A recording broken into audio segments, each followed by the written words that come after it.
zero-day exploits on the Apple side that they're now cheap. You know, I think I saw that like the price of a Apple 0-day dropped from like $1 million down to like 50K or something. That could be And part this of it is in too. the black market. Yeah, yeah.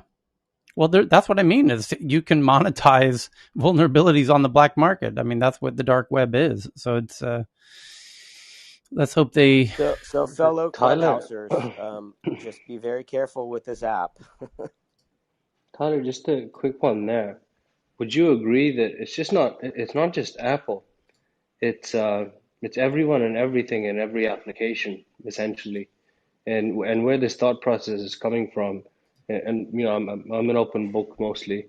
Um, I was on a call yesterday with a startup that approached us, and they approached us from the perspective of being introduced to various sovereigns, et cetera, et cetera. And they showed us certain things about being able to essentially get into any system, any device, any application, et cetera, and how they could do it. Um, I think we're at a point in time in history where I don't think any device or anything is protected. Would you agree with that thesis? Yeah. Absolutely. From the server level all the way to your handset, everything is compromised. And then all the way down to the fiber optic beam splitters that handle all the data. I mean, basically, all of the data comes to one point and it's split literally because it's all fiber, right? You can split the signal perfectly in two. One goes to the CIA or to the Five Eyes, one goes to the rest of the world. So you just So have to live with the fact that the government's going to have it. right. So here's another thought, right? Once I was seeing this, I was thinking, hang on, could there be a possibility that these institutions are also leaving these openings on purpose because they have to allow certain agencies to get in? Is that also a possible thesis, Tyler? What do you think? They yeah, of course they historically have done that. That's what Snowden was tipping off as well. But those are created and not revealed generally. And if another hacker, if somebody, a security specialist, finds such a vulnerability, they will either report it to Apple. Those, well, platforms do create backdoors. That happens, and that's done very intentionally. And then there's several other vulnerabilities that exist that are not the intended backdoors that governments are using. No, so what I'm essentially trying to say is a part of it is done intentionally because they have to let these agencies in, and they can't just close them up. It's kind of like letting them in on purpose because they have to, because if they Right, don't, then they'll be taken right, right, to. right. But It's kind of like, if Apple yeah, thought go ahead. a non-agency actor was using the agency backdoor, they would shut it down and create a different one. Bang on. That's my point. Okay. So get the okay. Um, there isn't, as I predicted yesterday when we concluded in this time zone, there isn't really any big headlines to report. We can just look at what the popular tweets at the moment, just blast through them. Is the top one is Bloomberg, Mark Gurman. Get used to that name. He's their Bloomberg's, the closest thing they have to a geek. The headline is Epic ruling is, meaning Epic Games. Epic Games ruling is a win for Apple as it costs the company just a few billion annually and doesn't force Apple to change its fees or let third-party app stores on iOS. He actually has a point here, which is that in this, but by the way, the battle's not really totally over either. So in this battle between Epic Games, the maker of Fortnite, and Apple about their exclusive payment systems inside of the App Store, the courts basically said that Apple has to allow for developers to be able to use their own direct payment systems with their users so that the apps who want to can charge directly to their users and get the full amount and not have to pay the 30% tax to Apple. And of course, that's a huge win for developers. It's 30% more revenue for a lot of developers and a more direct, relationship with their users. That's obviously a huge win for developers and a substantial loss to Apple. And yet, as the headline says, this is a win for Apple in that there's actually two other elements at play here, which is this this will cost Apple billions of dollars. We know that, and he says that. He concedes this. It will cost the company just a few billion annually. Well, yeah, as if that's not a loss. But more interestingly, he says it doesn't force Apple to change its fees. That's correct. Apple's still allowed to charge 30%. And interesting how the food delivery companies are now capped at less than 30%, but Apple isn't capped at any rate. They're charging 30, and the court didn't say, you can only charge 20, like the food, like New York and San Francisco just passed on the food delivery companies. So they can still charge the 30% for the apps who don't want to have their own payment system and want to still use the default payment system, which is Apple's, which they'll take 30%. So Apple's still able to charge 30%. That's the point that he's making for those apps who go that way. And a lot of the smaller apps who don't want to deal with the headache of payment system will continue to just collect the check from Apple and they'll take their 30% cut. There's a substantial number of apps that will continue to do that. But there's another point, which is the idea was raised. I raised it here in this room. I even debated it with Michael. The idea of allowing for other app stores on the phone. So you have the Apple App Store. Why couldn't there be another app store? Why can't Adobe? Why couldn't there be an Adobe App Store where they sell all of the Adobe suite of products and lots of other apps in addition to Adobe? And interestingly, that this isn't forcing them to do that. There's the ruling doesn't say, "Hey, Apple, you have to allow for other app stores." That would have scared Apple almost equally, and also if they had been capped, they would of course hated that as well. So they could have lost a lot more, and that's why Mark is saying this isn't actually a complete loss for Apple. By calling it a win, he's clickbaiting you because Bloomberg's got to do that because they're life's hard out there for those for journalists. So that's number one. That's the top article. Well, Tyler, can I just add something there? Sure. Because I spent a lot of time on this. Yep. So a lot of the money that they get from, so if you actually look at Apple's income statement, they get, a big chunk of money from services, but it's not just apps. Right. Then when you get into estimates, right? But then when you break it, go into the app part of it, like a lot of it is on the things that are on games purchases. So there's a realistic issue that a lot of people, just the players, they're not going to buy the game to go to some external thing. Right. To go, So I mean, eventually, like something like Fortnite might be able to create something within the game to make it easy, So or like parent that you're going outside when you want to like buy like new pieces, because you're making in-app purchases. So to the extent that you're doing it within the game. Probably Apple's not going to lose much there, but I would point out that in other countries, because this, like they just did this settlement with Japan and everything, they've been cutting prices, Korea, I think. in other countries, so that you have to take that into account too in terms of the revenue hit. I personally think this is going to cost them. My guess would be maybe $10 billion, not just a few billion. I agree with you. Being a little cheeky by saying it's just going to cost a few $1 billion is, and calling this a win for Apple. This is by no means a win for Apple. This is clearly a win for the other side, and it's saying, it's just a few $1 billion. Yeah, well, I mean, Apple's one of the only few companies in the world where you could say it's just a few $1 billion. But your points are well made.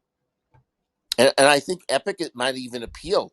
Because Epic actually, I think, wants to get a better ruling that would like cut the price within the app. Of course, they're going to appeal, Ken. There's no way. I mean, they're going to let it go. They're always going to come back for a better result. Especially on this, because it's always a cost. You just balance how much is it going to cost them to do an appeal versus how much is the loss if they don't. And if they don't appeal, they're giving up, as you said, maybe $10 billion. There's, I don't care what lawyers you have, you're not going to spend $10 billion fighting that appeal. This is a no-brainer of an appeal. It's a proven victory. If a small amount of payment to lawyers to get more out of it, the cost benefit analysis is clear. So valid Right. point, Ken. I completely agree with you. Okay, so before we go into the second biggest headline, Donish, you just sent in a New York Times article. You want to jump on that one? Yeah, sure. So for people that know what we talk about this issue with the fact that children haven't been vaccinated, well, the chief medical officer and founder, and essentially like the creator of the Pfizer vaccine, Pfizer BioNTech vaccine, she already leaked essentially to New York Times that they will be presenting the results from the study from 5 to 11-year-olds, and they'll be seeking approval in the next 60 days before the winter comes. And it's a huge piece of news. Just to give people some context, we've seen, because of the transmission rate and the fact that a significant portion of the adults are vaccinated, we've seen an increase in the overall percentage of children that are ending up, getting COVID and then getting hospitalized. One of the biggest challenges right now that we have is our pediatric infrastructure is not ready for the triple threat, which is influenza plus RSV plus COVID. Moderna came out and said that they were going to make a triple vaccine, and now BioNTech is coming out and saying that they're going to go for clearance and approval. They're going to go for clearance, sorry, under, I'm assuming, EUA for children in the next 60 days. Huge news from 5 and older. Yeah, 5 to 11. This article that the link you just sent me in the DMs was results from study involving 5 to 11-year-olds will be released in the coming weeks, a BioNTech co-founder says. We will be presenting the results from our study on 5 to 11-year-olds to authorities around the world in the coming weeks. And she added that the company would be applying for clearance to use the vaccine for that age group, including in Europe. Both the EU and the US cleared the Pfizer vaccine for use in children 12 and over in May. And they're preparing to make smaller doses of the vaccine in anticipation of clearance by authorities. There are still about 60 days left for us as a society to avoid a tough winter. Okay. Tyler, Yeah. but UK hasn't authorized it to date. Okay. In fact, the cost benefit ratio for 12-year-olds and 15-year-olds has not been given the green light by the I think because we have 90% of our population vaccinated, that may be an issue, but America needs to vaccinate more people. I don't think most people, I think only 10% of the people who are in hospitals in America are vaccinated. 90% are unvaccinated. So maybe that's the push should be, rather than increasing it into kids. Okay. So, Johan, you have an interesting one from Indonesia.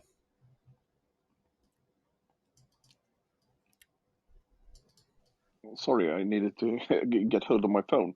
Yeah, the thing is, apparently, Indonesian systems has had a visitor from an hacking consortium, probably with Chinese background.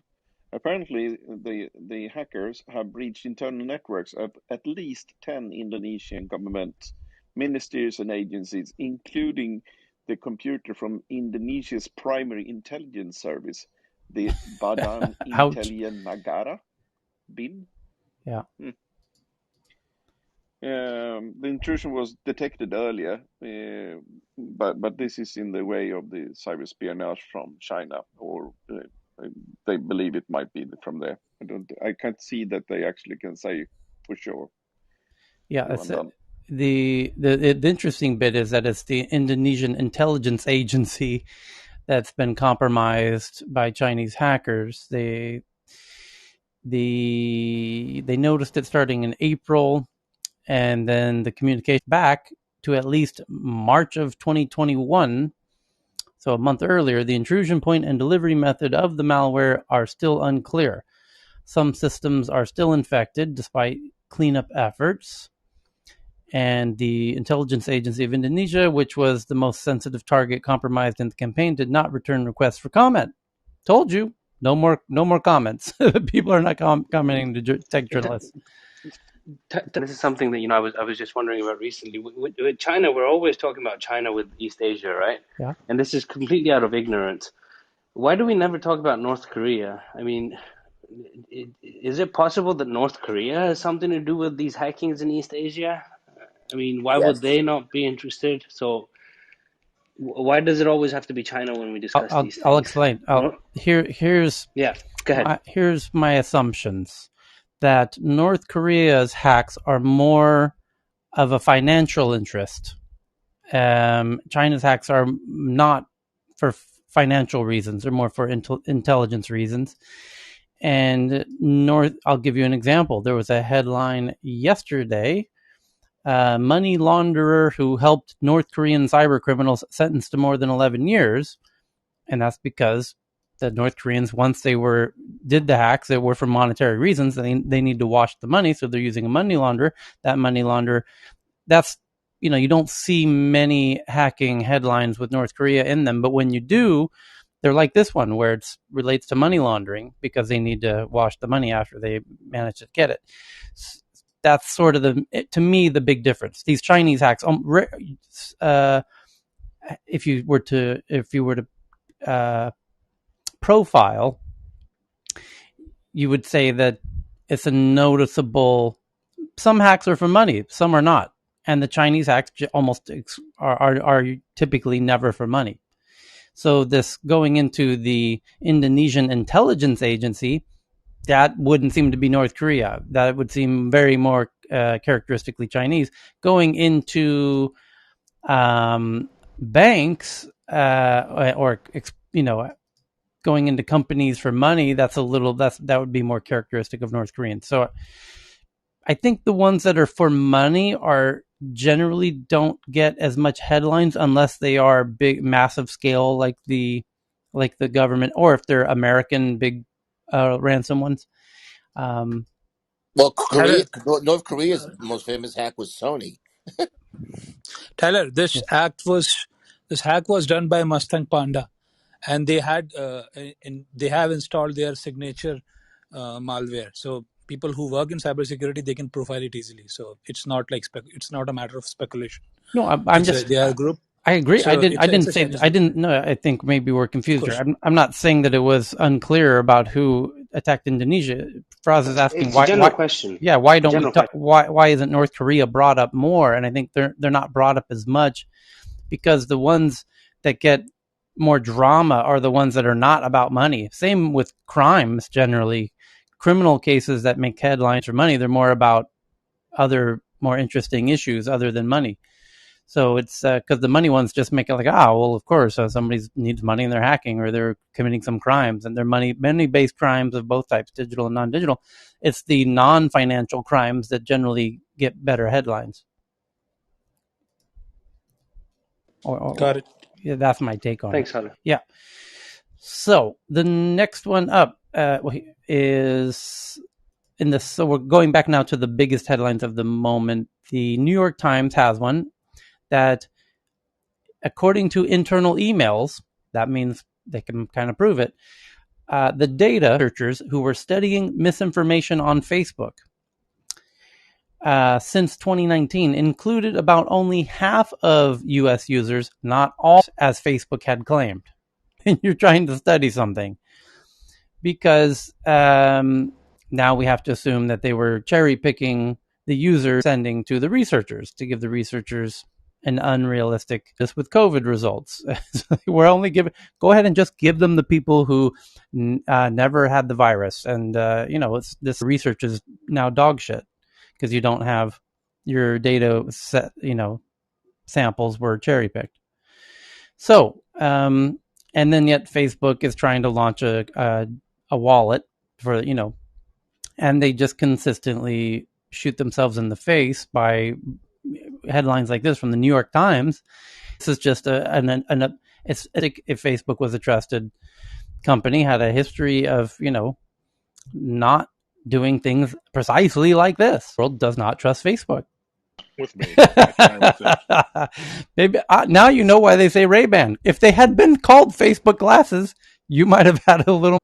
And that sounds crazy, but somebody was asking why this partnership with Ray-Ban, and a decent response, which is, oh well, and it's Luxottica and Luxottica. But in reality, the fact that they are Ray-Bans, branded Ray-Bans, there's no Facebook logo on the thing, kind of gives you a little more security, I think.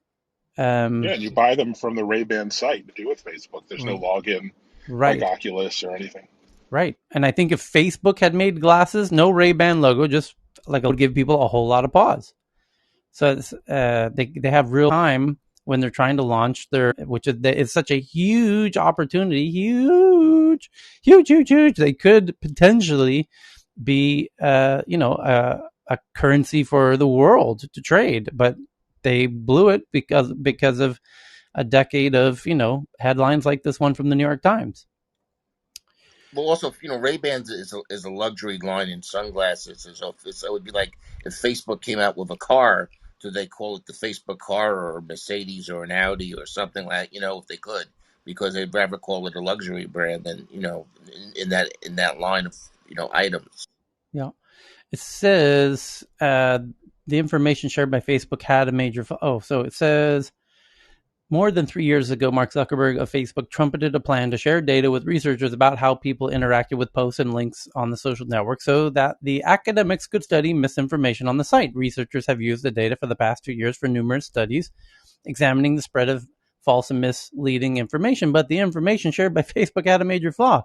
According to internal emails and interviews with the researchers, the data included the interactions of only about half of Facebook's US users, the ones who engaged with political pages enough to make their political leanings clear, not all of them, as the company had said. Facebook told the researchers that data about users outside of the US, which has also been shared, did not appear to be inaccurate.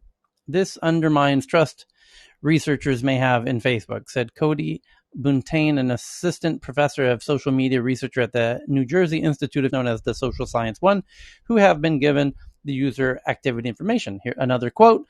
A lot of concern was initially voiced about whether we should trust that Facebook was giving Social Science One researchers good data. So they were suspicious from the outset. Mr. Putnam said, now we know that we shouldn't have trusted Facebook so much and should have demanded more effort to show validity of the data. The company apologized to the researchers in an email this week. We sincerely apologize for the inconvenience this may have caused. Yeah, We're fucking sorry, go right. fuck yourself. Sorry, we fucked your wife. We're so very sorry. Yes, we knew it was your wife, but I'm so sorry. I can't help myself. I gotta fuck your wife. Sorry. Oh, you were doing a bunch of research for years. You're a university trying to do legit research. You were worried we were going to fuck your wife. And I know I said I wouldn't, but I just had to hit that ass. I just had to fuck your wife. Jesus, I was gone for 2 seconds. Who the hell, what the hell happened, and whose wife did we go after? I fell off, I swear to out of God. context. And I didn't do nothing to anyone's wife. What happened? It's the freaking weekend. Welcome to Saturday edition of Tech News Around the World. It is what it is. Danish, you did something? They knew Mark was going to hit it. And they said, you know what? I don't know if I should bring my wife to the Facebook party. This Mark guy, he's got a loose zipper. Marky Mark. We're talking about Subway's conference. What? So but what I'm saying is factual about the Subway founder. Remember, he is trying to do that to all the franchisees' wives and stuff. He and in the end, he's paying for it because he could have had the world's currency with the Facebook coin. We could have been using the Zuck coin, but not anymore. No one wants to use the Zuck coin. So there it is. That's what happened. That's when the 20 years from now, people, whatever happened to that Facebook digital wallet? He started fucking everybody's wife, so nobody wanted to use his fucking wallet. It could have been the husband. Let's not do that. So the next popular headline is from CNBC about Salesforce. Salesforce, in a Slack message, by the way, they bought Slack about a year ago, so they own Slack. So Salesforce, in a Slack message, says it will help relocate employees who are worried about the access to reproductive health care in their state and their families. There we go. Look at this. I gotta say, man, this Mark Benioff, I like this guy. Remember we were talking about when this Texas rule came down about reproductive health care. This is all about Texas, this headline. This is all about the fact that Texas is now making it rather difficult for women to get abortions in Texas. And the question is, hey, a journalist correctly pointed out that Salesforce, when some other red state passed some anti-gay law, Salesforce said, you know what? We're going to stop doing business with that state. We were planning a big event. It's now canceled. And then some tech journalist, kudos to them, whoever it was, sorry, I forgot the name, said, let's see what happens. Is Salesforce going to do something about Texas? And here it is from CNBC. Salesforce is doing something about Texas. They're saying it will help relocate employees who are worried about the access to reproductive health care in their state, meaning women in Texas. So if you're a Salesforce employee in Texas, they will help relocate you out of Texas. I would be curious to see if anyone actually takes him up on this offer. I think it's a great move, but it's a bit of virtue signaling. I mean, people move to Texas for the taxes or the sunshine or the lifestyle or the economy. I don't see them picking up and moving out of Texas just because of that. Maybe I'm wrong, but okay. So the next one up is from New York Times about internal docs. Wow, two internal docs in the same day for the New York Times. Google realized last year it illegally underpaid some temporary staff in many countries for years, but was slow to fix the issue, fearing negative publicity. Well, here it is. Here's the negative publicity, and it's worse now because it shows that you didn't fix it even when you knew you had it. That's even worse, Google. The company realized months ago that it could be running afoul of pay laws in a number of countries, but have been slow to fix the problem, according to internal documents. And Jesus, Weezus, if you ever learn anything from tech news around the world, just make it this. If you have stuff that can get your company in deep shit like this and get you in the New York Times, don't do it via email or any trackable documents. What you do is it's real simple. You say, hey, Bob, you busy for lunch? Oh, you're not? Oh, you are? How about you cancel whatever the fuck you had planned? Because I got something real interesting to share with you. Okay, yeah. Why don't we let's go over to Taco Bell and yeah, get the chalupa. Now listen, have a seat over here where there's no microphones. Any microphones around? There's not? Okay, good. And now listen, Bob, here's what happened. We've been fucking over everybody. We've been underpaying everybody. And this is going to be a shitstorm if this news ever gets out. What you don't want to do is write that in a goddamn email, because that's going to get out, because you're going to have disgruntled employees like Ashley over at Apple who's going to stumble upon that bad boy and leak that SOB. And then you're going to end up in the New York Times. So, yeah, this is just basic hygiene for tech companies. Not even tech companies, any companies that have internal communications. Don't write stuff ever that can sink your ship. And if you are running a company or a startup, make sure to train your team members all about that when you're onboarding them, because if that they need to know. So anyway, in December, a group of Google managers responsible for overseeing thousands of its temporary staff managers discovered that Google had been underpaying some of those workers for years. The gap in so-called benchmark rates between what Google paid full-time employees and temporary workers doing similar work had widened significantly, according to internal company emails and documents reviewed by the New York Times. This was especially problematic in countries with so-called pay parity laws requiring the company's full-time employees in similar positions. But Google's lapse had the managers worried that fixing the shortfall might suddenly lifting hourly rates 20% to 30% would call attention to the problem and invite negative publicity to a company already criticized for creating a two-tier workforce of generously compensating full-time employees and less expensive temps and contractors who are easy to hire and fire. So Google landed on a fix that decided to apply the correct rates for 2021, but held off on more expensive wholesale changes, according to the company emails reviewed by the Times. Alan Berry, Google Compliance Manager in Ireland, wrote in an email to colleagues that addressing the rates for all of its temp workers was the correct move from a compliance perspective. Alan, you just sank the ship. Alan, why are you writing that in the company email? No, Tyler, I'll tell you why in big companies that happens. Okay, and I understand exactly what you're saying because I believe but what happens in a big company, particularly if it's global, is because someone's in Ireland. This is all right. So one person's in Ireland, one person's in the U.S., one person's in in London, whatever. So they're not going to the local taco. And these human resource issues now are such a big part of these big companies about pay equity and everything else. They're just like one little thing that it becomes, just because that's the way companies communicate internally. I mean, that's why it's there. So it's because it's a big issue, and they're not going to be able to like do everything off email. So I mean, I don't even blame the guy. It's kind of like where we are. Yep. I would have done found Yeah, a I understand what you're saying. phone I call it. understand.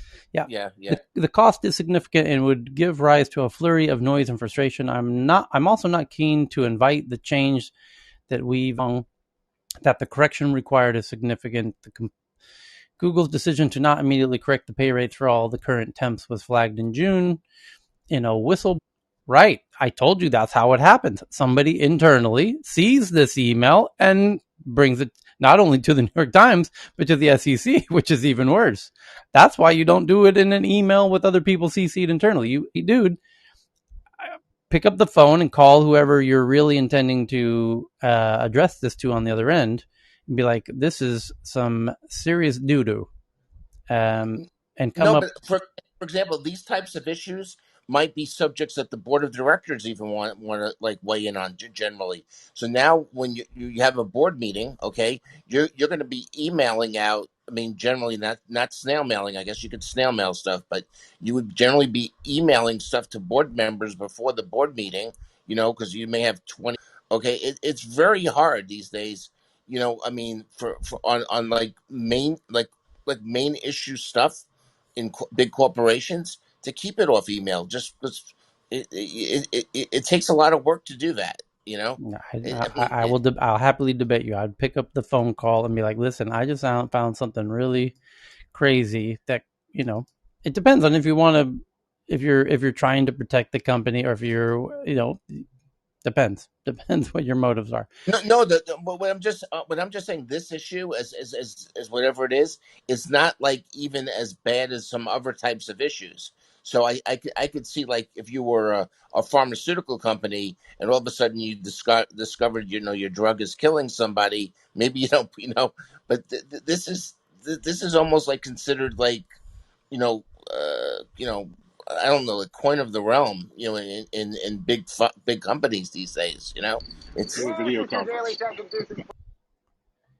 Yeah. Yeah, I'm just gonna add that I think most of these kind of comms have this AC Priv element to it. So I'm just assuming that the person who took the risk to share it knows there's a liability implication and is fine with that, because that It's not his usually company. needs Yeah. to happen. Yeah, companies at Google or whatever, they know they might be so thought through that what happened if this get leaked and so on. But like a attorney client element to within the title of these kind of comms. Okay. So the next big one is from Washington Post. The Department of Defense, the DoD, has retaken all 175 million IP version 4 addresses it handed over to a Florida company on Trump's last day. 175 million.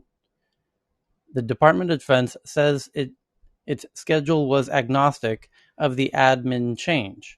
Control of the remarkable 6% of the internet was handed over to a Florida company as part of a cybersecurity pilot project. This is juicy. What is this? Control of a remarkable 6% of the internet was handed over to a Florida company as part of a cybersecurity pilot project. Now the Pentagon has taken all 175 million IP addresses spaces back. A Pentagon program that delegated management of a huge swath of the internet to a Florida company in January, just minutes before President Trump left office, has ended as mysteriously as it began, with the Defense Department this week retaking control of the 175 million IP addresses. The program had drawn scrutiny because of its unusual timing, starting amid a politically charged changeover of federal power, and because of its enormous scale. I was about to say, why? What about the scale of this? That would be, to me, the more crazy thing. Maybe the timing's coincidence. And it says, but it says, and because of its enormous scale. At its peak, the company Global Resources System controlled about 6% of the section of the internet called IPv4. The IP addresses had been under Pentagon control for decades, but left unused, despite being potentially worth billions of dollars on the open market. Adding to the mystery, company registration records show that Global Resource Systems at the time was only a few months old. Oh boy.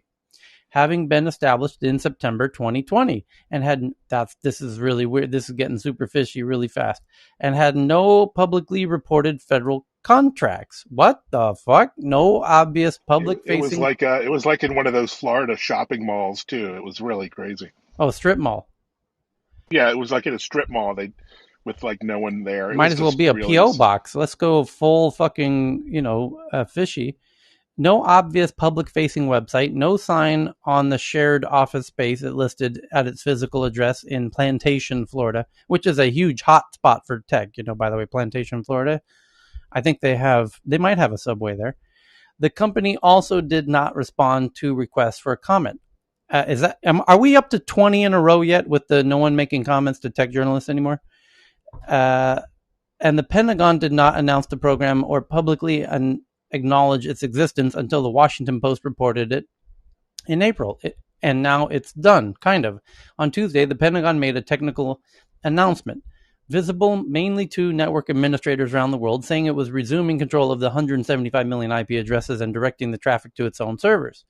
On Friday, the Pentagon told the Post that the pilot program, which it previously had characterized as a cybersecurity measure designed to detect unspecified vulnerabilities and prevent unauthorized use of DoD IP address space, was over.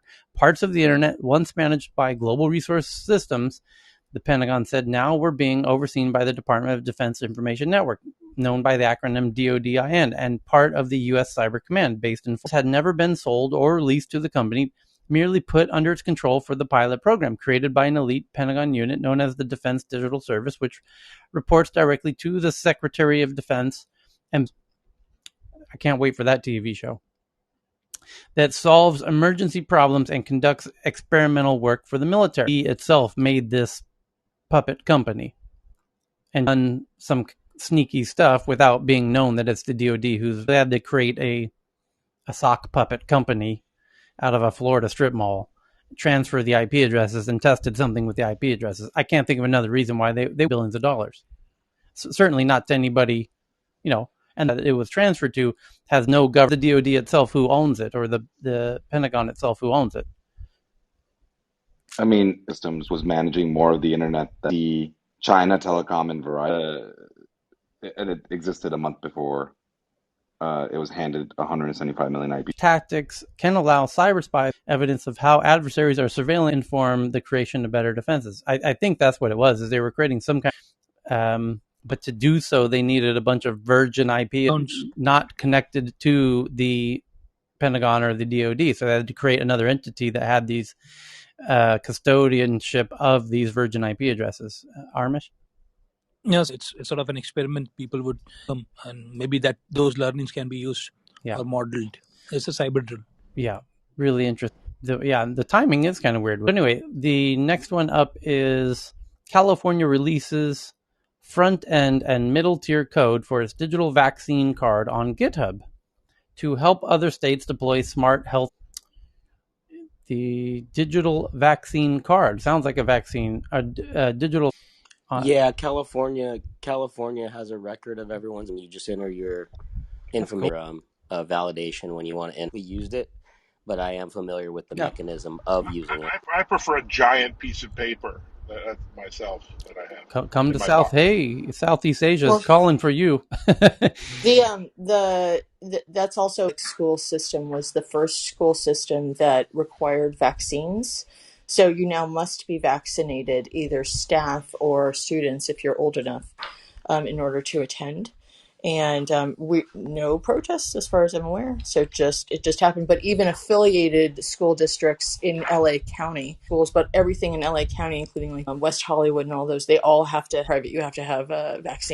Is all very innocent. It says, soon after we launched the digital vaccine record portal in June, our friends at the Colorado share our code with other states shortly after request. I'm excited to share that my office has released the code for both the front end and the middle tier of the California's digital vaccine record to the public domain on GitHub. In deploying a digital vaccine record system, should be able to use our code immunization registry back. There you go. So I've already used this, the QR. I needed to use it to visit my mom in the rehab facility after a hip replacement. Okay. The next one from Bloomberg, that Stripe is in early going public as soon as next year, either through a direct list deciding on its IPO versus like. And for those who don't know what Stripe is, it's 2021. We have this stuff called fintech. Money's being used on the internet, and Stripe is the biggest player in enabling money on the internet. And it's because they made it so incredible. So, and they have an Act 2 coming out. And this is everyone's trying to get Stripe stock. They're on a tear. They a lot of the boom, the fact that you're able to buy everything with a couple clicks in every way, in no small part due to Stripe.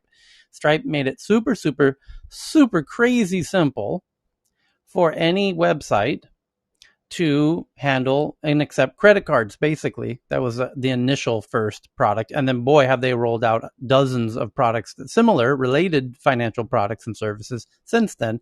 And characteristically, very very very very simple. Just one line of code. You just enter it in your code, and boom, bango, presto, you've got stuff happening. Great example that maybe you've heard of this app called Clubhouse. And in Clubhouse, if you click on somebody's profile, many of them, they have a tip jar at the bottom. Cute little button, and it says, oh, you want to pay with a credit card and send some money? That's Stripe. Clubhouse wanted to build a tip jar feature. Normally, and this is a perfect example because thousands of websites have exactly some similar scenarios. They want to do something like that, and they want to, and facilitate the buying and selling of stuff on their websites or a transfer of money between users. And Stripe made that instead of historically, Clubhouse would had to have hired a whole bunch of geeks to code all of that. And to do that to do it isn't the hard part. To do it securely, where it can't be hacked and get screwed over, that's actually very very difficult. To do it super super secure. And it's very expensive. You have to hire the team and build the team and then all this and all that. And it's a whole big headache. Or you just go over to stripe.com, register an account, like signing up for an email address. Here's your code. Have a nice day. 30 minutes later, you've got it. So you can imagine. And by the way, they make a little piece of all of those transactions. And now holy shit, they're right there in the middle of the transaction. They get paid magical presto. And boom, next thing you know, Stripe's worth $100 billion.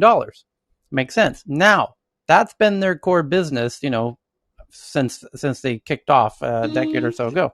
They now have an amazing new thing coming out called Identity, which is there's a lot of websites right now like Clubhouse, this Clubhousey site we were just talking about.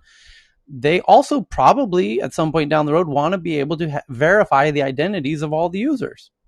And if they did want to do that, that would be also very technically challenging. They would have to hire a whole new team, create all of this crazy shit to figure out, turn on your camera, make sure your camera gets your face in the right way, and show your state ID. And your state ID has to match your face, and they can identify and prove with absolute certainty that you are who you say you are based on your state ID and your actual face. Not easy. Technically, that most websites don't have the skills or the resources to do that. Stripe has now done it and made it super, super simple. So if you want to verify all of the users on your site, you go to stripe.com/identity. register for an account. Here's your piece of code. Thank you very much. Plug it in your site. Bingo, bango, you're done. You just saved a year's worth of bullshit. So, Vinay? No, it's Cal is Cheryl. in the room. Cal is in the room. One more recommendation for Stripe. Stripe Atlas. It's amazing. It is very helpful for foreign startup because not just incorporating a Delaware C Corp, they can obtain the EIN for you and open a bank account in US. Only for $500. So, Would you would you like to, do you want to talk about the difference between a direct listing and an IPO? I don't know if that's of interest to anyone here, but if you can do it in 1 minute. SPAC and IPO? It's different than a SPAC. Totally is different than a very SPAC. different. That's a reverse merger, and SPACs have actually been around for a long time. A direct listing means basically that you can become a public company. You still register with the SEC, but you don't have to use an investment bank or an underwriter, which is a huge thing. So that actually has been the way that IPOs have happened. That you had to have an underwriter that basically pre-sold or acquired the shares to sell to other people once it goes public. Now you can just be a company that lists directly, either only selling shareholders, which I think is the NASDAQ method, and then NYSE is you could have new capital and selling shareholders, which means the company can actually make money. For the NASDAQ one, it's basically just a liquidation event or an exit event for selling shareholders. Thanks for that. So, okay, Corey, you had your hand up, yeah? Yeah, one last thing. I love Stripe. I wish they would allow us to buy securities through Stripe, but they won't. And that's been it's hard to purchase securities digitally right now. And I was hoping Stripe would be able to do it, and unfortunately they don't. But otherwise, Stripe's a great product. Yeah, developers love Stripe because when the company decides, you know, it would be nice when the CEO is like, I just had an idea. We need to enable customers to do something with money transfer. And then the CTO and the development team are like, normally that would have taken us a year, but you know what? We'll get that done next week. And they can do that because of Stripe. And they can do it super, super, super securely without even have to worry at all about the security of it. That's why you'll hear people who, geeks love Stripe. So the fact who is their closest competitor? Do we know? I mean, I don't really even remember who else is in this game. Square, probably. Not on their core product. They have such a lead in their core product of that piece of code. I mean, in a separate way, Twilio has kind of done a similar thing for a different set of solutions, meaning you want phone numbers, you want to have the ability for your users to send direct messages to each other and text each other and send emails to, it's all about developers. Right. That is what Twilio did for communication, what Stripe did for finance. And Twilio did IPO, and Twilio's going gangbusters. Stripe will go gangbusters as well. Is Plaid in there also, or is that separate thing? That Plaid's a separate thing, but they again have one line code, so it's all a single API line code sort of thing, and then all the security's packaged underneath for you. I'm just wondering if Plaid is that a direct competitor or not really? They Stripe now, as Cheryl says, actually offers dozens of products like Stripe Atlas, Stripe Invoices, and on Stripe Invoices they do directly compete with Square now. Square just upgraded their invoices to be kind of pro level invoices, and so does FreshBooks. Might be the leader in the invoicing thing or whatever. But there's a lot of, even in the email space, there's a ton. SendGrid might be the big player. You have Mandrill.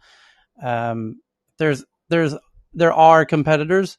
Stripe has a dominant position, head start on the enabling of fintech for developers. Is certainly the favorite solution on the market. Twitter's using them, right, for the super follows. Yeah, that's a fair. I think Twitter might be using Stripe for some things at the moment. They are for the super follows feature they're going to launch. And DocuSign just released something. You can actually get paid as you sign the document right away. It's super useful. Finally, they added that, and I believe they use Stripe underneath. That's a great example because DocuSign also is, and a lot of these cloud-hosted solutions like DocuSign, DocuSign can allow your CEO comes to you and says, "I had a great idea. We need to allow for contracts. We need to make it really easy for our users to be able to have contracts signed." Oh, DocuSign makes it really easy to enable this for your app. So if for some reason, to use the Clubhouse example yet again, what if I needed somebody to sign their signature to make them an admin for the club, right? Well, the DocuSign would allow Clubhouse to build in, signature collecting very easily between club managers in Clubhouse if you felt like you actually needed actual signatures. So, and you can then combine the signature, as Corey just said, with Stripe to get the payment. And what if I was charging right along with the signature at the same time? Well, now it's this modular app development process that we, like building Lego bricks now. And that's why apps can be built so much more quickly and economically. It's much faster and cheaper and easier to build apps than ever before, because you're basically getting all of these Lego bricks and building your castle out of everybody else's Lego bricks. You don't have to I'm code gonna everything. put DocuSign on blast right now. I'm sorry. Yeah. But you just have to watch your terms of service if you're in a startup and you're gonna go out there and try to raise money and send a lot of safes and a lot of NDAs and stuff. You're paying for a fancy version of Adobe, and they're charging you $500-$600 a year, and then you get an email saying, "Oh, you've sent too many documents. Can we talk to you about an upgrade?" There's other alternatives out there, folks, and that's all I can say. Well, my dearest friends out of Scandinavia, out of Stockholm, it's called God, what's Panda Docs. no, Scrive, Scrive.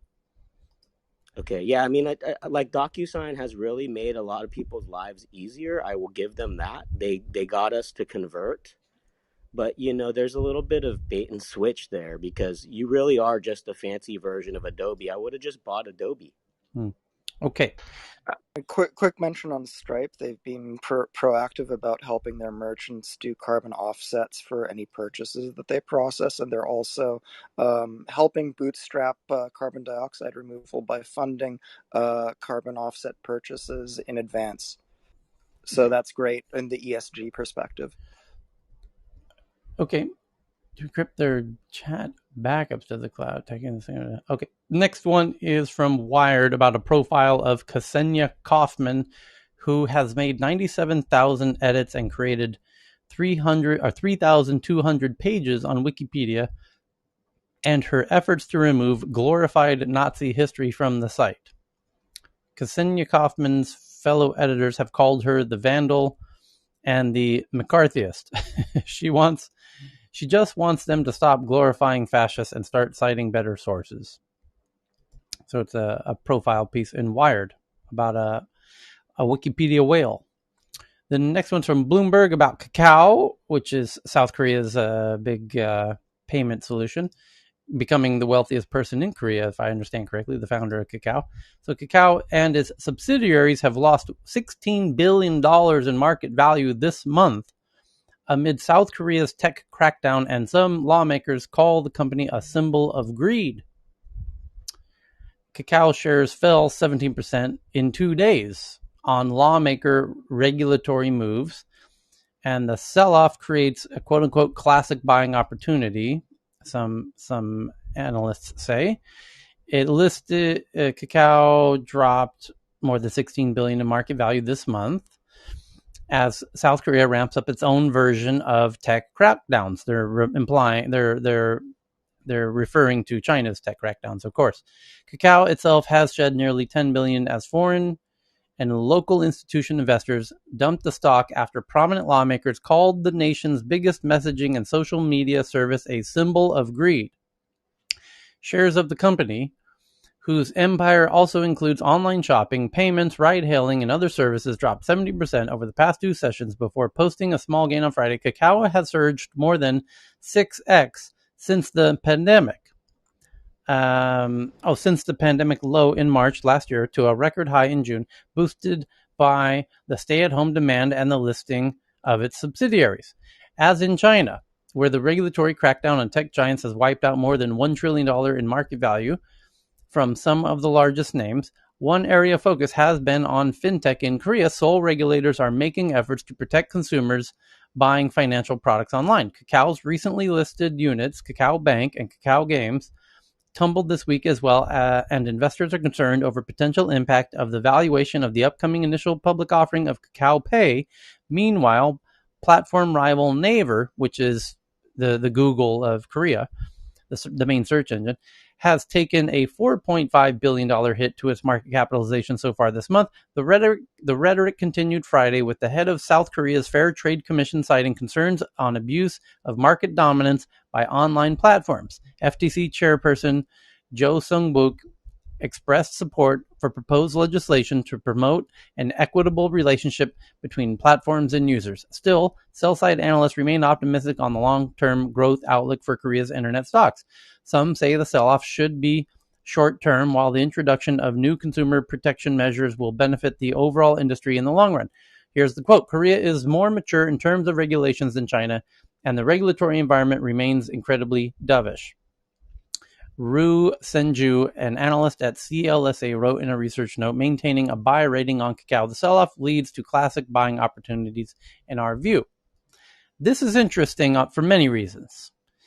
In that China's crackdown on their tech, America's having a crackdown on tech, and now Korea's having a crackdown on their big tech. And the article hints to this calling them a symbol of greed. And maybe that's sending some kind of negative. It's a cultural issue within Korea, but nonetheless, there is the interesting thing is you have this breakout economic boom of one company who's grown 6x during the pandemic, and people look at that and think, I didn't grow 6x. I went down 50%. Most people are going down. This company is going up 6x. That creates this kind of greed and jealousy, and that's where problems start to happen. As people are realizing, oh, you're making all this money during the pandemic when everyone else is losing money, and we don't like that as a culture, as a society. And hey, government, do something. That company's making way too much money and starting to get too powerful. We don't like that. We lost. They won. Balance it out. This isn't fair. So what's interesting is we're in chapter 1 of this. In fact, there's a really fantastic, I forget who phrased it. I found a tweet and it's in a headline I have coming up about the asymmetrical growth that's going to continue for the foreseeable future. The age of exponential growth.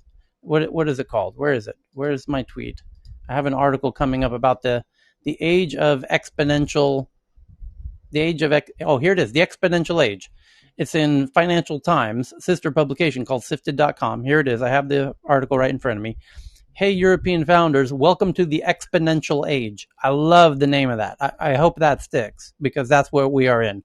We are in the exponential age. It really is, Tyler, right? Like 5 days ago, something seems like it's far off, and then like 3 days later, it's there. It's like the acceleration curve is happening so fast. It's unlike anything I think any of us have ever seen. This is exponential methods are the precursor to the singularity. And it says it's fair. Yeah, geeks know that. We'll unpack that here. This headline from Sifted. It says European founders need to be ready for the exponential age, a pivoting turning point for society.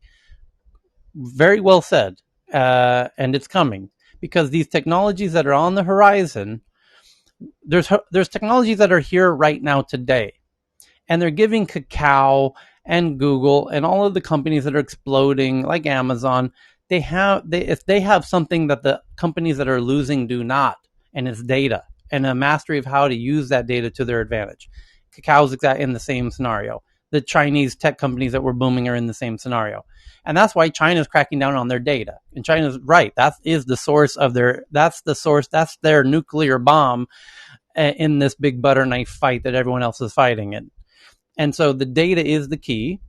And Kakao has the data and the mastery of the data, and the U.S. tech companies and the Chinese tech companies. That's what they all have in common, and they have an asymmetrical advantage, and that's the beginnings of the exponential age. Because Where it goes from here is more the exponential division between the haves and the have-nots. One, the have-nots, the people who don't have the data and the AIs and the data geeks, the data scientists, they're growing at a normal human biological political rate. The uber geeks with the data scientists are growing at an exponential rate, and we're just at the start of that gap, right? And that gap is going to grow exponentially. Not they're not those lines aren't parallel, trending slightly upward. One of them's going flat sideways, if not slightly down. The other's going straight to the fucking moon. And we haven't even barely got in the spaceship yet. And so when that curve, that exponential curve of growth starts going to the moon, Google, what is it? Google or Amazon's already at, or Apple, sorry, Apple's at nearly $2.5 trillion. They were only just recently were the first to break $1 trillion. And now they broke 2 trillion. Like They're maybe almost, 5 years ago, they're right? They almost broke a up trillion. to 3 trillion. And there was no company in the history of the world that ever got to $1 trillion. Apple gets there. And it was like, holy shit, we never thought this would happen. Somebody got to $1 trillion. Oh, we're already at 2. Oh, we're almost at 3. What the fuck is going on? This is this exponential growth. They're going to get to 100 trillion. Everyone else is going to be at 0. And you're going to be like, holy shit, we're living on an Apple Google planet. They're literally going to, you think they're getting as powerful as governments now? Give it 20 more years left unchecked. These tech companies will be far, far, far more powerful than governments. Far, far, far, far, far more powerful, left unchecked, given the current rate of things, of this exponential growth. So, the exponential age, if that's what it is, perfectly named. Hey, Tyler, I have a perfect example to kind of illustrate how quickly we can get there. So I had a discussion with my lead engineer last night. He's in South Africa. We're ramping up the startup. I'm like having serious talks like, how are we going to get in the same room together to actually work? And we start talking, and I said, hey, did you know that Starship? I was in a room with the number 4 at SpaceX with Cami, thank you. And he said that Starship costs about $700 million. And we both look at each other, and I said, do you know what a 747 800 series probably costs? And we're like, no, about 500 million. And it's like, oh my God. And then so I said, and so the number 4 of SpaceX, what he said to me that really hit me hardest is he said, yeah, there's Mars, but we're really, what I really think this is going to enable is point to point travel on Earth. So immediately, me and Duncan said to each other, like, well, that means he's going to be able to fly over here, a half an hour, come work with me, and then go back at the end of the week. And like, this is probably going to happen within 5 to 10 years. This is their goal. This is they told this. This is their goal. Yeah, they would have these spaceports which would just take you up directly on the geostationary orbit, and then you can just move in a couple of seconds and just drop in back in South Africa. But it's not going to be much more for the short distance travel. Like it's more relevant for the long distance travel, by the way. But Tyler, I'll just share this around the singularity age. I think if you look at a Google of 10 years back in 2011, it's completely different than the Google of 2021. All of their tech stack was like rule-based engines, classical programmers, and now their systems are all learning-based systems, and they themselves changed. So Google as an entity has remained the same, but the flavor of the company, the nature of the people, the way they used to think about the problems have also changed. So it's not just that the tech changes, but the way people approach problem also changes completely differently. And I've seen that. That's And that's why I use the term exponential methodology. And a really simple to explain example of that is when AI starts coding more AI. The slow dumb humans are less and less involved in the loop. In a totally different set of areas, this is kind of the basis of Drexlerian advanced molecular nanotechnology, because a molecular assembler is something really tiny in order to do anything meaningful at human level scales and also produce these things efficiently. being able to have an assembler make a copy of itself is the most efficient way to go, and that is also the basis of rapid exponential technological growth. Similarly, I apply that methodology in my ocean acidification reversal and atmospheric decarbonization project to get to large scale carbon dioxide removal. The system makes more copies of itself. Okay, next articles from Time.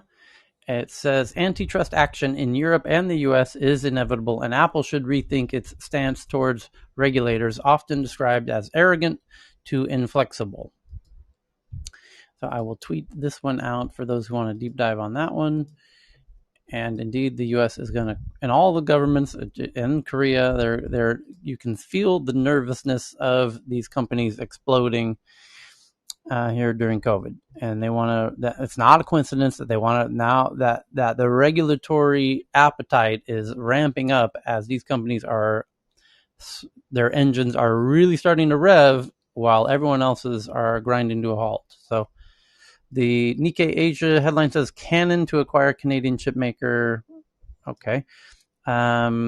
Zoom has invested an additional $30 million in a Norway-based company called Neat, which makes video conferencing devices, bringing its total investment to $41 million. Wall Street Journal has sources that the U.S. and the EU are in talks to allow companies, including Facebook and other U.S. tech firms, to keep storing and accessing Europeans' personal data in the U.S., and there's obviously GDPR issues with that. The next one is from Mark Sullivan, a Fast Company, that Toronto-based Cohere, founded by two ex-Google Brain. Oh, Google Brain. I forgot about Google Brain. Two ex-Google Brain team members to commercialize natural language AI models, raising $40 million series from Index, and Index is a top VC firm. I totally forgot about Google Brain. But they're due to commercialize natural language AI models. That's a company you put a pin in that one. That's a potential unicorn in 2 years from now. The next one's from The Verge that Sonos says it's raising prices for a majority of its product range amid the supply chain crunch. Wired says that Twitch sues two anonymous users, accusing them of hate raids, harassing black and gay streamers with racist, homophobic, sexist, and other content. And how do you sue anonymous users, I guess is the question there. And that's pretty much it for the headline, the big boring headlines. So now we get to go into the past. Jesus, I have a day and a half of tweets to catch up to. I've already cherry picked out some of my favorites here, like this one.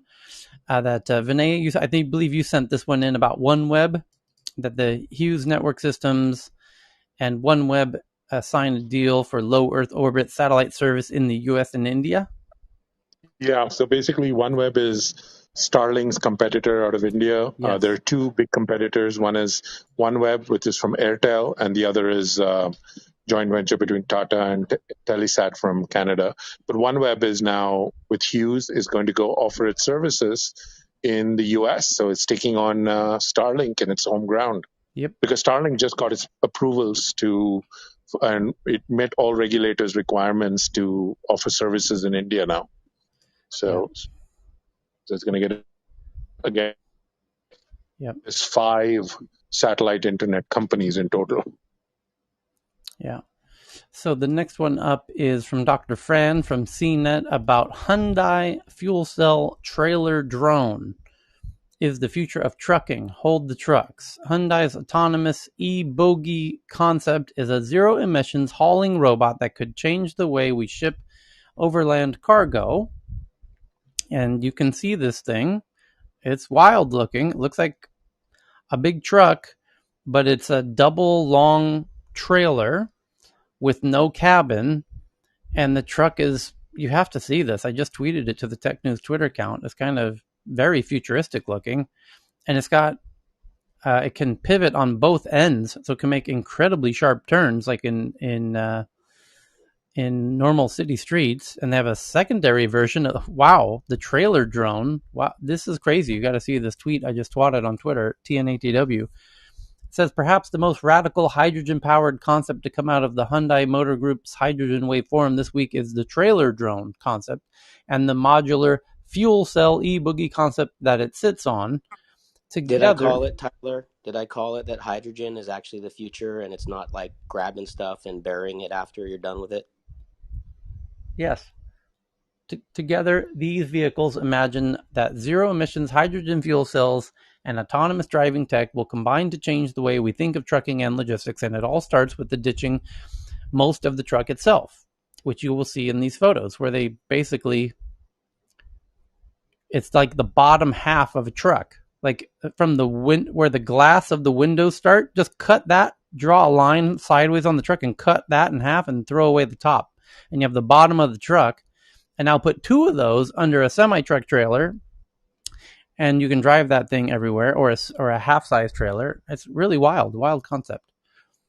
And like the thing people don't really talk about is hydrogen is the lightest element, right? So carrying a lot of it is actually pretty light. It's the storage of it that's challenging. And it takes up volume. That's the one place that it's Yeah, not you need as to compress. Okay, next one up. Apple confirms 4 new iPhones and a nasty surprise for iPhone 12 owners from Ken. What is the nasty surprise? Let's find out.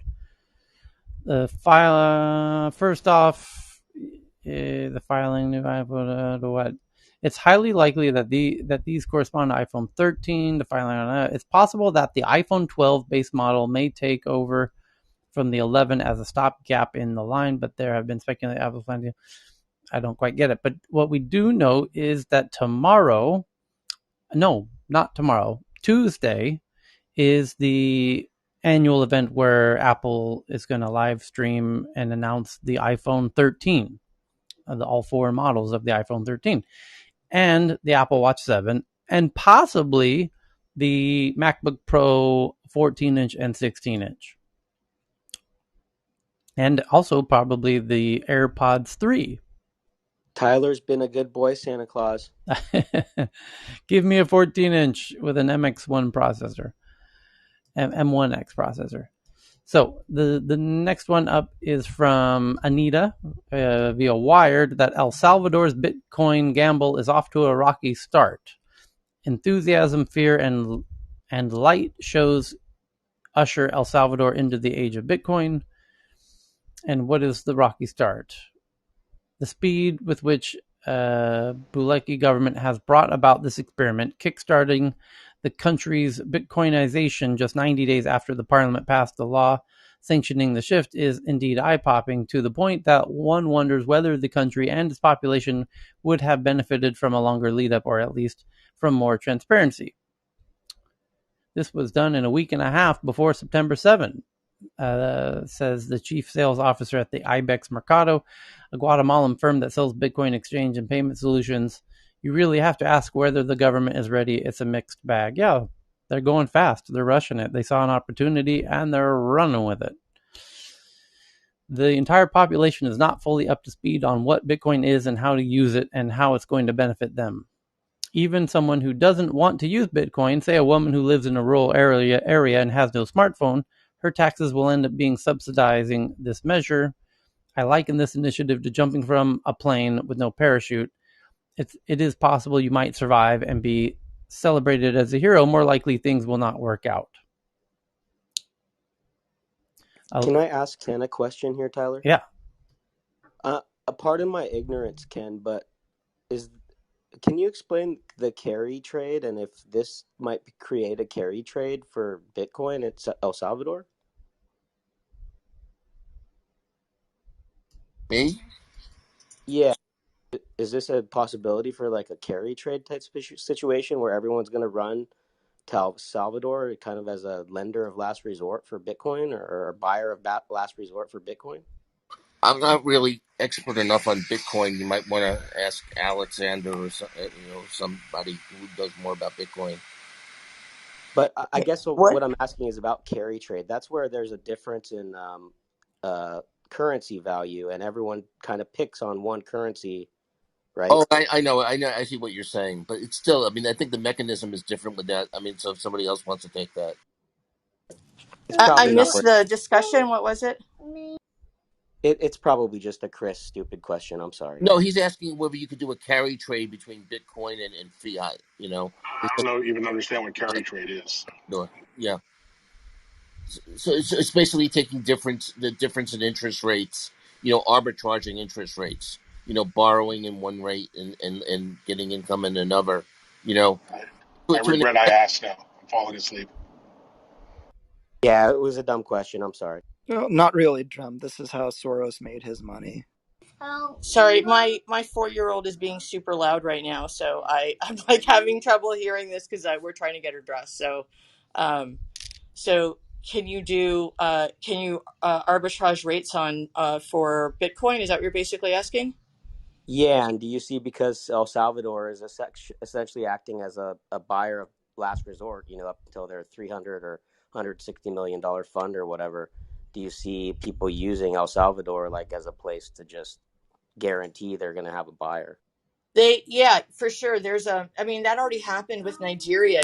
When they outlawed it, the price of Bitcoin went up to as high as I think like 80K, even though for everyone else it was around 40.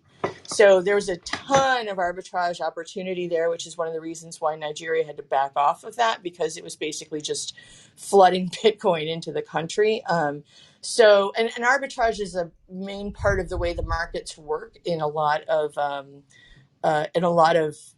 crypto, especially in the DeFi area. So yeah, I mean, to the extent that the fund actually will work as a forced buyer, then sure, it's this as a forced liquidity in the marketplace, and that means that you're always going to get a buyer. And if their rates are at all different from the rest of from the main markets, and you can get into that one, then yeah, that's great. I don't know what Ukraine is doing. If Ukraine has a sinking fund or something like that to force conversion. But the one thing about El Salvador is that they don't have a mandatory usage of Bitcoin, right? It's something you can use, but is not the national currency, and you're not required to use it.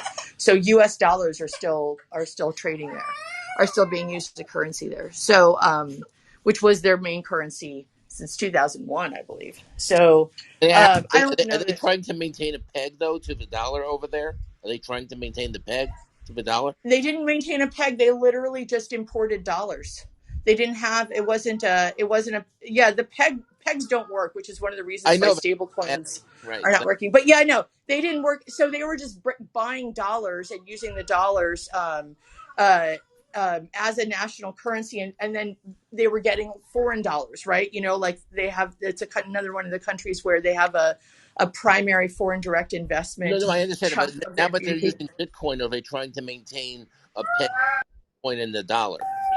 That's what I'm. No, you can't because you can't peg it to the dollar, right? They're using another currency. Well, it's not really a currency, right? But they're using another thing that is not controlled by them at all. So it free floats on the market if they have a fund that guarantees that the rate of exchange between U.S. dollars and Bitcoin will maintain a certain value. That's just going to be a local market fluctuation. A local market peg that will just either force buyers or sellers to go to that market in order to take advantage of that rate versus rates in their own country.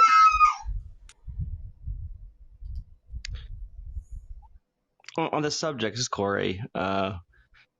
As far as El Salvador goes, this is kind of like a situation where we might have a false start. A lot of projects or big transformation programs tend to try to shove things in quickly without getting the infrastructure and foundation and kind of the buy-in from all people, and that includes education and training, right? And so my fear here is the government shoving this down their people's throat without having all the even a reasonable MVP, minimal viable product infrastructure in place to support this, in education for the right people to understand how to actually use and operate and execute against this. So that's my only fear with this kind of initiative that's going on, down there right now. Well, this is actually a huge issue. And while there are a number of people who are in the U.S. who are from El Salvador or have close relatives there, who say, "Oh, everybody's very in support of it." the knowledge on the ground from non-Salvadorians who are coming back, to the extent that either one is biased. We have like former ambassadors and people who've been there for a long time, including U.S. Citizens who have lived down there and citizens of other countries that have lived there, who say that there's a huge problem in education, and that's why the numbers are about 70% of people who do not want Bitcoin to be mandatory currency. They don't understand it. It's a population that is largely illiterate and innumerate, and it's a big issue. And I know that those are things you don't want to say and you're not supposed to or whatever, but it does make education extremely hard. There are more cell phones per capita in El Salvador than in I think almost any other country, but they're not distributed evenly across the country. So you have the very wealthy who have many cell phones, and then you have the poor who may have one but doesn't. They're not like they're not a fully capable smartphone. They can't actually conduct any of this stuff through it. You know, they're mostly used for texting and things like that. So the wealth is definitely not spread evenly. There's all sorts of allegations now that are coming out about autocratic things that are happening with this president, who I understand, I have heard from several people that, oh, he's wildly popular, but at the same time, I've also heard he's wildly autocratic. That doesn't necessarily mean that they're mutually exclusive, right? There are people who are all for it if, you know, like they say, you know, the one thing about Mussolini is he made the trains run on time, right? So it's not necessarily that there are certain institutions that need to be changed or upgraded or whatever, and people find benefit in that. It's just that it is not necessarily supportive of the idea of a democracy, and which is, you know, what they seem to want. It's not our country. And I also have problems with people taking ideas and new technology and things and going to populations where there is not enough education and not enough resources in general, money, time, things like that. They go to these places and use them as basically labs. That I find really offensive, right? These are people, not lab rats. You can't actually, it's not fair to go and say whether or not like a currency should be used in this particular country or that country. Like if the people don't by and large know what it is, how to use it, or how to have access to it, they can't get their own access. They have to rely on the government to provide access, which means they're government held accounts. They're not their accounts. Then this is not a place that you necessarily need to introduce this technology. Yeah, that's a great point. There was also a study out of Ontario, Canada, that studied how smartphones specifically impacted literacy, and they found that actually it was not the variable that was of interest. It was actually whether you had a personal computer that determined your literacy. So even having a smartphone was not sufficient to, show evidence for literacy. Okay. So the next headline up, in no particular order, from the New York Times, your batteries are due for disruption. This week, a more efficient type of battery arrives in a wristband fitness tracker called Whoop, and this Whoop's new wristband fitness tracker has a surprisingly new type of lithium battery that could soon reach smart glasses, cars, and even aircraft. The new Whoop fitness tracker straps around the wrist, a lot like any other health monitor or smartwatch, but you can also buy a sports bra or leggings equipped with this tiny device, which can be a sliver of electronics stitched into a fabric of clothes. Squeezing a fitness tracker into such a svelte package was no small feat, says John Capodilupo, Whoop's chief technology officer. It required a whole new kind of battery. The battery, built by a California startup called Scylla, provided the tiny fitness tracker with more power than older batteries while maintaining the same battery life. While that may not sound earth-shattering, Scylla's battery is part of a wave of new battery technologies that could lead to novel designs in consumer electronics to help accelerate the electrification of cars and airplanes. They may even help store electricity in the power grid, lending a hand to efforts to reduce dependence on fossil fuels. New kinds of batteries may not dazzle customers like new apps or gadgets, but like tiny transistors, they are at the heart of technology advancement. If batteries don't improve very much, neither do the devices they power. Companies like Enovix, QuantumScape, Solid Power, and Silva have been developing these batteries for more than a decade, and some hope to move into mass production in 2025. Silva's chief executive and co-founder was an early Tesla employee who oversaw battery technology as the company built its first electric car. Introduced in 2008, the Tesla Roadster used a battery based on lithium-ion technology, the same battery technology that powers laptops, smartphones, and other consumer devices. The popularity of Tesla, coupled with the rapid growth of the consumer electronic market, sparked a new wave of battery companies. So the founder of Sila left Tesla in 2008 to start work on what eventually became Sila. Another entrepreneur founded QuantumScape after buying one of the first Tesla Roadsters. Both saw how lithium-ion batteries could change the car market, then saw a greater opportunity if they could build more powerful type of battery. Lithium-ion batteries had just gotten good enough, but they plateaued. We wanted to push the technology forward, and now a bunch of companies are.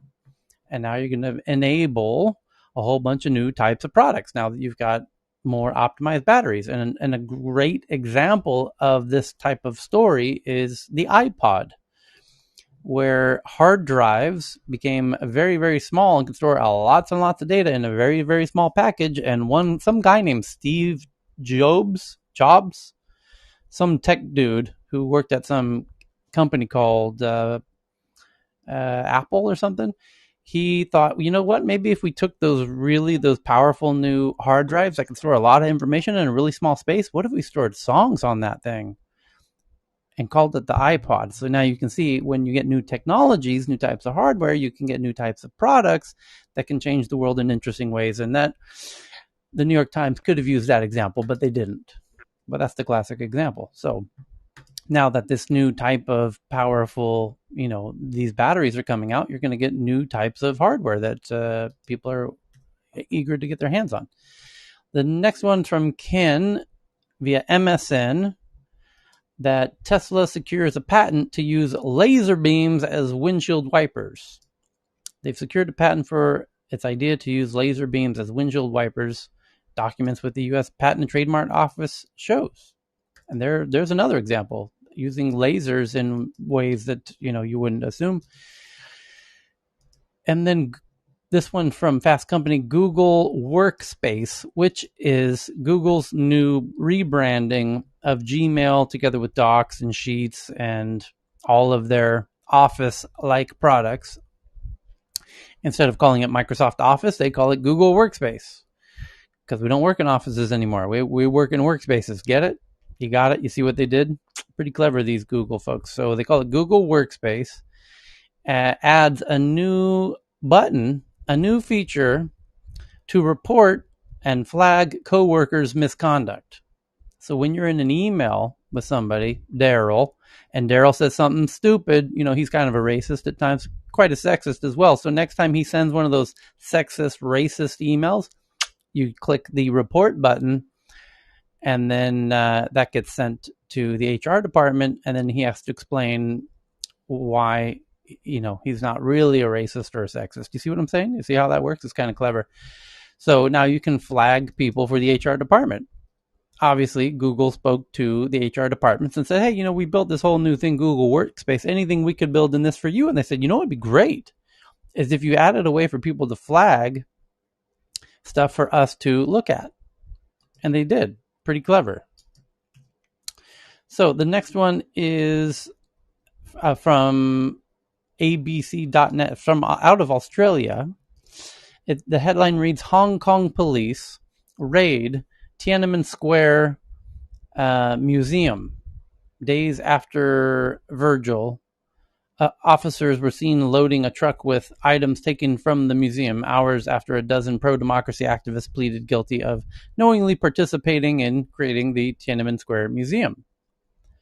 You're not allowed to have the Tiananmen Square Museum in Hong Kong anymore. Well, interesting art project they had there, which will just cost them the rest of their lives in jail. But it was an interesting idea. It was a clever thought. Can we as Hong Kong, an autonomous zone that has its own freedom of speech, can we even mention the existence of Tiananmen Square, which historically they could? In fact, they used to have an annual protest where nearly all of the city were to meet in Victoria Park and hold a candlelight vigil. every year. And it was massive. It was the biggest gathering of the year. Millions of people standing together holding candles and more recently iPhones in the night on the night of the Tiananmen Square massacre. And so they've always been able to do that. They did it for 30 years. And this year they couldn't. And so the question is, what can we make a museum about Tiananmen Square? And a whole bunch of people found out you cannot now make a museum about Tiananmen Square in Hong Kong because you no longer are in control of Hong Kong. Beijing controls Hong Kong now. That was There's ballsy. so much poetic irony there, right? Because with their protests, they got to the point where they couldn't wear masks, they couldn't write on pieces of paper, so their protest became a single blank piece of paper became the protest. Now, I think an empty museum is the protest, right? Like, here's a museum about Tiananmen. Guess what? It's totally empty. So this is real. Poppy just sent in this one from the Diplomat, and the headline is the juiciest clickbait ever. The real cause of China's Alibaba crackdown. The world's been wanting to know, and Cheng Gao Chen thinks they know the answer. Political intrigue? Question mark. Personal grudges? Question mark. There's a more basic cause for Alibaba's ill fortune. The company threatens China's monetary authority. And we did come to that conclusion ourselves, actually. So nice to see it confirmed by Cheng Gao Chen. On August 23, the Central Commission for Discipline Inspections announced an anti-corruption investigation targeting the party secretary of Hangzhou. Hangzhou is the city where the famous tech monolith Alibaba and its subsidiaries Ant Group were headquartered, and Zhou's fall is reportedly associated with scandals of his family's members covertly holding a great amount of Ant Group's shares. The news certainly deals another blow to Alibaba's already precarious position, since the $37 billion IPO of Ant Group, predicted to be the largest IPO in the world if successful, was abruptly suspended by regulators last November. Alibaba and its founder Jack Ma have been continuously under enormous political pressure. Some observers attribute Alibaba's current predicament to Ma's defiant attacks on the financial regulators of China before the IPO. Others describe Alibaba's experience more generally as an example of a crackdown on the private sector by the Chinese Communist Party, which is increasingly reasserting control over the economy. However, very few have elaborated on how exactly Alibaba and its mobile payment system Alipay might generate financial risks and what specific problems they create for the regulators, nor do many link Alibaba's drama to another hotspot, the issuance of the digital renminbi by the People's Bank of China. He did it. He came to the same conclusion we did. Well done, everybody. Cheng Gao Chen, you're one of us, my friend. You did the extra layer of homework, but you did it by yourself. It took us quite a while of debates internally with a lot of people, some from Beijing, to really figure out. Yes. Yeah, can we ping him in so we actually can give him the applaud? Yeah. If we can find him on Twitter, Cheng Gao Chen. But this is, and by the way, he's right. No, I don't know anyone else other than him and us who came to that conclusion. That it's, but it's rather common sense when you look at all the pieces of the puzzle and lay them out all nicely and then try and connect them all end to end, and then you come to the inevitable conclusion they were threatened because they had their own digital cryptocurrency plans in place, and this would have derailed that. You know what's the What is the chance latest? that it? Go ahead, Cheryl. No, I just read an article. You know what's the latest? China wants Alibaba and Tencent to open their platform to share with each other. I just DM you. And the question I was going to ask is, what are the odds that a nation state would confiscate an enterprise like this and use it as a faster path to digital currency? Right. So Cheryl just sent in this one from Reuters today, September 11th. That article is less than 6 hours old, and it says China's industry ministry has told technology companies, including Alibaba and Tencent, those are the two biggest companies in China and two of the biggest in the world. Think Apple and Amazon in their size. To stop blocking each other's website links from their platforms. And what they mean is, in the same way that Twitter doesn't play friendly with Facebook, when you're trying to share content from Twitter and Facebook, or Facebook content and Twitter, it gets really messy, which is why you don't do it. You've learned just to not bother. Or Instagram as well doesn't play friendly with Twitter, interestingly, although it's gotten much better. So same is true with Alibaba and Tencent. So the newspaper, citing unnamed sources, said that the Ministry of Industry and the Information Technology proposed standards to companies on Friday for instant messaging services, telling them all platforms must be unlocked by a certain time. The ministry said it may have to resort to other measures if the firms did not comply. other measures. And what are we to imagine these other measures might be? Hostile takeover? The move is the latest in a regulatory crackdown spanning industries from tech to entertainment and gaming companies. Companies that attended the meeting included Alibaba, Tencent, TikTok, Baidu, Huawei, and Xiaomi. Those are the five big. Those are China's big tech companies right there. The newspaper said the companies did not immediately respond to requests for comment. Number Maybe 20. they can sue the government. Hold on. I'm now counting that as officially number 21 in a row of no comments. We're on an unbroken streak of 21 no comments in a row. Let's keep track, shall we? Let's count that, Cheryl, as number 21. Tyler, can I play devil's advocate? Okay. Yes. Can we maybe think that last week was a vacation week? Let's just maybe say that. Okay. China's internet is dominated by a handful of technology giants who have historically blocked links and services by rivals on their platforms, creating what analysts have described as walled gardens. Yep, we've called it that since about the fucking 80s. And it's not just analysts, it's anyone who knows anything about tech. We've called that walled gardens. So regulators in recent months have cracked down, accusing companies of building monopolies and restricting consumers' choice. In July, the Wall Street Journal reported Alibaba and Tencent were gradually considering opening up their services to each other, such as by introducing Tencent's WeChat Pay to Alibaba's Taobao and Tmall e-commerce places. Interesting headline. Thank you for that one, Cheryl. While we're on the China tip, I have a separate one from South China Morning Post, which is based in China, this is an interesting one. It says they have an exclusive. Well, because they're in Hong Kong, and this happened in Hong Kong, so it makes sense that they have the exclusive. But it says unprecedented influence. Hong Kong's prison chief, because Hong Kong has a prison. I walked past it. It's not far from the hotel I used to stay at. And Hong Kong's prison's chief accuses inmates that are being held for, like the people who just tried to do the Tiananmen Square Museum, what they're going to be charged with is what's called the national security law. That's what Hong Kong is going to say they are guilty of. You're violating the national security law, and which is this law that came into place that is to protect national security, and you're just not allowed to protest anything, basically, or at all, not even hint that you're protesting. So the national security law, you broke the national security law because you did something that could potentially threaten national security by having this Tiananmen Square museum. So you need to know that word because it's in the headline here. It says Hong Kong prison chief accuses inmates that are being held for the national security law protest offenses of stirring rebellion behind bars.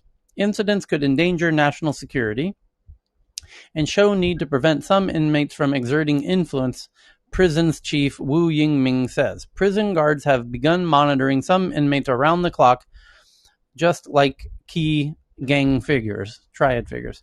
Some Hong Kong inmates held for offenses related to the national security law and the 2019 protests are exercising quote-unquote unprecedented influence in the city's prisons, leading to round-the-clock monitoring usually reserved for high-profile criminals such as triad leaders, the city's prison chief has said.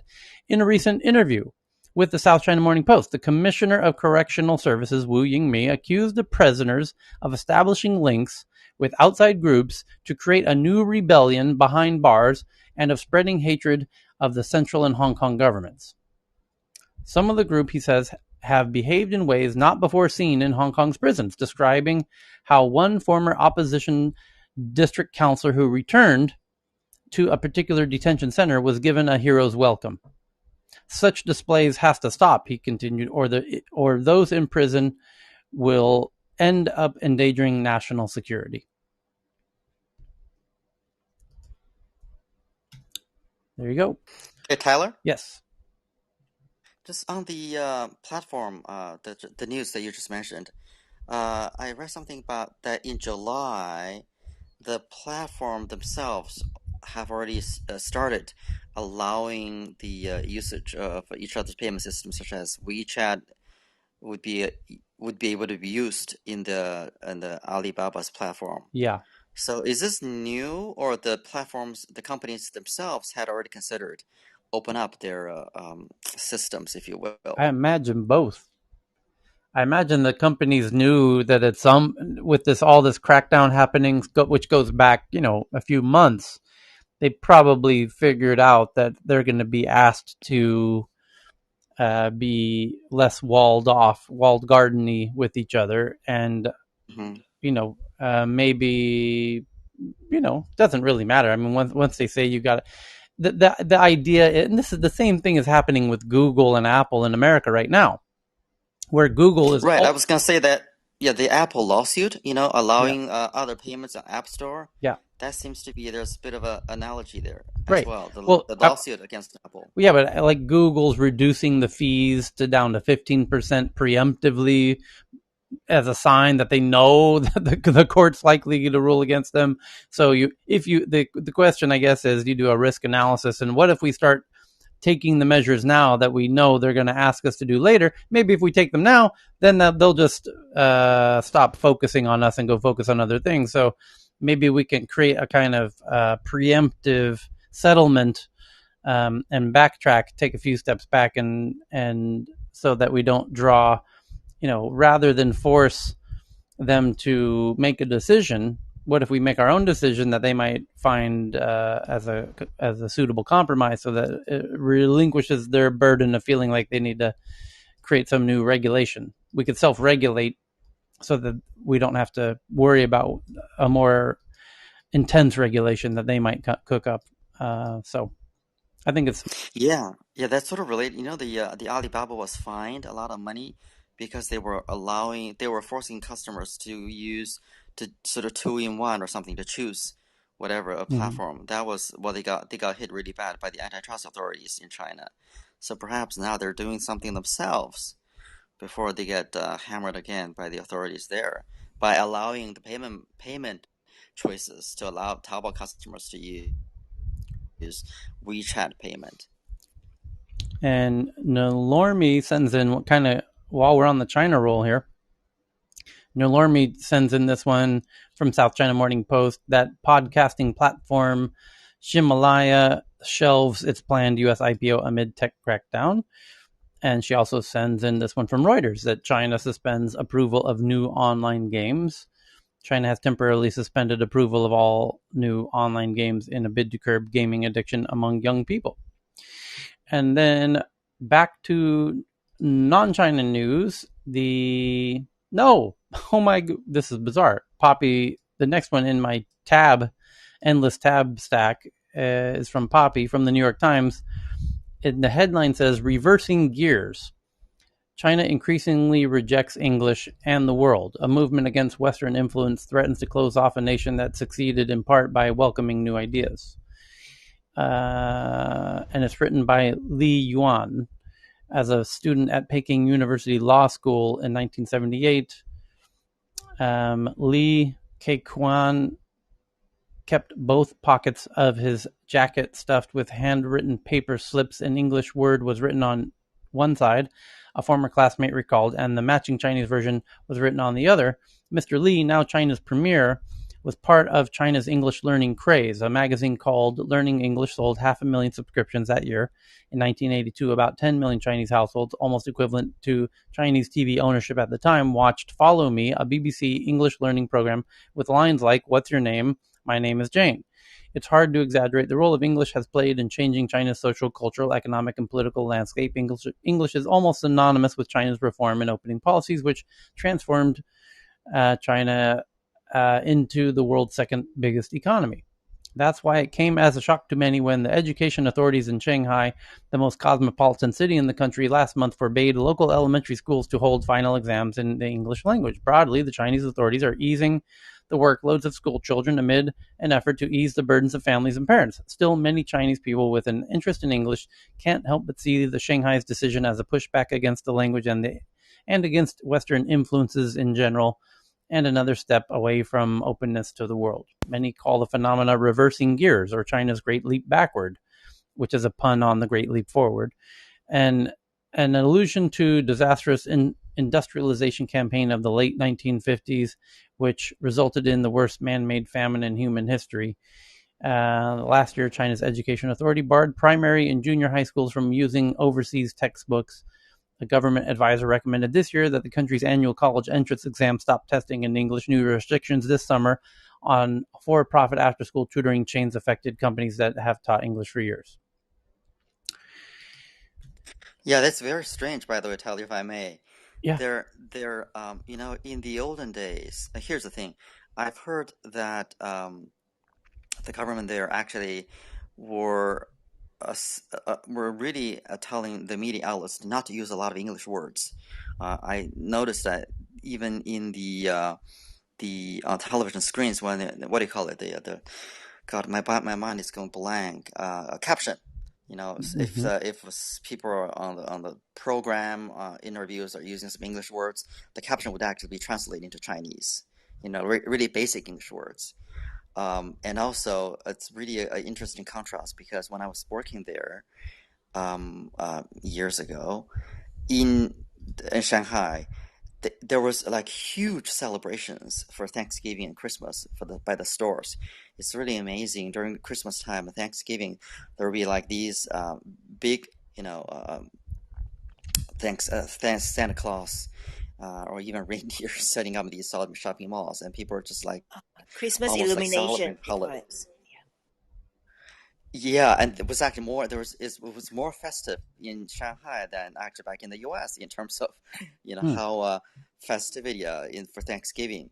I think that was because the shops were trying to push sales for commercial reasons. Right. But now it's really quite a drastic difference in terms of the crackdown on the sort of influence of English, which is really sad because I think it's not going to stop people from learning English, but it's just moving the effort of learning English to private sectors to get tutors if the schools are actually stopping teaching English to kids. Mm-hmm. Okay. Next one up is from Cami about new brain-computer interfaces enables wireless communication. Autonomous neurograins able to wirelessly record activity in the brain and transmit that activity. That's could get very wild indeed. You have an additional thought on this, Cami? Or you could just think it and then we could sense it. Well, what's really amazing is we're witnessing a confluence of technological innovation. So you're having artificial intelligence, machine learning, and helping to speed up the development of brain-computer interfaces, which in turn is going to help with novel therapies and communications and even consumer devices. So this is all happening in real time. As you've aptly reported in prior tech newsrooms, Mercedes has announced a concept car with the intentions of integrating BCI technology to control certain functionality. And what's not well known is they're doing this with Nextmind, but that's a separate news article that you've already covered. So we live in very exciting times. Yeah, indeed. The Japanese, okay. The next one's from BB. The Japanese game stocks still surging despite the Chinese gaming clampdown. Actually, probably because of it. Because if China is now not allowing any more new games and reducing their own games, and their big gaming companies, like Tencent and NetEase, are being told no more new games, and your current games are limited to 3 hours, per week for people under 18. Then other gaming companies, non-Chinese gaming companies, they're going to benefit from that. So Nikkei Japan writing the headline that Japanese game stocks shrug off Chinese clampdown. I think a better phrasing is Japanese stocks benefit from Chinese clampdown.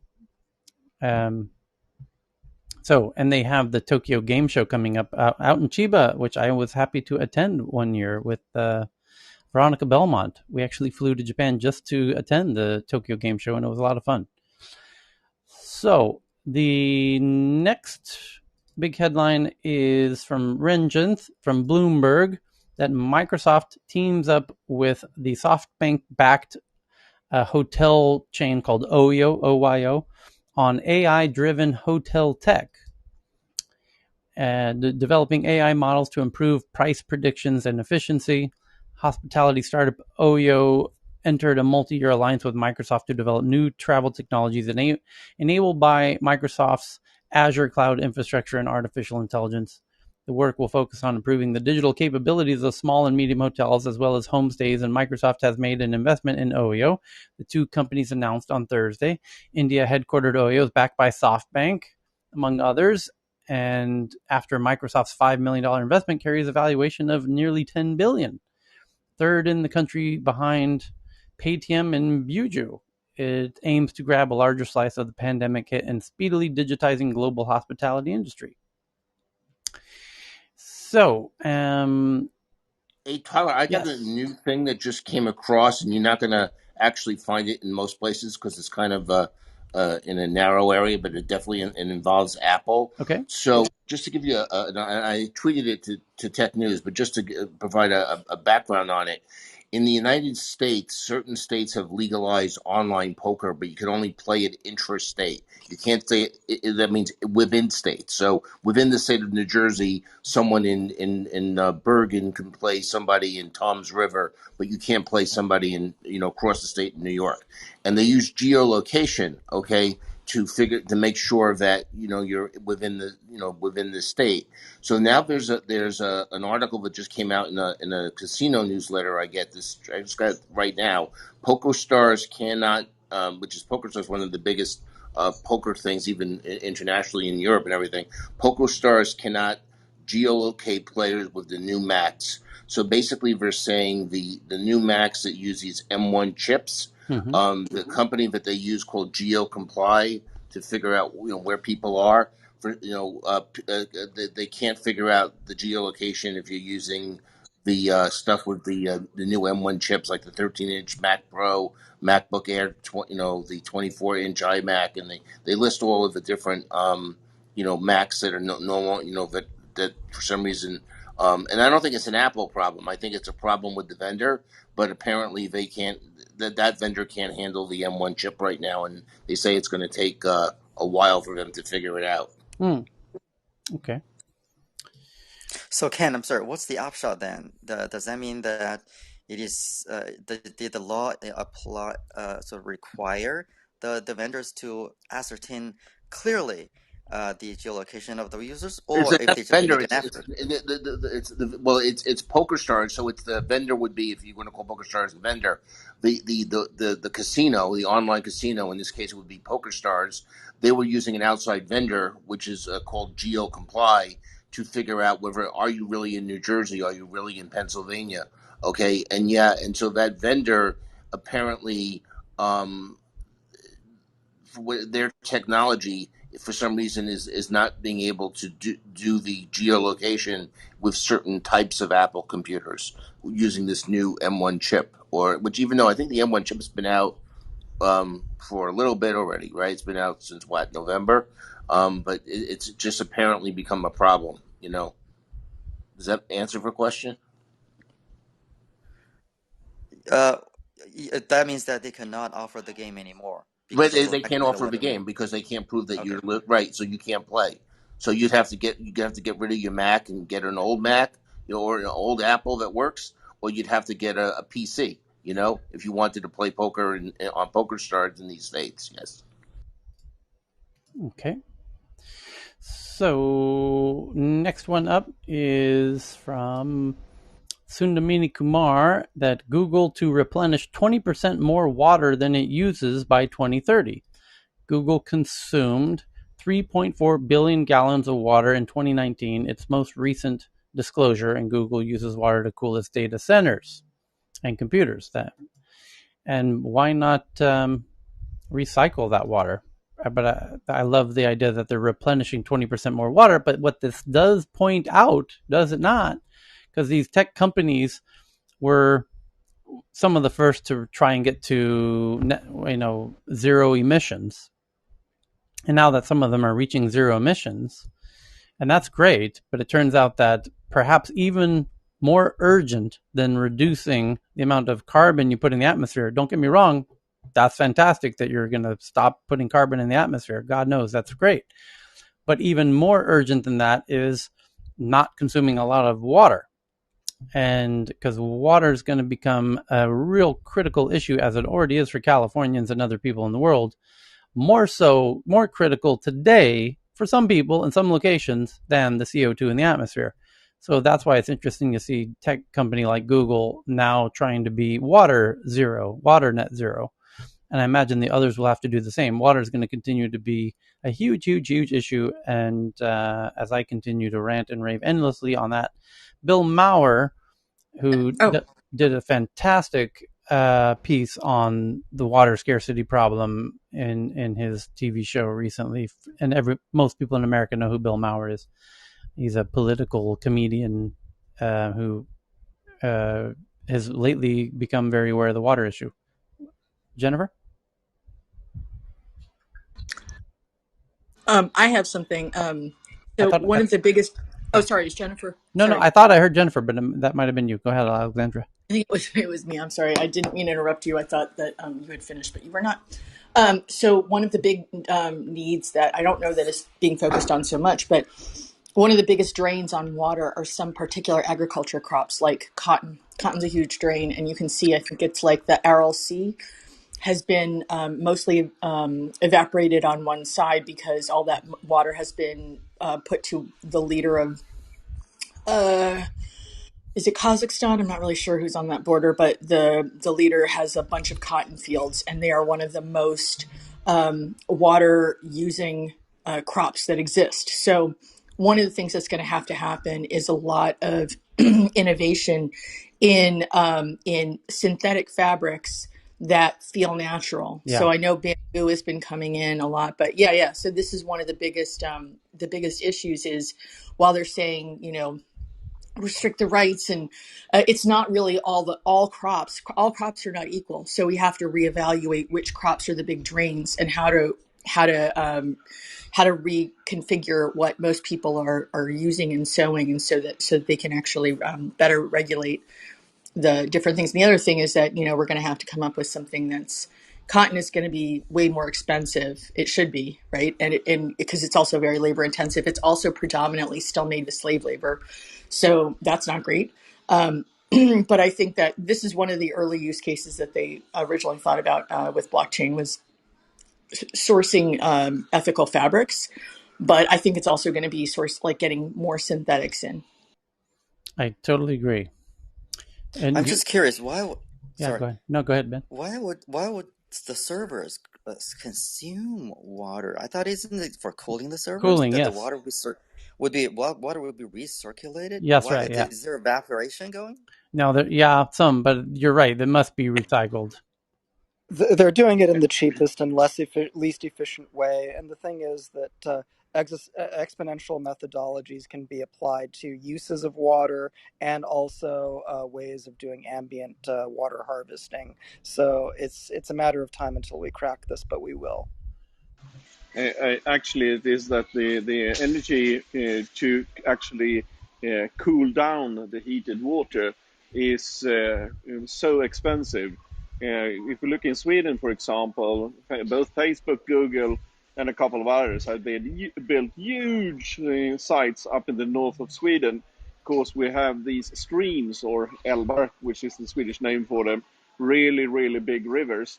So they actually tap into these ones because during the winter the water is -2 degrees when at the intake, and where they exit it is 4 degrees, where they send it out, and that's just because they need to take the water over the threshold from minus to plus. You should be aware that taking water from minus 0 degrees centigrade to minus 2 centigrades to 0 centigrades is the same amount of energy that take it from 0 to 100 degrees, which is the boiling point of water in centigrades. So they actually they save a lot of money, and they don't reuse 1 liter of that water. They just pump it right through their heat exchangers, and nothing goes back again. If we look at the cooling towers that you affiliate with large sites, they are costly, really costly energy-wise to use. You end up. Yeah, that's why I think, and Tyler, we mentioned it maybe last week, that company that was heating up stones and Yes. recovering the energy. Yep. This is heat exchanger technology.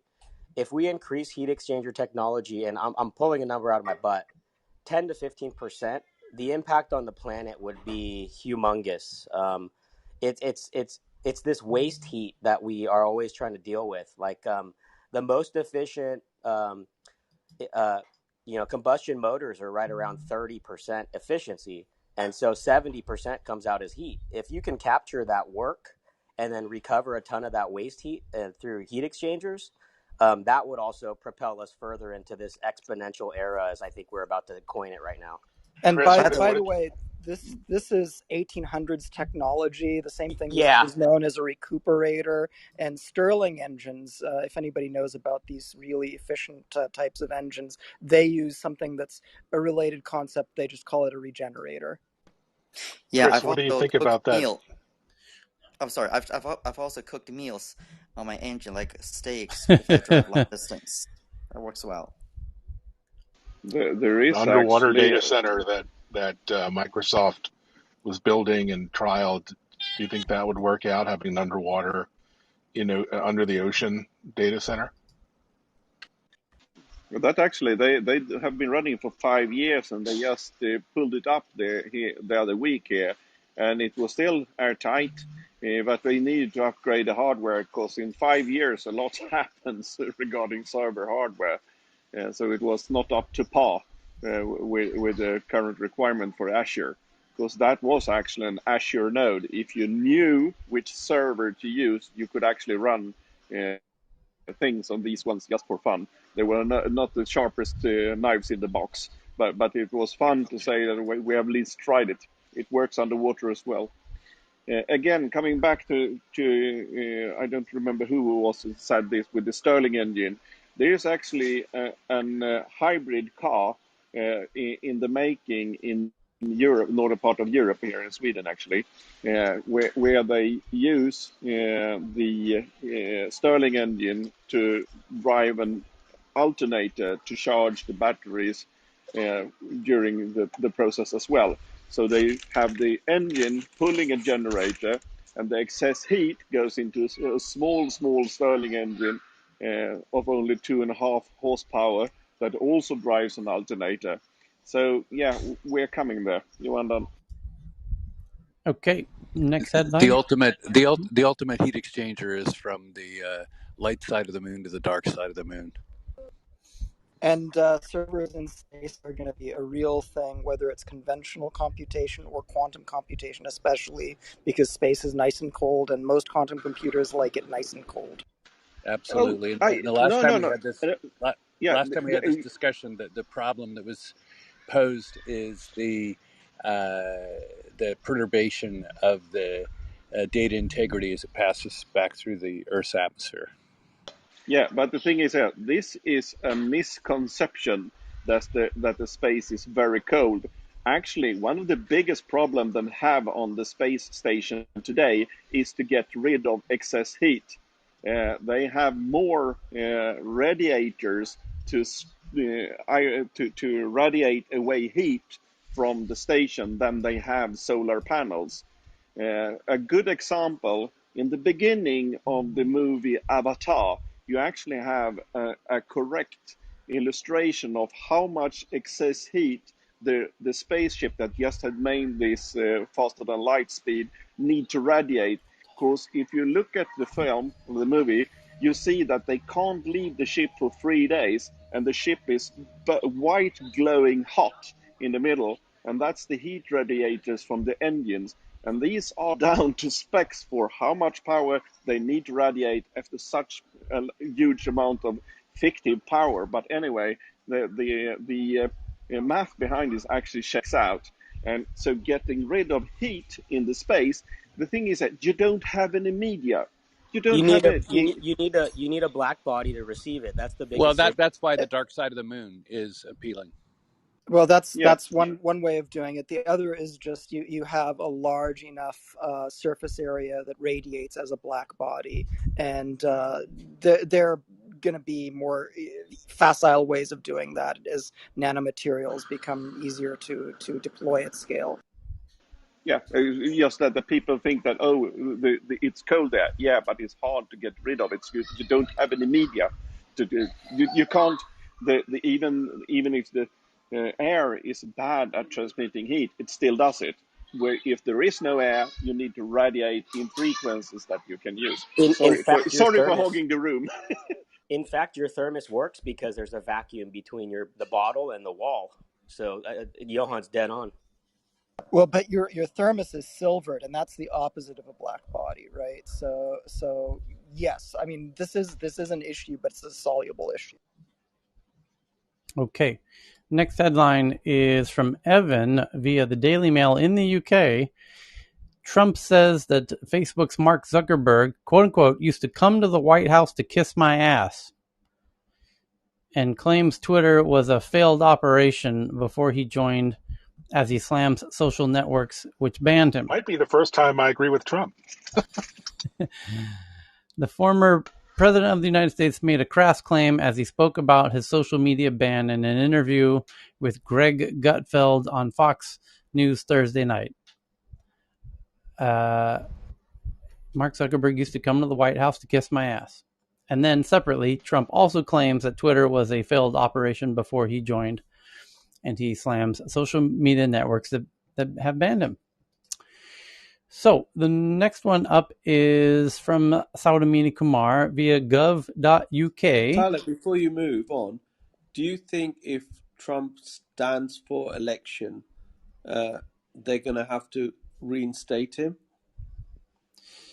If he runs for re-election?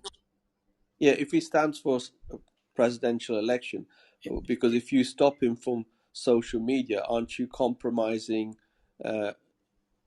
Yeah, we've debated that a bunch of times. It doesn't seem to be applicable to the broadcasting equality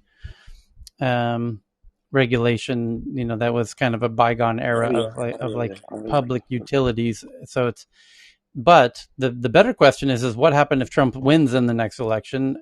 Obviously, they're not likely to reinstate him, and I don't know that it will even matter. Even if they say, oh, okay, here's your account back, he might say, okay, fine.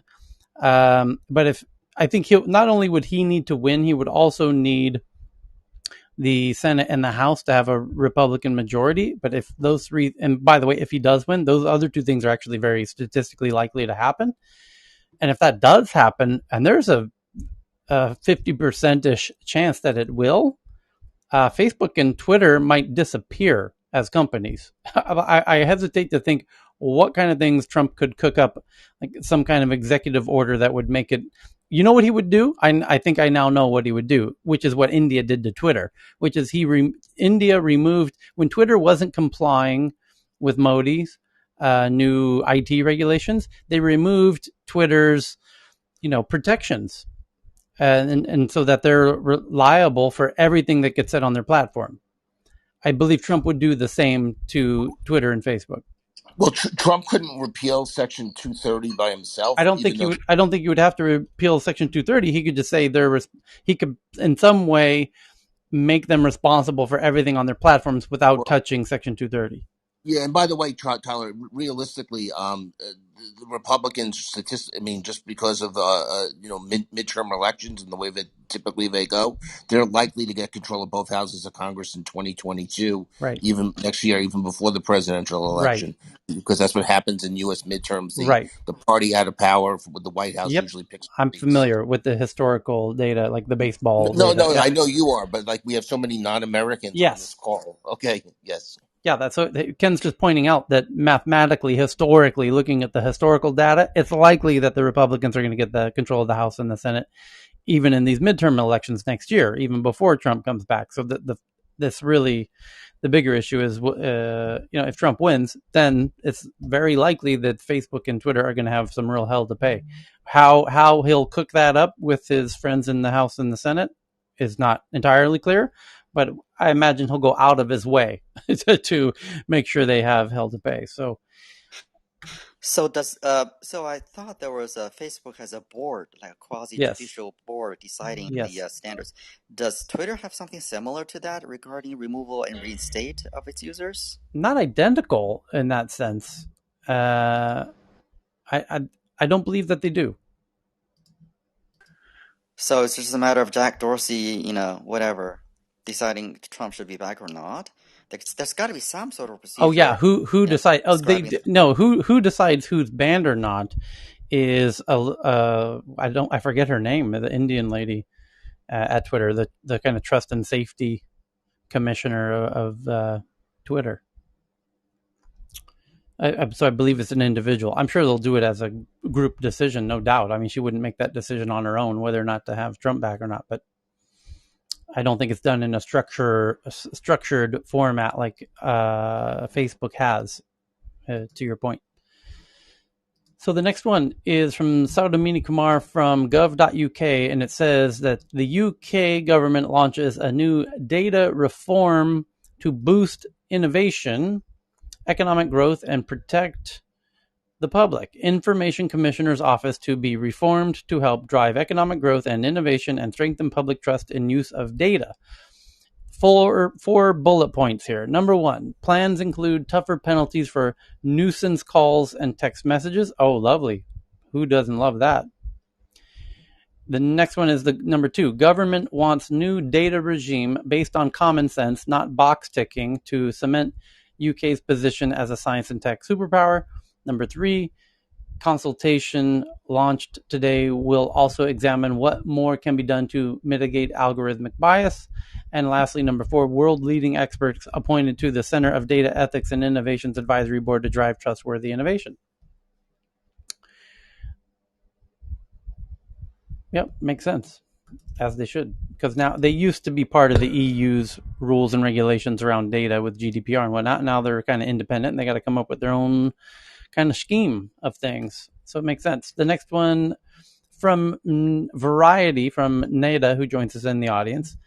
And this article from Variety says TikTok is king of social media despite copycat competition from the likes of Instagram, Snapchat, YouTube, and Netflix.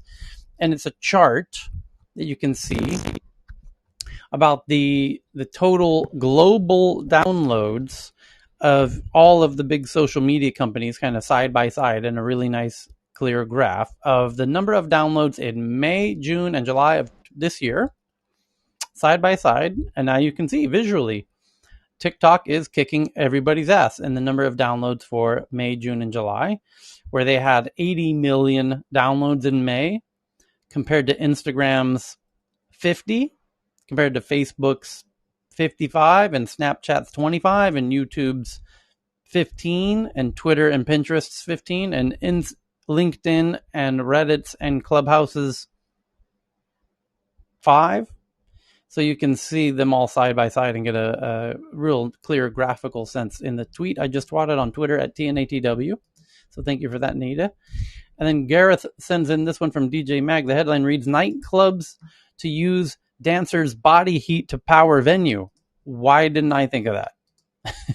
The Glasgow Address or nightclub has long-term plans to go carbon neutral It's called SWG3 in Glasgow. It's reportedly the first venue in the world to test body heat system. The initiative is being rolled out as part of a UN-backed COP26 climate conference, which begins in the city on the 31st of October. Honey Dijon will play a launch party to celebrate on November 7th and is also designing the Body Heat t-shirt with staff from the venue. Body Heat uses heat pumps and fluids to capture the incredible amounts of body heat generated by SWG3's crowds, channeling the combined energy into 12 150-meter deep bore holes drilled beneath the venue, said a statement. You want the Matrix to happen? This is how the Matrix happens, everybody. Does this mean the roof won't catch fire? You need a whole new dance craze and anthem about that one. Hey, Tyler, which publication was that in, by the way? DJMag.com. Got it. I just tweeted it just now from Gareth. What a very clever. That's where I studied, Tyler, in Glasgow, and the nightclubs. Like, it's a serious business for Glaswegians. Like, it's a big dance scene, and yeah, very cool. And we learned the word Glaswegians. Yeah, the win-win.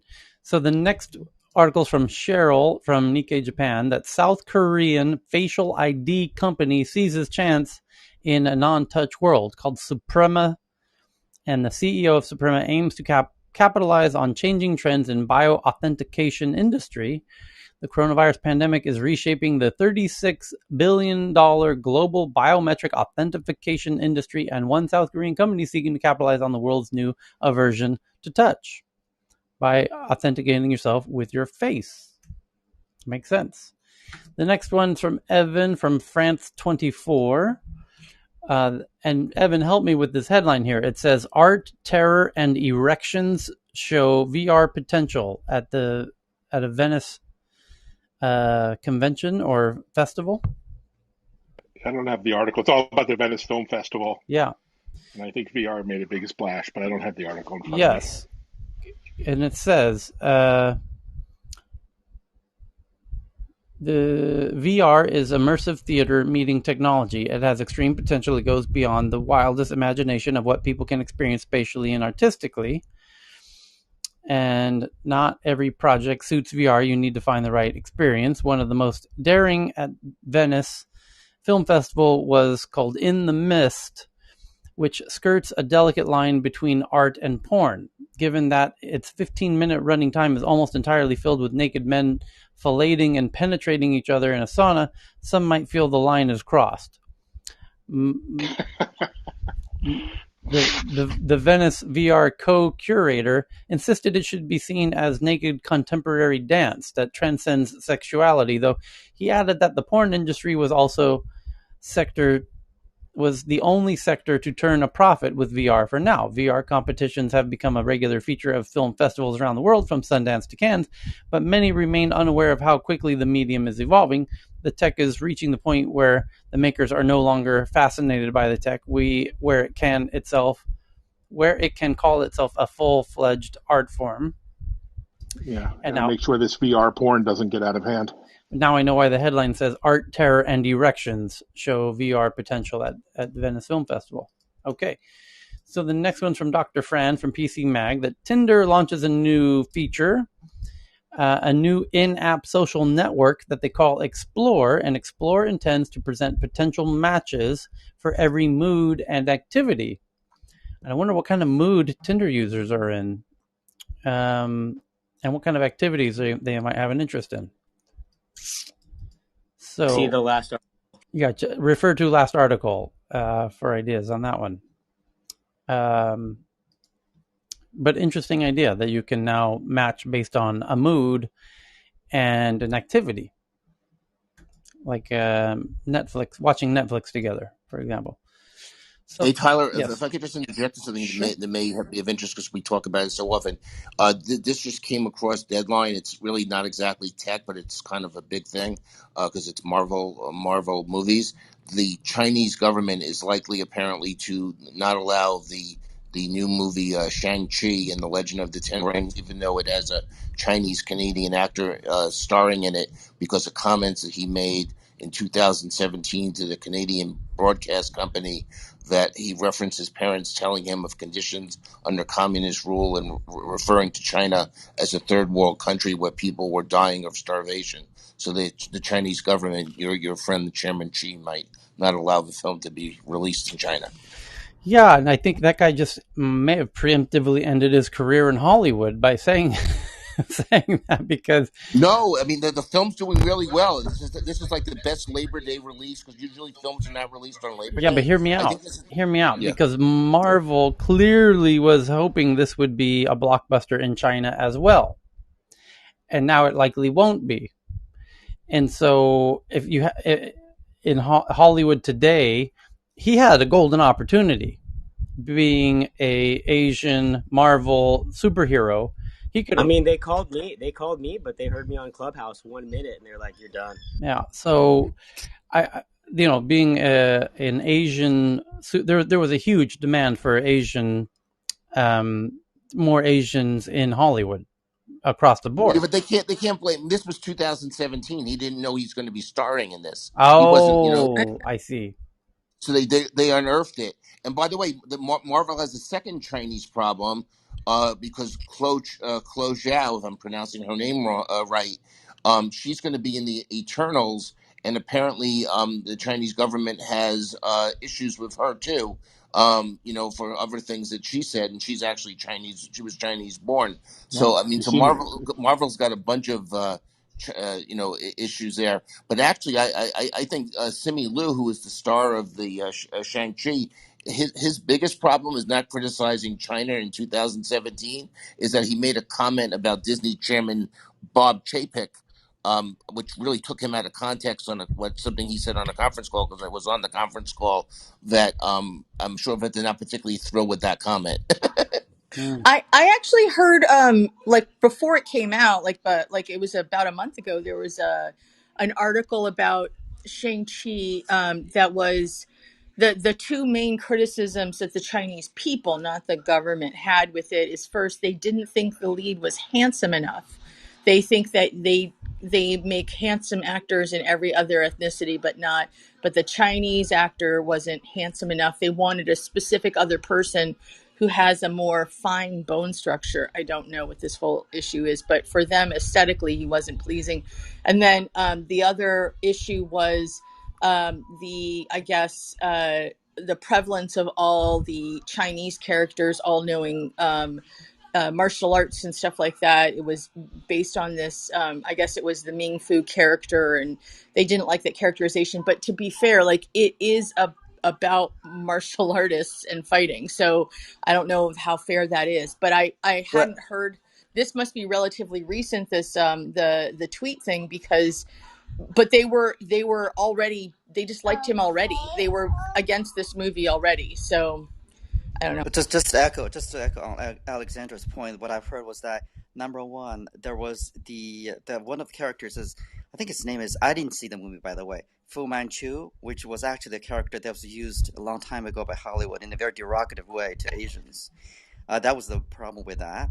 The other one, which what I found was very interesting, with respect to the lead character's looks that Alexander you're talking about, actually, it's kind of interesting. It was because his eyes were just not big enough, not considered handsome, because it was not the stereotypical handsome, Asian man's ideal in the He is general totally populace. handsome. This is a But very strange thing. but here he let me because let Wouldn't me that he go wasn't against he idol wasn't worship? Niang Pao enough. He but wasn't but Niang but Pao. here's the point. I'll make this point. Actually, this is a very generic point. Actually, in the West, if you look at the standard of beauty for Asians, especially the female models, it's been going on for many years. That in China, the standard of beauty, let's just say for women for that matter, is very different from what the West, what at least Hollywood or the Western standard of perception, what a good looking or what Asians should look like. And this goes back to many, many, many years ago, when you see the standard representation of the Asian women, they tend to look more sort of the Qing Dynasty standards, flat face, the Mongolian features, if you will, and small eyes, and it's somewhat borderline on the sort of the bit of a racist view of, when people wanted to emulate Asians, they would just make their eyes narrow, and that exactly that can be like very offensive, because it's happened a few even now. Some of sports teams, when they were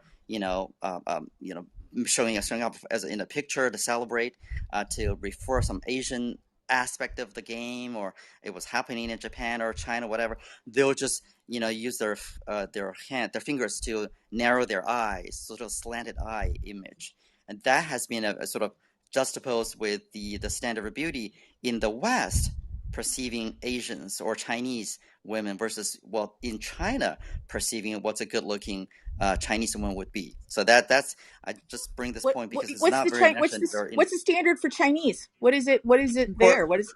sure. Like round eyes, sort of a bit of a higher cheekbones, kind of like westernized a little bit, if you Yeah, will. If you look at Double the eyelid. it's the same thing double in the fashion eyelid, industry yeah, as well. Like in I the mean, fashion yeah. industry, the wide eyes and the like just mono So so not much monobrow, sorry, so on but yeah, the monolid. the new DJI Osmo 5 just came out, which is basically a handheld phone stabilizer so that you can use your iPhone as a camera. It's very popular with video bloggers, for example. And the new one that just came out, the software has, when you're recording your YouTube video or TikTok video with this Osmo 5, which is DJI, it's a company from Shenzhen, China, it has skin lightener built into the iPhone app. So you launch the DJI phone app to use its camera. It has its own camera app instead of the Apple camera app. And when you're in the camera app, it has kind of filters with sliders. And one of the sliders is skin whitening, so you can whiten your face because Asian people like to look whiter. It also has eye enlarger, and it also has cheekbone enhancer. So to give you an idea of what they find more attractive, those three sliders on this Chinese app probably give you an idea. I can tell you that I've Yeah, seen videos with filters on, and people have they've actually demonstrated the whole process. It is just amazing. Those filters literally change someone from just extremely ordinary looking to like one of the movie star looking. It's mind boggling. It's so great I for yeah. sure. When you I look at actually just I saw fashion that imagery, there are a couple yeah. of very famous what's it called there are a couple of very famous a Korean I mean there must be, I don't know if there are similar standards or whatever, but there are a couple of people who became famous as influencers, and then someone took a photo of them in real life, and they are much heavier and less distinctively featured than they appeared in their images. But why would you change your image when in real life, like you don't look like that in real life? Why would you? Why? I mean, people will know, right? Well, No, Alexandra, for the streamers, it's it's money. It's yeah. literally The money. money. They There's a lot literally of can put themselves reasons like for. man and woman. I actually was watching a Like, live. I was actually watching a live feed with someone who had one of those filters on, and then there was a glitch, and all of a sudden the filter disappeared for a few seconds. So can I it was an awkward Yeah, moment. in the influencer industry, face morphing is like the most natural thing that you can do to appease whatever fan base you're trying to cater to, honestly. And then even further in K-pop would be surgery as well, or even like putting prosthetics over your skin. So you see these actual videos of people removing the like tape and removing the extra cheekbone enhancer and all of these other things. but just all to right? help a bit for those of you who are interested, if you want to use online dating, FaceTime. Ask them to FaceTime you, because I've heard that it's difficult to get filters with FaceTime. But with the other technologies, you can't tell the other How about you size. just meet them in person? Pandemic, hello. So hey, on this subject, like, I'm a mutt. I'm Taiwanese, but I don't know where I come from. My grandmother was an orphan, and people can't figure out what I am. I don't look Han Chinese, and I grew up in a white town as the only Asian person. So I went to UC Irvine, and that became a huge culture shock for me because that school is like, maybe 40 to 50% Asian, and that's where I really got my culture. But one of the things that struck me the most was my freshman year. Someone asked me, "When did you get your eyes done?" And I said, excuse me, LASIK? And I'm like, I'm wearing glasses right now. What do you mean? And they're like, your eyelids. You have what are called double folding eyelids. When did you get them done and who did them? Yeah. He said it. When? Natural, God's Yeah. When? gift. Tell us when. And that was like my first like understanding that like that's actually a thing. And so it is a big thing. So I guess filters are probably better than surgery. In Korea, Yes. it's a I don't huge know. industry. The Korean monolid. doctors, Yeah. they're great at doing these things. Yeah, there's it's amazing over there, to be honest. Well, there's been a Thailand too, right? huge uplift in plastic surgery from the pandemic because people are seeing themselves on Zoom all day and other applications, and they don't like what they see. So, Yeah, For I read sure. Like someone there's needs to actually make a there Zoom there's filter app. Yeah. yeah, there's actually something that's people are now recommending that you turn off your self feature because it's also different depending on how far you are from the camera and stuff. But I live in Plastic Surgery Central. I live in Beverly Hills. And there's a famous strip that TMZ used to go up and down all the time because it's just nothing but plastic surgery offices. And there's a deli there that apparently people go to when they're in the process of like just after their plastic surgery or whatever. But I was just there like about a month ago. I was driving down that street and it's incredible. There's just people walking up and down with they mark your face before you do the surgery. So there's people with like marker lines all over their faces. I mean, it is just it's hysterical, but it's everywhere. So they've got like, you can see exactly what they're getting done because they've got lines on their nose. Nose is really popular. And then I guess the chin is really popular. I see a lot of lines under the chin. And then, if there's stuff under the clothes, you can't see it. But it's incredible. I mean, it is just constant now. It's not occasional. There's not like the secret car or whatever. It's just everybody. So it's crazy. And you were there just visiting? Yes, I was there just visiting. Would I I'm look just like this kidding. if I'm I kidding. had actually gotten worked? And this is not a I'm kidding. post-operative face. I'm just saying. So the mask is a good thing Alexandra, for them. there's a You're just book. asking for a friend. We have heard that. There's a new Michael Lewis book, The Premonition, and he talks about some of those Beverly Hills clinic and the level of sanitization they have. They are potential grounds for Hep C and HIV virus. The way they are operating some of those clinics there. Okay, next headline coming up here is okay. Next one is from Katarina. The evolution of mammals reveals 2,000 new genes key to longevity in humans. Researchers have identified 2,000 genes in humans linked to longevity. The genes are associated with biological mechanisms that drive the prolongation of life in mammals, including DNA repair, that's the key one, coagulation, and immune response. In the case of mammal, as for humans, we can potentially live for 120 years, and on average, we are all very long lived. The keys to our long life expectancy, however, are still largely unknown until now. Many studies have sought human longevity genes by comparing genomes within our species. However, the mutations observed can only explain the moderate variety of 10 years in the life expectancy of modern humans, far less than the variation observed between other mammals. Now, an international research team led by the researchers at the Institute of Evolutionary Biology, a center of Spanish National Research Council and University of Barcelona, Spain, has identified more than 2,000 new genes linked to longevity in humans from an evolutionary comparative genomic study that included 57 species of mammals. The genes identified are involved in biological mechanisms linked to the prolongation of life in mammals, such as DNA repair, coagulation, and inflammatory response, and codify more stable proteins in longer living species. Altogether, the mutations observed largely reflect the variance in longevity of today's human populations. Here's the quote. When you only compare human genomes, you see differences between the genes that codify small differences in longevity between people, but the genetic structures behind the character may be based on mutations that occurred millions of years ago in our lineage and may have incorporated now. Using the variation that exists between other species of mammals, you can get much closer to identifying the other changes that are in the nature of longevity that may not differentiate us significantly at the genetic level between humans. One of the effects observed in all mammals after a certain age is that of the proteome.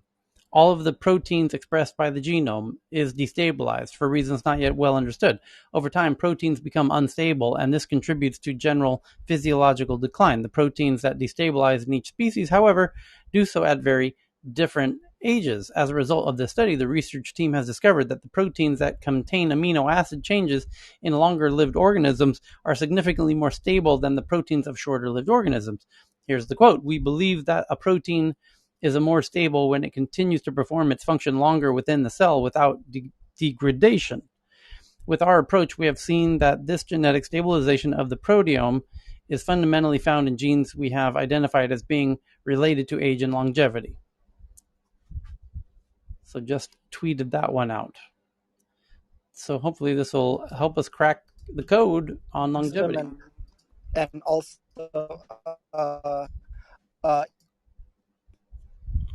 in part of COVID disease, there's something called unfold process. This is a problem, and both cells and the immune system respond to it. So that in itself could even drive some of the effects on longevity. Give me 2 seconds here. Evan sent me one that I gotta save this gorgeously designed house here. Add a bookmark. Done. Okay, next one up is from Kinsha in the audience about cholesterol jab. Speaking of genes, why gene silencing drugs may work better than current treatments. The NHS has very recently approved a new cholesterol lowering jab, which will be offered to 300,000 people over the next 3 years. The drug called inclisiran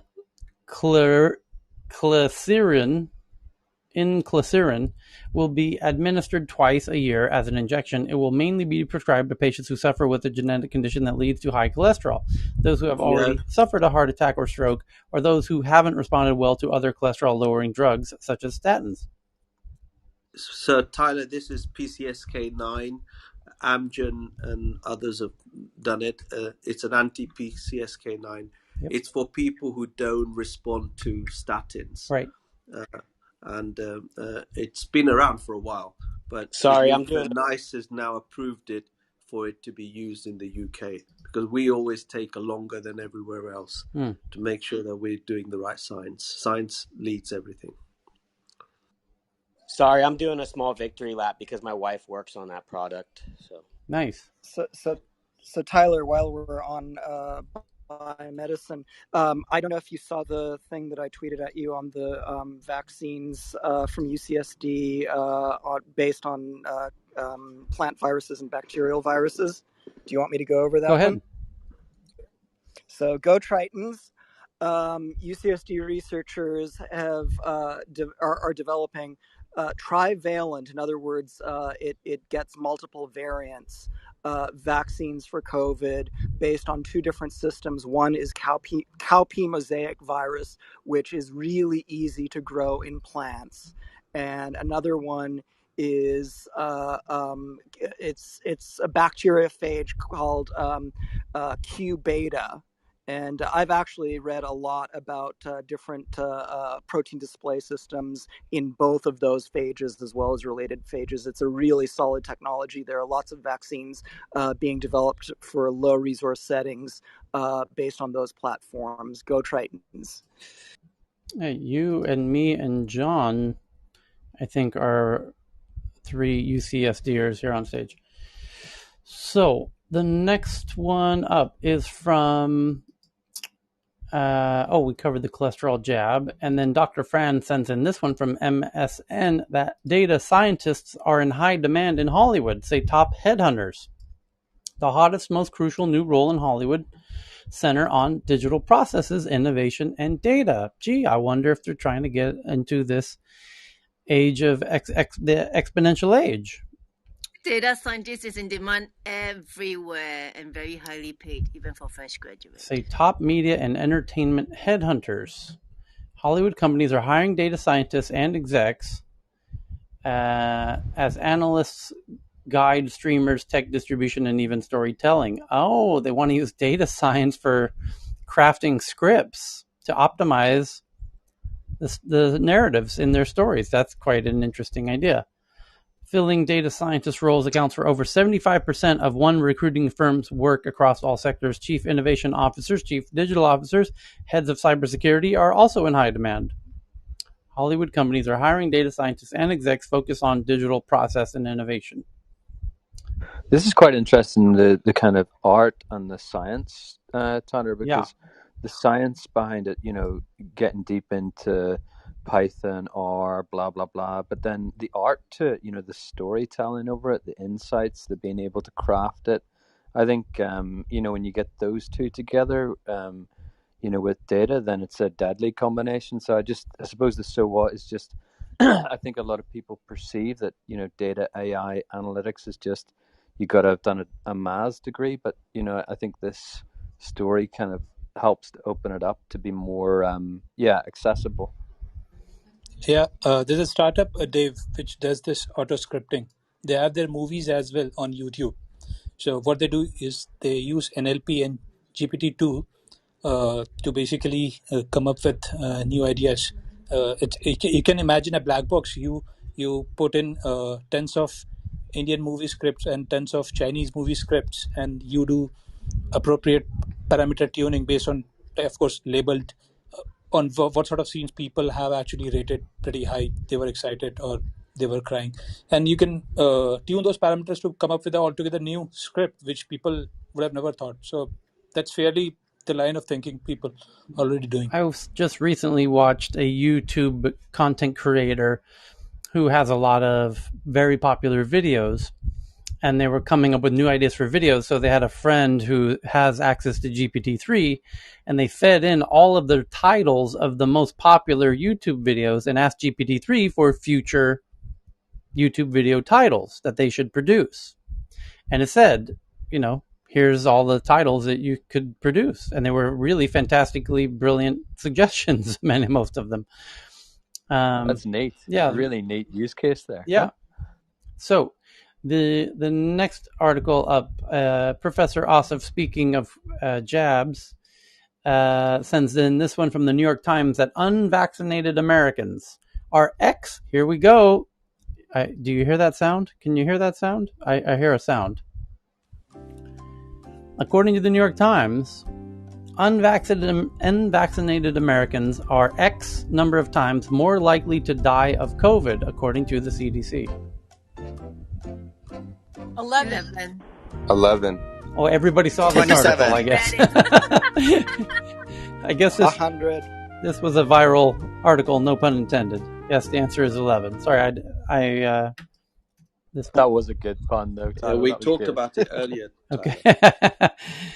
So the next one is from Evan, that Uber has figured out a way to deliver all of your meals without the food inside of the box getting all messy from the delivery.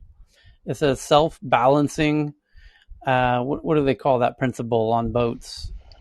It's like a gyroscope for your food. Yes, gyro-stabilized. Balancing. You gotta check it out. The design is very clever. Yes, I just tweeted it to the Tech News Twitter account. It's called the gimbal. Yachts have been using them forever. As somebody says in the tweets 19 hours ago. They read my mind. How did you do that, Stephen? So the next one is from Heyman from the South China Morning Post.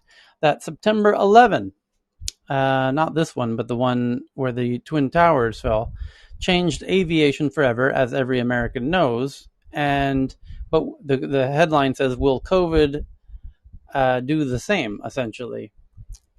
Could COVID change other aspects of flight and travel related to security measures and rules? So, for example, TSA lock was from 911 too, right? What's that? TSA lock, the requirement in US, the TSA the door, lock for luggage is, it's also from since 911, right? Mm-hmm. And then the ESTA requirement that we mentioned the other day, a lot of additional requirements since then. For 20 years already, my God. So the next one's from Tomoko in Japan, sends in this one from Variety out of Hollywood, that Netflix has set up a anime creators lounge in Tokyo. Japanese anime industry. That's cool. Yeah, it's quite different and actually low-paying industry. How Netflix will change the situation is something everyone is watching. I like it. The next one's from Evan. It says the future of the warehouse is automated. What? Why didn't anybody tell me about this? What the fuck's going on? Shocking. E-commerce has become a fast-growing factor in America's retail landscape. Says who?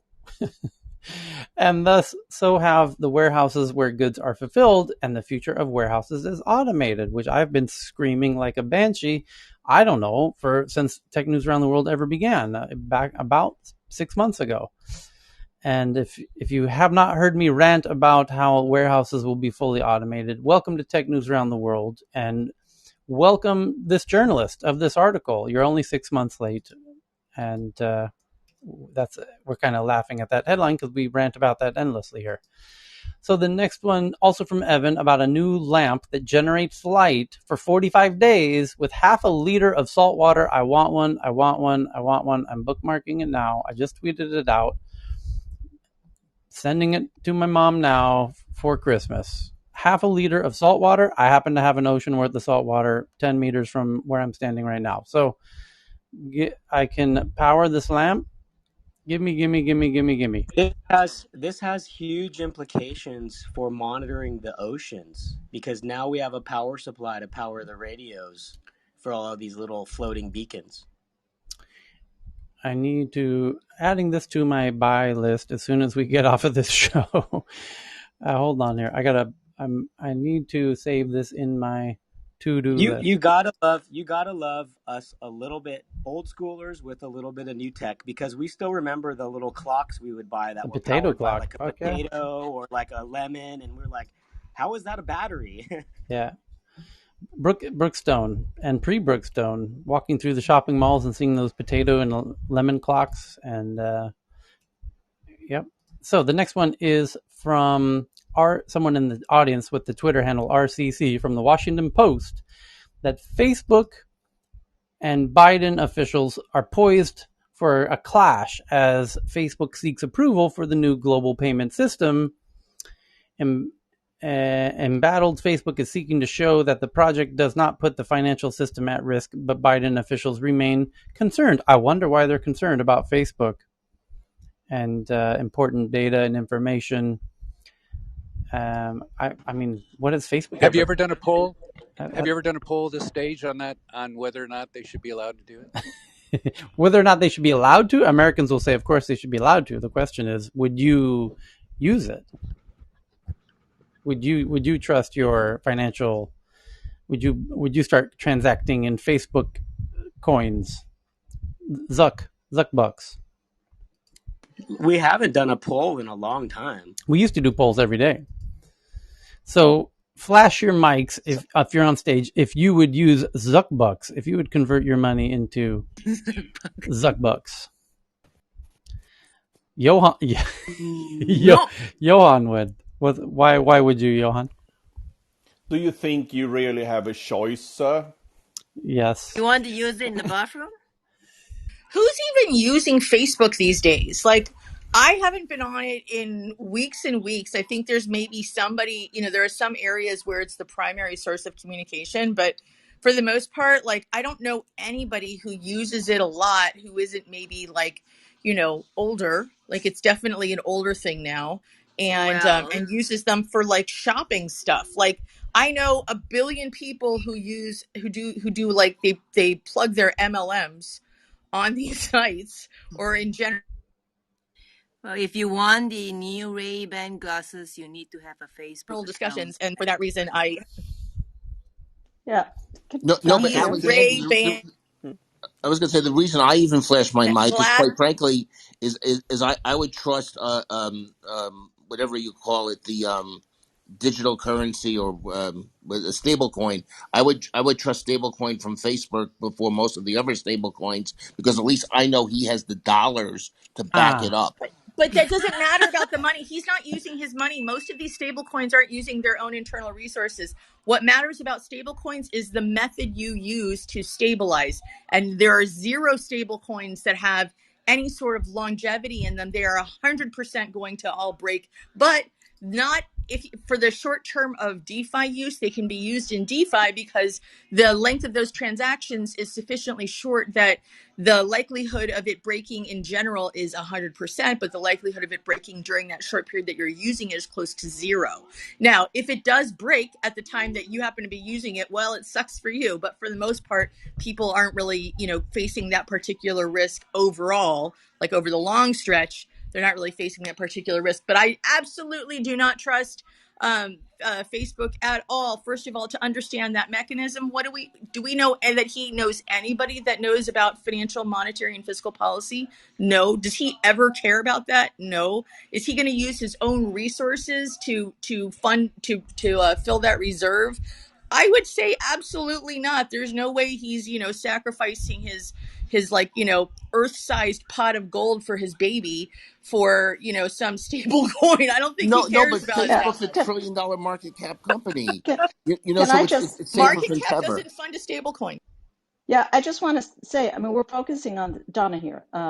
We're focusing on the stable coin, but the route he's going at the moment is he's going to get everyone using his Novi wallet.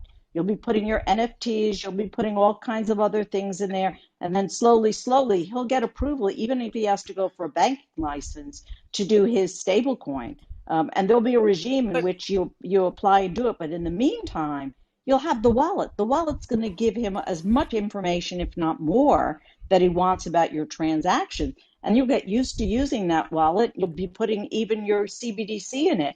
And then it'll slowly start. So he's at every state getting the licensing for the wallet because that was the least And that I believe resistance. because the wallets are going to be the way stations, like all of these bridges and stuff between all of these, between all the blockchains. They're not awesome and they're too slow. What they're going to end up doing is making the interchanges, like railroad interchanges between different chains, are all going to be through the wallet.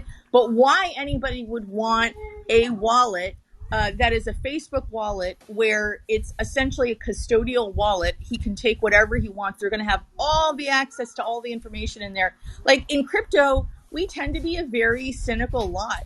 So I'm not entirely sure why anybody currently in this situation would actually do anything that would be like a Facebook wallet. Just sounds like the worst of all worlds. But I guess if people did, like, I just think that it's going to be theft of goods and data. Woohoo! Tyler, are we on the crypto section? Kinda. I have actually a theory regarding this as well. The thing is here that all the coins that are today, they are built on something that is hard to get by. Energy is the most famous one. There are others that are bandwidth. There's a free Wi-Fi, or not free Wi-Fi net, but they actually, if you allow people to use your bandwidth, you can actually get their coins for it. But the thing is here that it might be that Facebook actually will coin upon our data. So we're giving up all our data to them to get their currency. And this is the way that you actually can mine, by providing more information about you, your family, and what you're doing in all your applications and so on. You will actually get paid more or less in their coins. And this is a prediction from so yeah, cheers. Tyler? Yeah. There's an interesting one that came out in Europe specifically related to this, which is coming in from the EU. And basically there is already in the process of Unibright baseline being delivered to the European Investment Fund, which is the largest in the world. And they're going to be using Unibright because Unibright is going to be delivering a feasibility study on the usage of baseline. And I'm trained in Unibright and the baseline protocol. So, and SAP has already sort of started to engage with it like about a year now. So it's very interesting to see that the European Commission has already moved forward to accept a feasibility study on Unibright to be used as a protocol, baseline protocol. So it's on Medium. It wasn't tweeted out per se, but it was just in my rabbit hole research, as I like to do. Okay. So it's a very interesting one because it'll open up the EU to using this particular token for navigating what they're working with here on the EU side. Speaking of kind of banking stuff for a second, RCC sends in this one from ProPublica that a banking app has been suddenly closing accounts and sometimes not returning customers' money. Called Chime, a neobank serving millions, is racking up complaints from users who can't access their cash. So if you have a Chime account, you might want to see if you can get your money out quick. Yeah.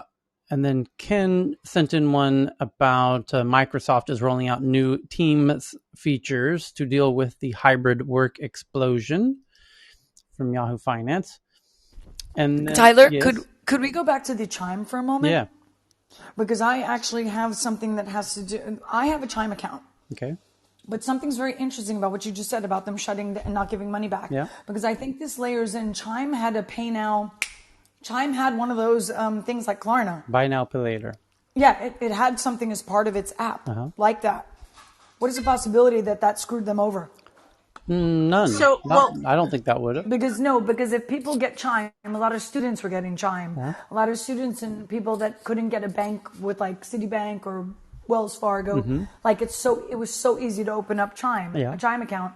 And my thought is if it's that easy to open up and it's like a very low level in terms of the first entry point of KYC because it's not a lot of money.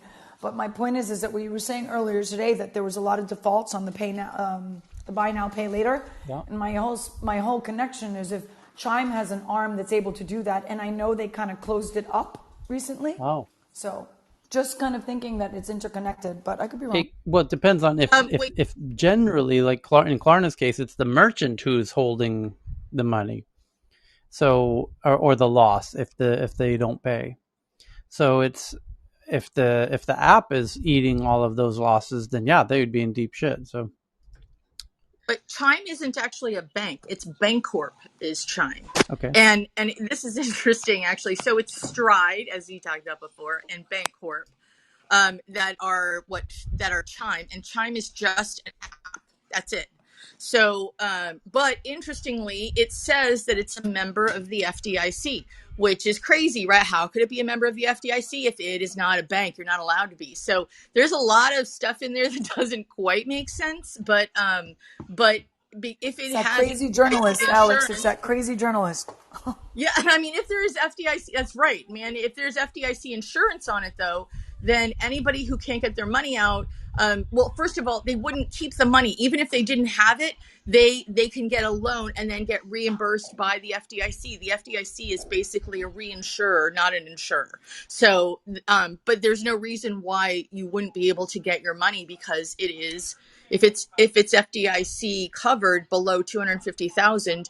You should be able to get your money out. So I'm not entirely sure what happened to it. There is something that says that the service is down right now. So I'm not really sure what that means. If the server's offline or they're having some technical issues, or there's maybe a small tornado over the main server. I have no idea. But I think it's a very interesting thing. But a lot of what they're saying does not make sense together. So. Alex, you've said several times on a couple of calls about the FDIC being like a reinsurer and banks filing claims. I've dealt with a lot of bank and the S&L failures and stuff I've done. Basically, when the FDIC comes in, the bank's dead. Basically, the government's going to pay off the depositors. It's not like a bank filing an insurance claim with Chubb. So I don't necessarily agree with the way you're describing what the FDIC does from anything I know. I understand. I'm just saying that this is what this is what, and when you learn about banking regulations in law school, this is what you learn, right? That FDIC is there for the banks, and it is to ensure that the banks don't, because the issue that they were having is the banks were the ones who were stopping people from getting their funds if there was a run on deposits. So they insure the deposits, but they're not the ones paying directly out.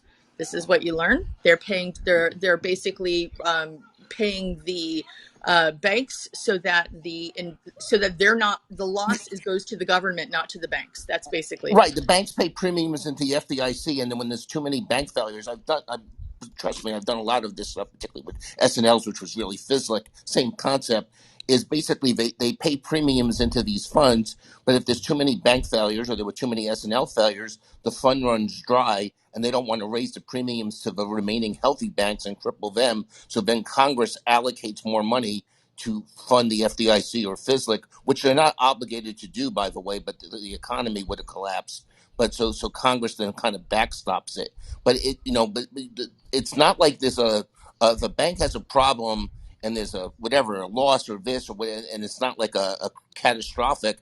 They'll have E&O insurance, or they'll have a commercial policy with a company like Chubb if something goes wrong before you go to the FDIC. Because if they go to the FDIC only steps in when the bank is completely going to fail, and then the bank is going to be closed or merged with another bank.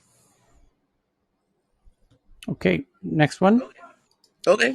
So the next one up is keeping it on the money point from RCC via Reuters. They say they have an exclusive that the U.S. Treasury and financial industry discuss cryptocurrency stablecoins. The U.S. Treasury Department met with a number of industry participants this week to quiz them about the risks and benefits posed by stablecoins. Perhaps they'll mention Coinbase and their new lend program. Almost certainly will do so. Tyler, there's another crypto country that came through. Yes. Ukraine. Ukraine just came through. If you haven't spoken about it, we probably did. Ukraine's another the one. Next one is it says laser communications aren't sci-fi; they're becoming a reality. Early experimentation and research are underway. Indeed, SpaceX is saying the same, using laser now for their Starlink system. Innovators at Raytheon and Space. Innovators at Raytheon appear to have resolved some of the scientific challenges associated with earlier efforts to create free space laser communication. Laser weapons can already incinerate enemy drones, intercept incoming missiles, and possibly even destroy enemy intercontinental ballistic missiles. Now, yes? Hey, Tyler, remember that text? Remember I sent you my buddy was working there for and 8 years ago. He was knocking down drones with lasers. Now, emerging technology seems to suggest that lasers can also securely and efficiently transmit video feeds and time-sensitive data through the atmosphere at the speed of light. Lasers are already being developed to fire from drones, and there is now evidence that drone video feeds, for example, could be sent to nearby fighter jets, surveillance planes on the ground, or ground control centers through laser communications. Early experimentation and research underway at Raytheon using laser communications, and the small receiver was able to move data through otherwise disruptive atmospheric conditions for 16 kilometers. Laser communications, Raytheon developers explain, enable secure point-to-point communication, less jammable and less susceptible to atmospheric disturbance. In 2013, a NASA lunar laser transmitted 622 megabytes per second. Fuck yeah. That'll work. That's 6 times faster than Starlink today. And now, I had heard, and somebody can dig this up, that Starlink is pausing their satellite, distribution because they became recently aware of an upgrade to use lasers. And Elon says we're going to use lasers because it will move data around the world even faster than fiber does today. And you said 630 622 megabits. Sorry. So that times 8 in megabits. No, this is megabits. So 622 megabits per second. Okay, sorry. Yeah, because megabytes would be 4.2 gigabits. This is 622 megabits per second, which is plenty fucking fast. The technology is there, and we are continuing to expand it and demonstrate it to increase bandwidth. So, I from what I understand, Starlink is now mid-deployment switching over to laser because it's considerably faster, six times faster, and in doing so makes it superior to using fiber for many use cases. So this is truly wild. For high-speed data transmission by laser beam, the Twinkie means loss of signal. Anyway, it works better through cloud. It's better in every way. So interesting. Excuse me for pointing out that it's actually laser going through fiber as well. Sorry for that. So the next one is that Family Mart, which is one of the world's largest convenience store chains, especially in Japan, as they're based in Japan. And BB sends this one in from Nikkei Japan that says Family Mart prepares 1,000 unmanned stores in Japan in the next 2 years, by 2024. Convenience store employees dozens of cameras to meet a labor shortage challenge. Here it comes. Japan, as usual, going to be ahead of the curve. Family Mart, self-service combinis. I almost consider moving back to Japan just for this. This would be fantastic. Welcome. So, this would be amazing. Combinis without conveni staff. They're like huge vending machines, basically. So the next one is Tesla discontinues its solar subscription service. Tesla has discontinued its solar subscription service that it started offering in the US 2 years ago as the cheapest possible way to go solar. In 2019, they launched the new solar subscription under which homeowners can get a solar panel system installed at their home for no cost and no contract. They only pay a monthly fee to access the solar power generated by the system to reduce their utility bills. It was one of the most straightforward and cheapest ways to get home solar. Now, Tesla has discontinued the subscription service for its solar options on its online solar configurator, and Tesla deploys only the cash alone. So why is that? Tesla has multiple financing options. There's no solar subscription mentioned anymore. Tesla also removed it off of its chart, explaining the differences between the subscription versus the pay upfront cash. And there's, as of yet, it's not known why, but I imagine it has to do with costs of the hardware and labor to install it. It was too much of a good deal. Probably have some new incremental upgrade that's going to make it more effective, and they just want to shut it down so that they can roll into that new product. Okay, so the next one is from Evan from the Wall Street Journal that crypto fans borrow money against their crypto to buy homes, cars, and more crypto.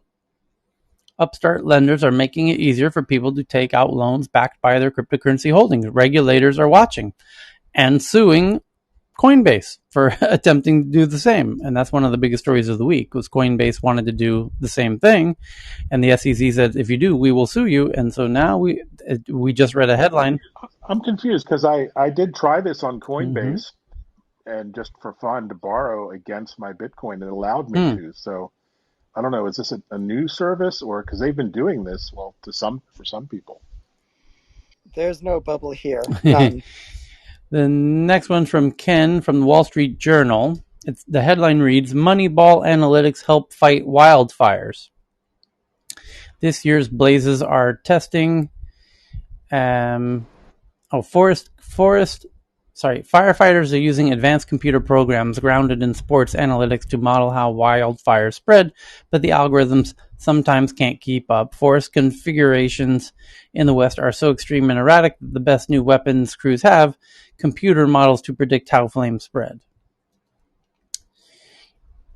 And the next one from the Wall Street Journal says, some workers who have fled big coastal cities during the pandemic have seen their pay cut to match their new locales. Others are keeping their big city salaries, raising local pay rates.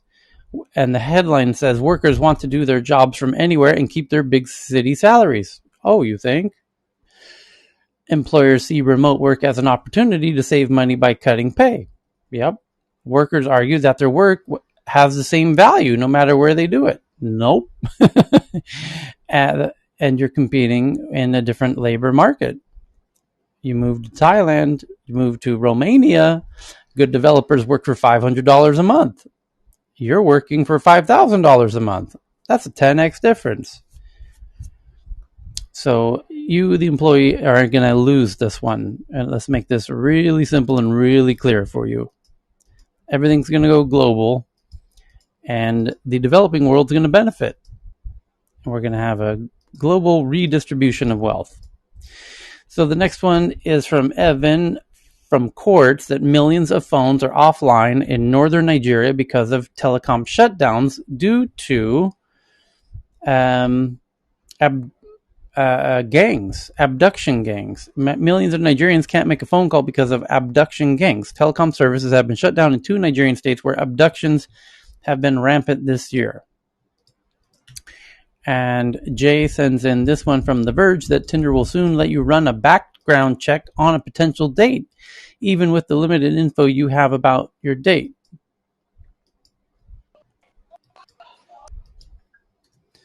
And Evan sends in this one, that RoboDog from Boston Dynamics, the very lovely yellow RoboDog that was unceremoniously kicked out of the streets of New York City after a very short time with the NYPD. Now RoboDogs are patrolling data centers and checking server temperatures. Requires. I interviewed the CEO of Nova on my podcast last week, and it's amazing what they're doing with automation in the data center. The dog, actually, this model has arms, so it can let people in different cages and racks and facial recognition. It'll identify people or employees and validate their employment. They also, I don't know if it mentioned, have automated drones. So, like if there's an incident on the grounds, the drone will just take off autonomously, go identify or measure what's happening, and just go and recharge itself. It's just incredible. Okay. And the next one is from BB from South China Morning Post. How Alibaba intends to use its Common Prosperity $15 billion fund, pointing to high quality growth for all. The plan consists of 10 initiatives, including promoting investments in technology, supporting small businesses, and fostering development in rural areas. And then BB sends in another one from Nikkei Japan, that China's foreign minister visits Vietnam to counter U.S. overtures. And because Vice President Harris was just in Vietnam, and now the Asian countries have to decide whose team they're on. And Vietnam is going to be on the U.S. side. The South Vietnam will. Let's hope we don't have to revisit that whole drama again with North and South Vietnam. My God. So, Vietnam is the only country who has beaten both of these two superpowers within the span of 4 years. Say that again, please. I'm saying that Vietnam is the only country who has already beaten both these superpowers, both within a span of 4 years. So the next one is from Johan, that wind turbines that make wind generated power, that the turbine swooshing sound is more annoying at night, a new study finds. Why is that, Johan? New research finds swoosh sound made by wind turbines is likely to be more noticeable and more annoying to nearby residents during the night. Maybe because the cars aren't driving on the roads at night? Yeah, probably. And the thing is that everything gets calmer. There is no farm equipment running in my environment. There is no cars. There are less cars. And it usually gets very, very silent. And the thing is that have you ever been near one of these megawatt wind turbines? The swooshing sound, you can hear it for more than 1.5 kilometer if you go out and walk with a dog. And the thing is that this is really, really interesting.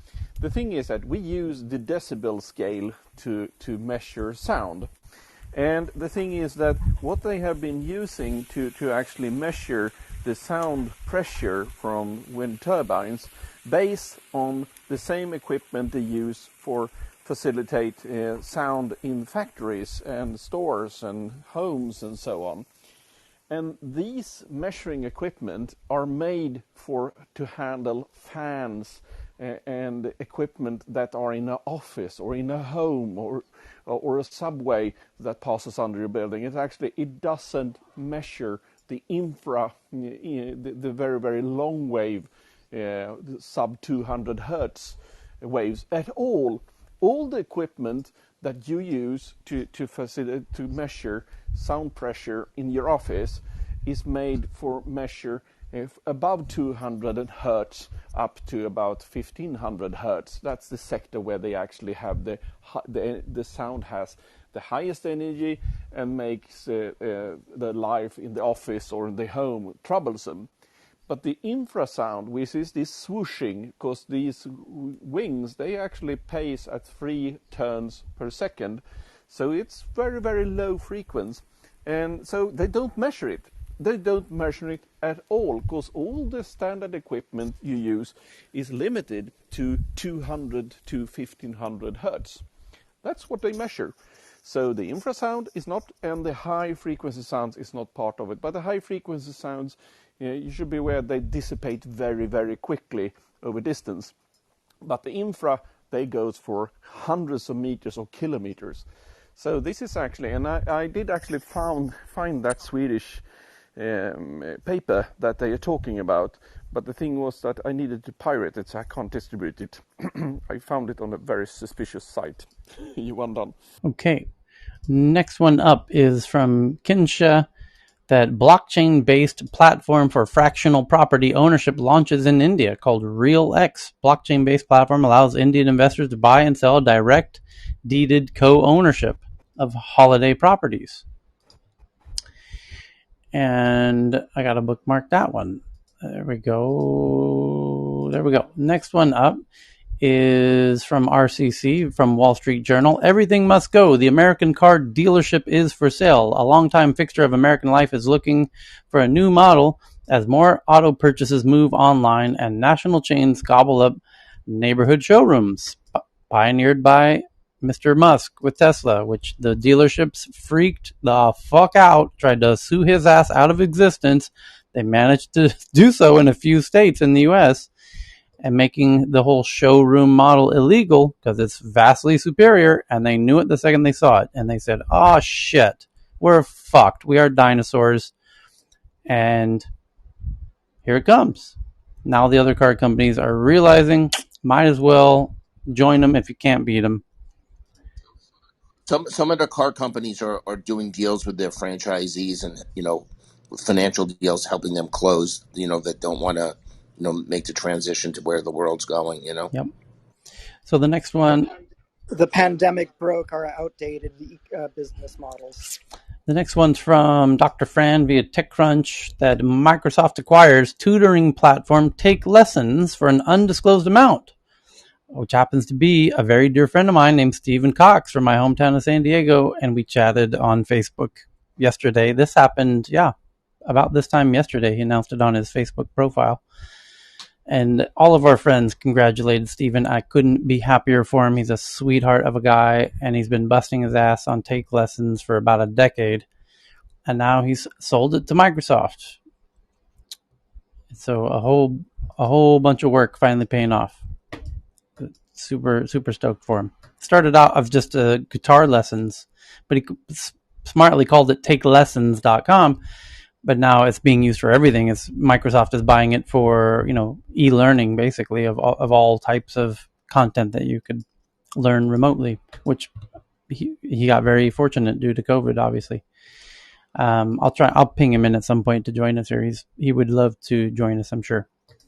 So the next one is from Evan, that T-Systems and Google Cloud are building the sovereign cloud services for Germany. This was one of the biggest stories of the week that nobody picked up other than us, because we know this is going to be a big deal going forward. It's a really interesting space to watch, and it's a really interesting question that Cheryl raised about this.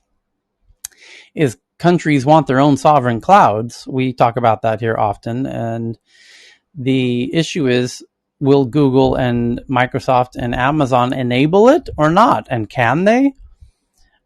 is it possible that they can? And it turns out, it seems like they can. It seems like Google has figured out a way that a different company, a German company, is going to manage the actual cloud that Google provides, and Google itself is at the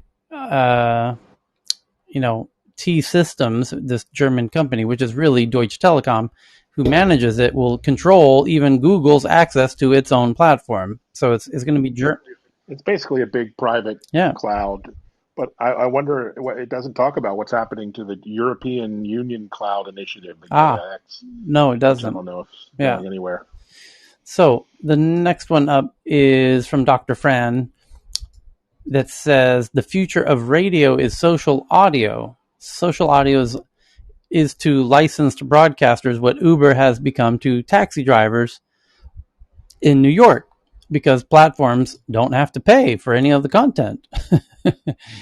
So it says, as social audio phenomena continues to evolve, traditional radio managers need to recognize that social audio isn't just another social media format or another way to stream audio content. It's simply the future of radio. The industry's legacy players are becoming obsolete as new platforms seek to democratize the space for creatives and artists. Gone are the days of program directors playing the hits. It's now time for artists, creatives, and fans to break the hits and take control of the airways.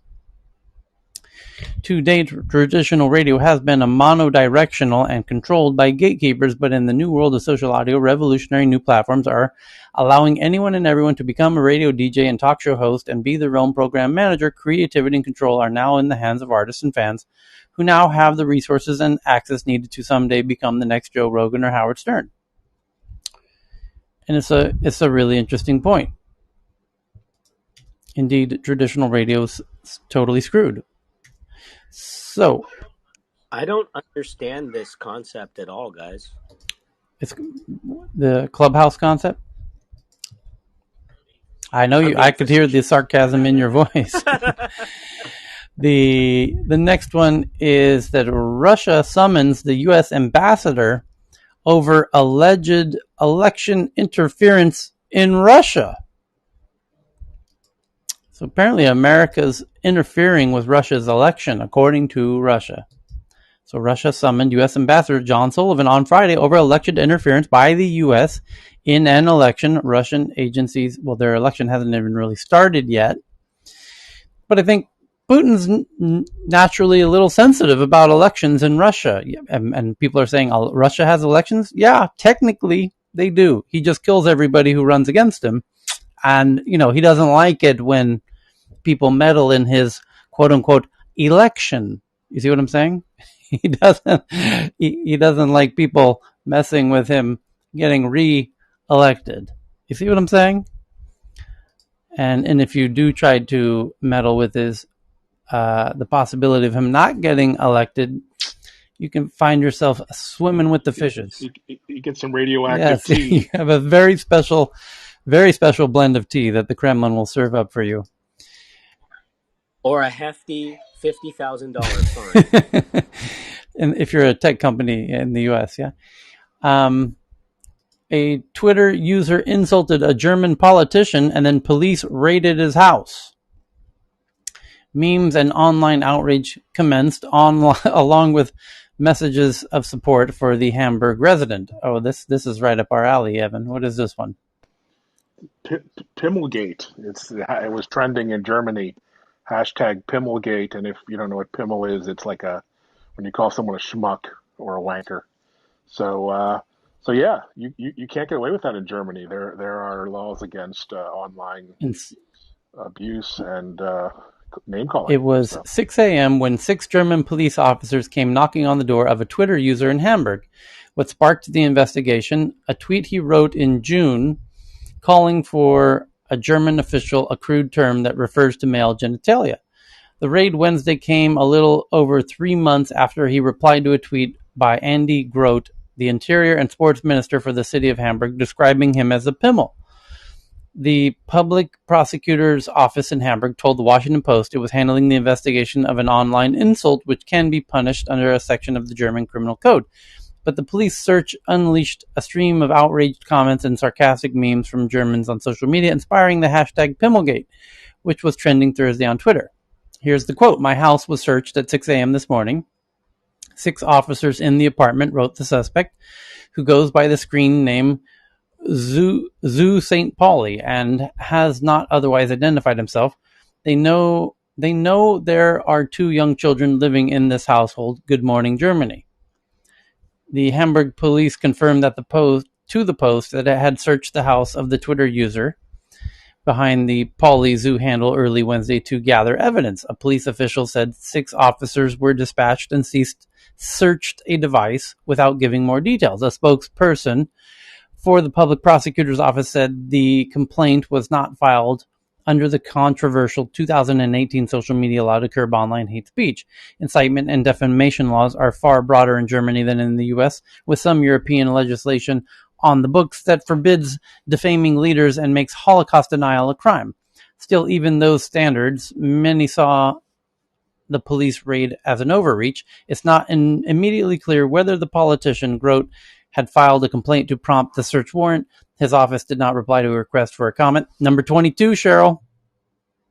22 no comments in a row. Neither did the center-left Social Democratic Party, to which he belongs. That's 24. The party has a candidate running for German chancellor in the elections at the end of the month. It's arguably actionable, the kind of invective against politicians, but this house search caused a lot of protests. The German professor, research director at the Humboldt Institute for Internet and Society, lots of people saw what this person wrote as complete harmless compared to what you find on the internet and all the death threats, particularly against minorities and women. This is laughable. The case sparked so much uproar and so many jokes that it was unlikely to go to court, Hoffman said. Still, she adds, it remains notoriously difficult to toe the line between digital rights and regulation, with courts issuing different verdicts and governments failing to keep up with online content. Google searches for Pimmel from around the world went up in the past 24 hours after the visit from the police. Messages of support poured in for the Hamburg resident, who appears to run a social media for a bar there and describes himself online as anti-fascist. The Twitter user did not respond to a request for comment. Oh, 25! Holy sweet Jesus, we had 3 in one article. We're breaking new records here at Tech News Around the World as people are not responding to the Washington Post or any more tech journalists. And all for this. Another nail in the coffin of democracy as technocracy replaces it.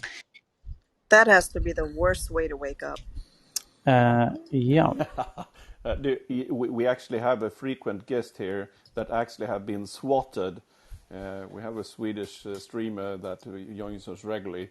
She was called up on the police, and people called the police and said they had gunshots in her flat and did get swatted.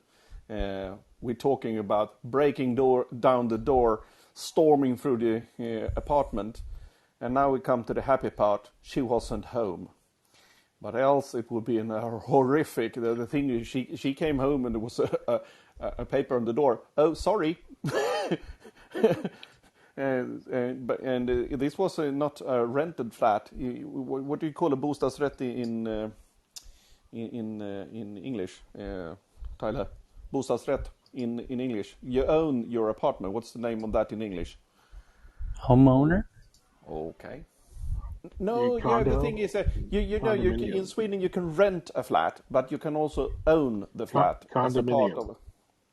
Excuse me. A condo. Yeah, a condo. Yeah, it was a condo, so she needed to pay for the replacement of a quite expensive security door that she had installed a couple of months before. So this gave her a few headaches, and then she went to the police and say, "Hey, you broke down our door." Yeah, but we had a guilty warrant. Of course, there was an active shooting in it, so screw you. Not that I'm polite, but nearly. So she needed to pay for it herself. We can talk with her regarding this. One of the other things, since I now have hogged the line. Wasn't she able to go after whoever lodged the false report? Yeah, she did, and I have seen the investigation, and it ended up empty. They was not specifically good at how they hid themselves, but the thing is that the Swedish police is technically incumbent. The thing is they don't have the technology in place to actually do the things, the kind of traces they need to do for such a minor crime as a prank call, as they called it. Even though swatting is not a prank call in my universe. Well, in the U.S. it can turn deadly, so. Yeah, it can in Sweden as well. Not as often as in US. We so far the police have by mistake only shot one the last 10 years, and that was a guy with a lot of handicaps that actually hold an MP5, a plastic replica MP5, and they turned around the corner and there he was saying bang bang with the plastic replica, and this was I don't know if mongoloid is an English word for the kind of genetic disease he had. He has a chromosome too much, so he has a very specific. They have a specific face, but they shot him point blank, and there was a lot of rules against that. But until everybody could see the replica, and it was an MP5. It looked like the real thing, so I can understand that the police actually pulled the trigger on the poor kid. But since I have hugged the line now for quite a while, when we're talking about Twitter, how does it go for our Apple friend that did get kicked out? Has she had any visits? I tried to find her account. I think I found it, but there's not been any updates for the last 24 hours. Tyler, have you any updates there? Okay, so I just stepped out, but next headline. And Jeannie sends in this one from ProPublica, how Facebook undermines privacy protections for its 2 billion WhatsApp users. WhatsApp assures users that no one can see their messages, but the company has an extensive monitoring operation and regularly shares personal information. And ProPublica, you're taking that too far. I know you want the clicks. Facebook did do something bad, but you're taking it too far. They're not regularly sharing personal information in the way that you're trying to do in your clickbaity headline. Shame on you. What really happened? They do deserve some, criticism. What basically WhatsApp is supposed to be end-to-end encrypted. It is, but as a user, and they do have 2 billion users, as a user, you're able to flag when somebody's done something, offensive, and then it gets sent to a human moderator because you told them to, essentially. Otherwise, they can't see what it is. So, yes, that is kind of technically now there are human moderators looking at and then encrypted things, but you told them to. So, but Facebook didn't really make this perfectly clear that your content's going to be seen by human moderators, but they're not out there regularly sharing personal information in the way that this tech journalist obviously is trying to get a lot of clicks about how Facebook undermines privacy protections of its 2 billion WhatsApp users and regularly sharing personal information and whatnot. You're taking it a little too far there, ProPublica. So the next... Specifically, you're sharing the clear text, so they don't need any encryption to see what's being flagged. So the next one here is from someone in the audience named Lavina, that Nigeria's central bank advocates the e-naira as the safer alternative to Bitcoin. The Central Bank of Nigeria is not a fan of Bitcoin, and this isn't a fact it has tried to hide either, although Nigeria is among the top African nations using Bitcoin and cryptocurrencies generally. They want to do their own e-naira currency, and which they say is safer, which I'm not so sure about that. But of course, they're going to say that because they want everyone to use it. So they're going to say whatever it takes. They're going to say and do whatever they got to do to make sure people use the currency they want. Kind of like China, where they kicked out all the Bitcoin miners, kind of like that. So the next one's from Faraz from Sifted, my friends out of the EU, that an all-female leadership team raises Iceland's largest VC fund called Crowberry Capital. Crowberry Capital raises a $90 million for Iceland's largest ever VC fund, and one of Europe's largest female-led VC funds. Congrats. And I got to bookmark that. I will make them the guests at my next Stockholm Tech monthly meetup. That's fantastic. Note to self, ping them and find out when they're going to be in Stockholm. So let me put that right there. Put that in a safe place so we can ping them. Okay. Next one is from, who's up next?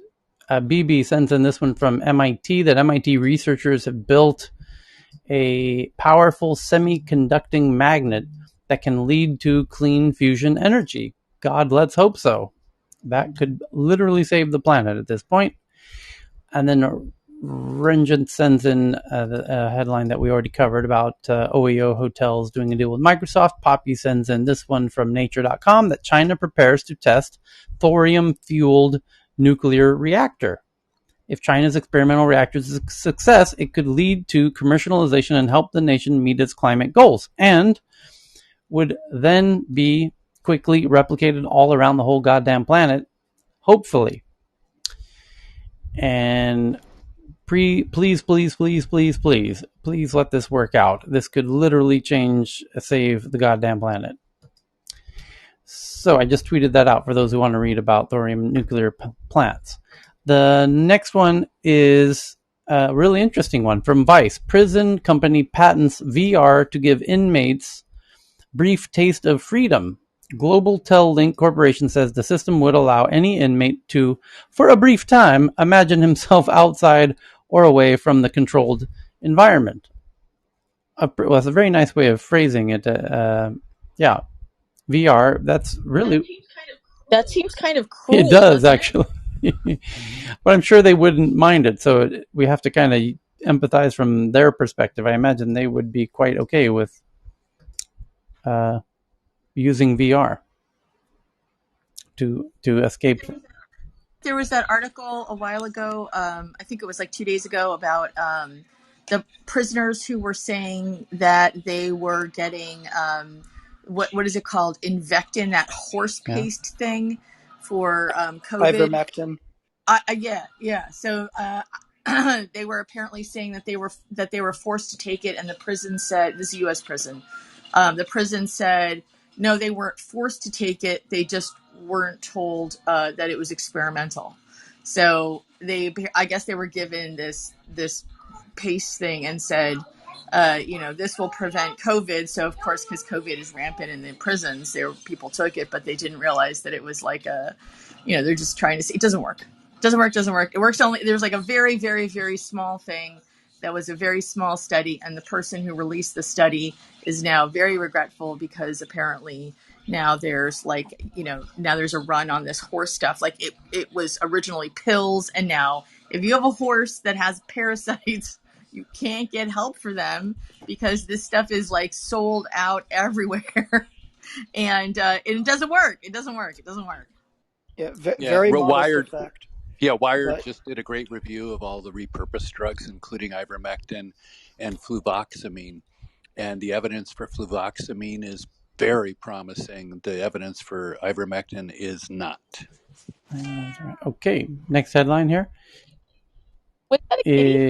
From Faraz from Bloomberg that Google gave user data to Hong Kong authorities despite a vow not to.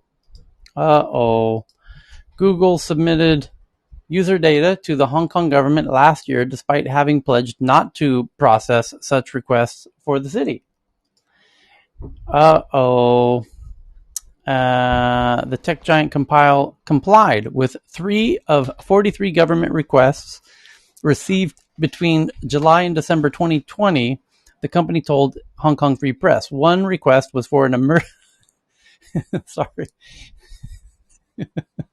for an emergency disclosure involving a credible threat to life, Google said, while the others involved human trafficking and were supported by search warrants granted by the court. They were not related to national security, which that word, national security in Hong Kong, has very specific meanings. It means protesters, the national security law, as we talked about previously. So these were not about protesters, and no user content data was shared. So basically, they're making the argument that they had very good reasons and that it was ethically, morally behooved them to comply with 3 of the 43 government requests. Companies including Google, Facebook, and Microsoft and Twitter said they would stop processing data requests from the Hong Kong government last June after Beijing imposed a sweeping national security law in the city, raising concerns about declining freedoms in Asia's main financial hub. Facebook, Google, Twitter pause. Oh yeah, neither the Hong Kong government nor Google immediately responded to a request for comment. That's 2 more, Cheryl. 26 and 27.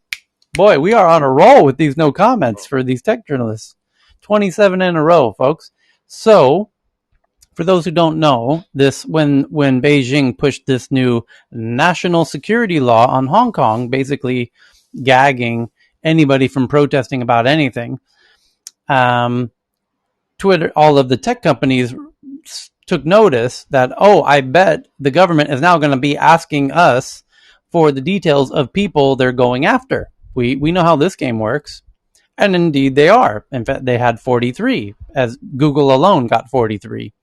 And they complied with 3 of them. The point is that 40 of them, they were obviously asking for data that Google didn't want to give up, and they didn't comply. And it'd be interesting to see how the other companies did in a similar way. And it'd be interesting to see if you added them all up. But yeah, the government's asking the tech companies for info on individuals that they are after, and the tech companies aren't complying. So then, and basically the worst that can happen is China is going to say, get out of Hong Kong, and they'll say, fine, you're a tiny little city, like no big deal. So they're not allowed into China anyway, so they have nothing to lose. So the next one is from David. And by the way, China doesn't want them to leave Hong Kong, because if all the American tech companies leave Hong Kong, it kind of changes the face of Hong Kong in a way that would paint a dark shadow over Hong Kong, making it not the city that China claims that it is. Good coconut. So David Craze sends in this one. Elon Musk drives through a loophole by launching Tesla on tribal lands in New Mexico. Tesla opened its first facility in New Mexico this week in a partnership with the Nambe Pueblo. New Mexico has laws on the books that prohibit car makers from selling directly to customers. Oh, I told you that about the dealerships, did I not? That when Tesla pioneered this direct-to-consumer sales in showrooms, the car dealerships and the car companies did every dirty trick in the book they could to make that illegal. And they went to all the states that they're based and tried to get all the states to make it illegal in the states. Texas went along with that. So Texas is not available in Teslas were not available in Texas, although that's obviously changed. Now that Tesla is going to build a fucking factory there, Tesla's like, well, that changes everything. You're going to build a factory down here in Texas, then we're going to go ahead and let you sell the cars here too, right? So it's just dirty, shady, greedy fucking Texas politicians at the end of the day. So, but in New Mexico was playing along as well. New Mexico had a law on the books that prohibits car makers from selling directly to consumers. Why the fuck would Mexico care? Well, because the car companies, little ching ching in the back pocket, little who funded your last election, little American politics, So you want your kid to go to a nice college? So because New Mexico had a law on the books prohibiting car makers from selling directly to consumers, who cares, without going through third-party dealerships. Huh? What kind of fucked up law is that? You have to buy your car from a dealership. What? Well, obviously the dealerships are paying the politicians. So Tesla was, like in Texas, they found a workaround in Texas, which is build a factory there to build the cars there. And now the electric car, the Tesla's competitors shit themselves that Tesla worked their way out of those straitjacket. And now they've done the same in New Mexico by building it on the sovereign land of the Native Americans. Gotcha, you greedy fucks. We got around your dumb fucking shady fucking handcuffs. You greedy fuckers. We busted you. You tried to shut our shit down, and we busted your fucking shitty fucking greedy fucking asses. We busted your ass. We got the Native Americans who hate your greedy corporate fuckers, and we got around your dumbasses. So that's what happened. That's In other news, did you? no. Oh, So sorry. Go that's what ahead. happened. So Tesla is being dumped right now. I just tweeted this out to you also, but there's an article that. So I saw earlier today that Kathy Wood from ARC Fund, who has been talking about how amazing and wonderful Tesla is. They just her fund just dumped 100 million in Tesla shares, and a lot of executives have also are also dumping shares as well, which you can see from their regulatory filings, which I've looked at before, and they're definitely getting a premium way beyond market share, but that's a different story. And incredibly, I know this is hard to believe, here's when interviewed, the executive said, no comment. 28, Cheryl. Yeah, No comment. I sent you another one that was that was a no we'll comment pass 30 also. today, I think. It's pretty By the funny. way, who do you think will be the first one to not hold themselves accountable if something goes wrong? They'll bounce everybody back up to Tesla. Okay, Vinay, you just sent in one. Why big tech needs to be rebooted and what it means. Vinay, are you with us? He's in Where Moldova. is he? Is he on stage? Oh no, he's No, not. he's He's not. He was DMing me earlier. and he's not even on stage. So the next one is says sketchy report suggests Apple is developing its car alone to avoid further delays. With lots of back and forth and sketchy with lots of back and forth, a sketchy report suggests that Apple will develop its car alone to avoid further delays. By the way, for those who don't recall, Apple did try and do a phone, I recall, with Ericsson, and before the iPhone, years before the iPhone, like 4 years before the iPhone, and Sony Ericsson, if I recall exactly. And anyway, it turns out things get really messy when Apple tries to work with other companies.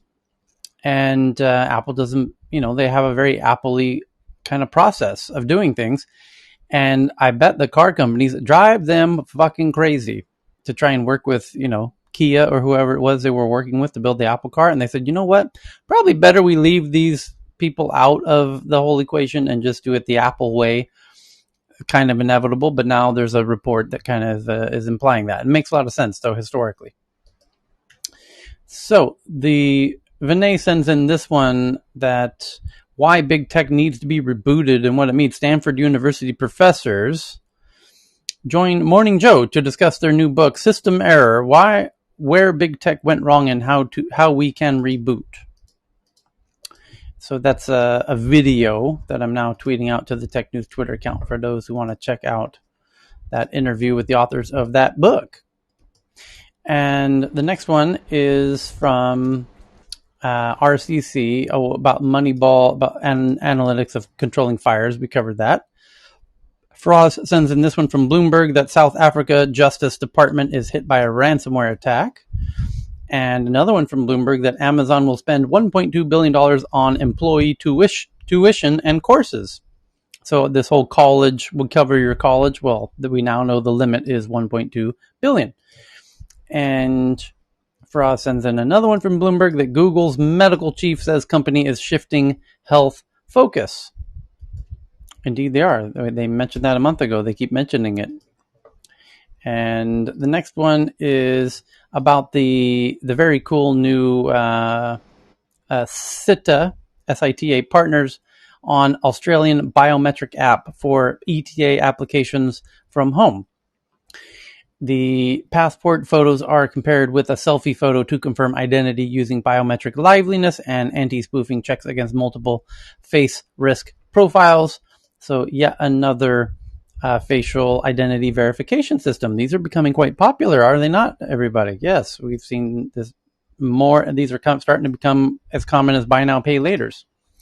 Because we're all going to have to do identity verification for everything digital in the very near future. And then Dr. Fran sends in this one from Wired that California passes warehouse worker bill taking aim at Amazon. And now you know why they just opened that big factory about 10 meters over the border into Mexico, in Tijuana. For years, algorithms have driven workers to meet punishing quotas. A state bill trying to re-inject humans into the workforce has cleared a big hurdle. And Evan sends in this one that Rocket Lab wins a multi-launch deal for IoT satellite constellation. They'll deploy an entire constellation of IoT satellites, Internet of Things satellites, for a French startup under a multi-launch deal announced September 8th. And because IoT devices need connectivity all the time, everywhere. So a satellite network. Because why SpaceX made that acquisition too. I forget the company, but they even are getting into IoT as well.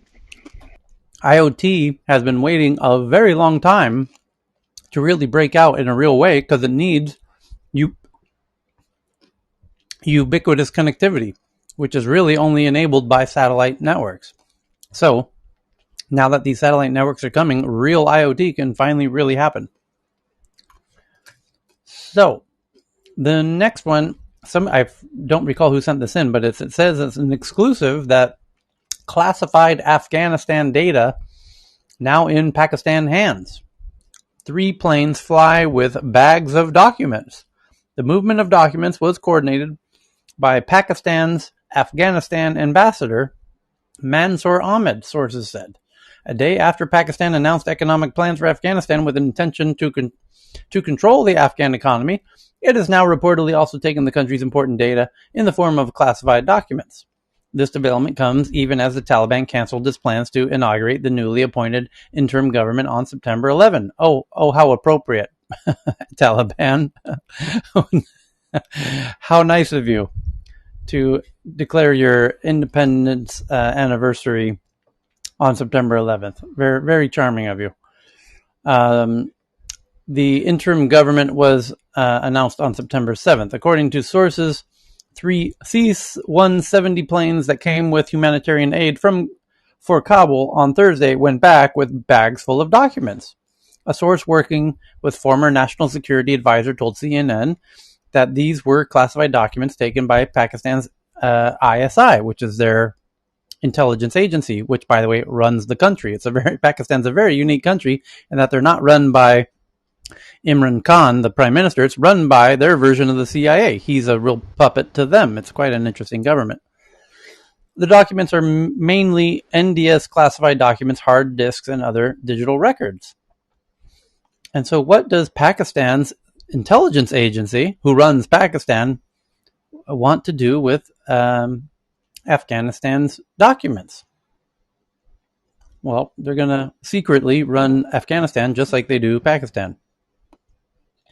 Yeah. Tyler, many of those would be a lot of defense document, technical specification of all the weapons which US actually left there, and Pakistan's going to take those and sell it to China, and they are going to try back engineering. 2 other cultural points to understand for those who don't.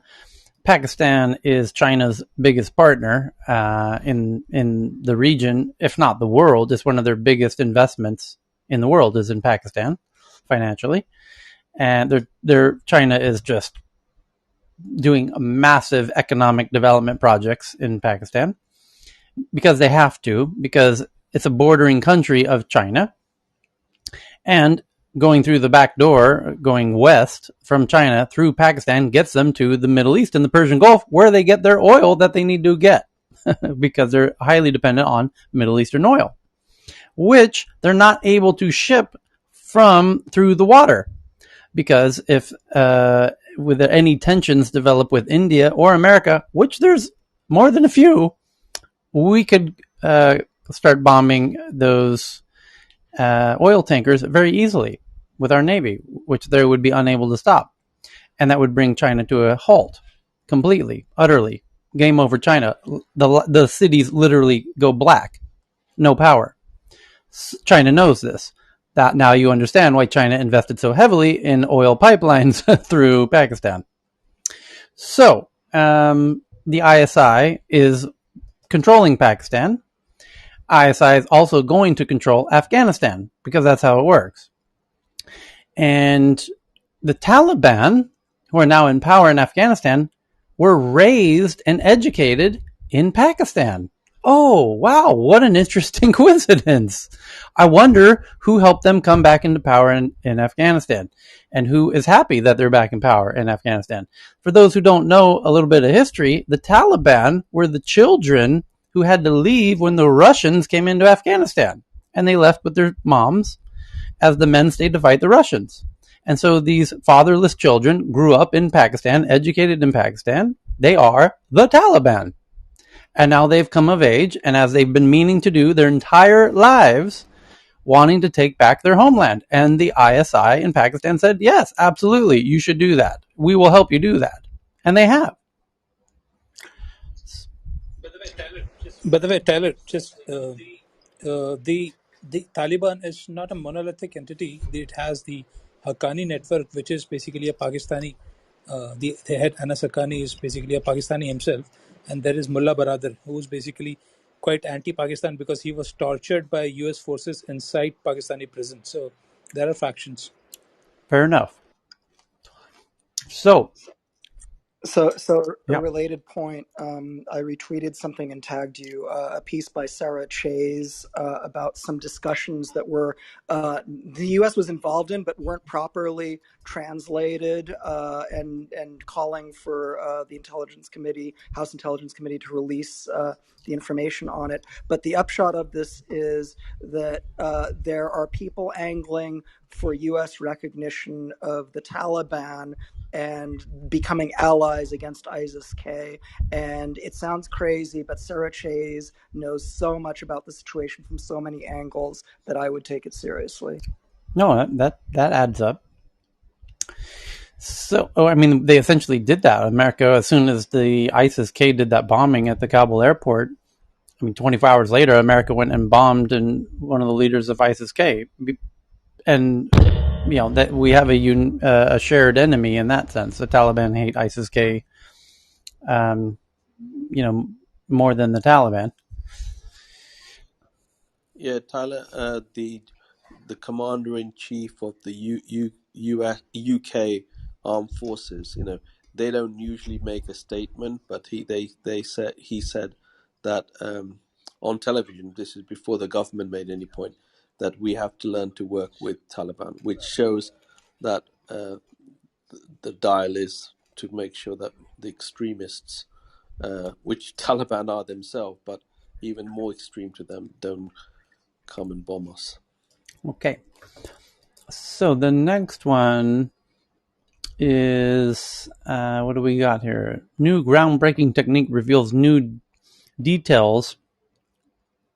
I'm tweeting this one out on it's a very subatomic particle article. An undiscovered new information about an important subatomic particle. So if that's your jam, I just tweeted that one out. And then David Craze sends in this one that crypto meets healthcare. Can NFTs transform patient data management? Interesting thought. Of all the things NFTs have been used for, I had not thought about using them for patient data record management, which that's a huge challenge and opportunity. Physics just broke the laser fusion record. Scientists recently broke their own laser fusion record, but they must replicate their success soon to preserve research in thermonuclear reactor. And personality matters. Squirrels have 4 main personality traits, researchers report. Now, this is the news we've been waiting for. Squirrels have 4 main personality traits. Understanding how animal personality influence use of space. This should be a Jeopardy How question. many Tyler. personality traits does a squirrel have? Was there a comment? What are the top Okay, traits? let's open this one up. Let's crack this nut, shall we? So, as it's from UC Davis, squirrels have 4 main personality traits, researchers report. Understanding how an animal's personality influences use of space may be important for wildlife conservation. A study from University of California, Davis is the first to document personality in golden mantle ground squirrels, which are common across the western U.S. and parts of Canada. The study published in the journal Animal Behavior found that squirrels show personality for 4 main traits. Here they are. And boy, has there ever been a better use of tech news, Jeopardy. what are the 4 main personality traits of the golden mantle ground squirrel? Aggression. Kindness. Hungry. Jealousy.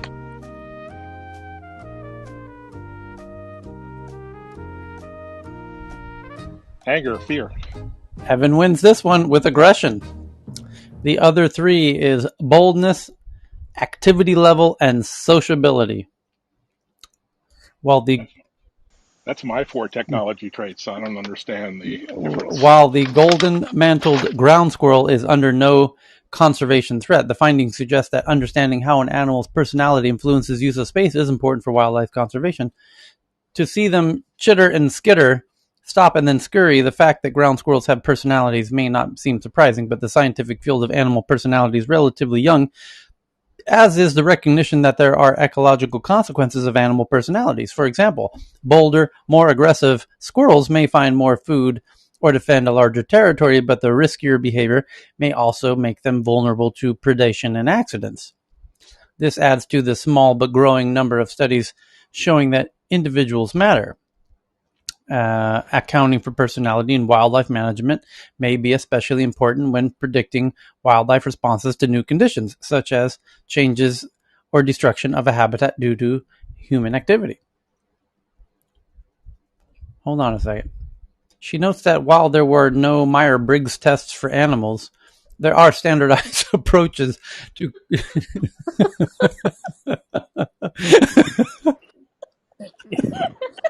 How do they handle their dating profiles? oh, there are standardized approaches to quantifying animal personalities. She observed and recorded squirrels' response to 4 tests. Squirrels were placed in an enclosed box with gridded lines and holes.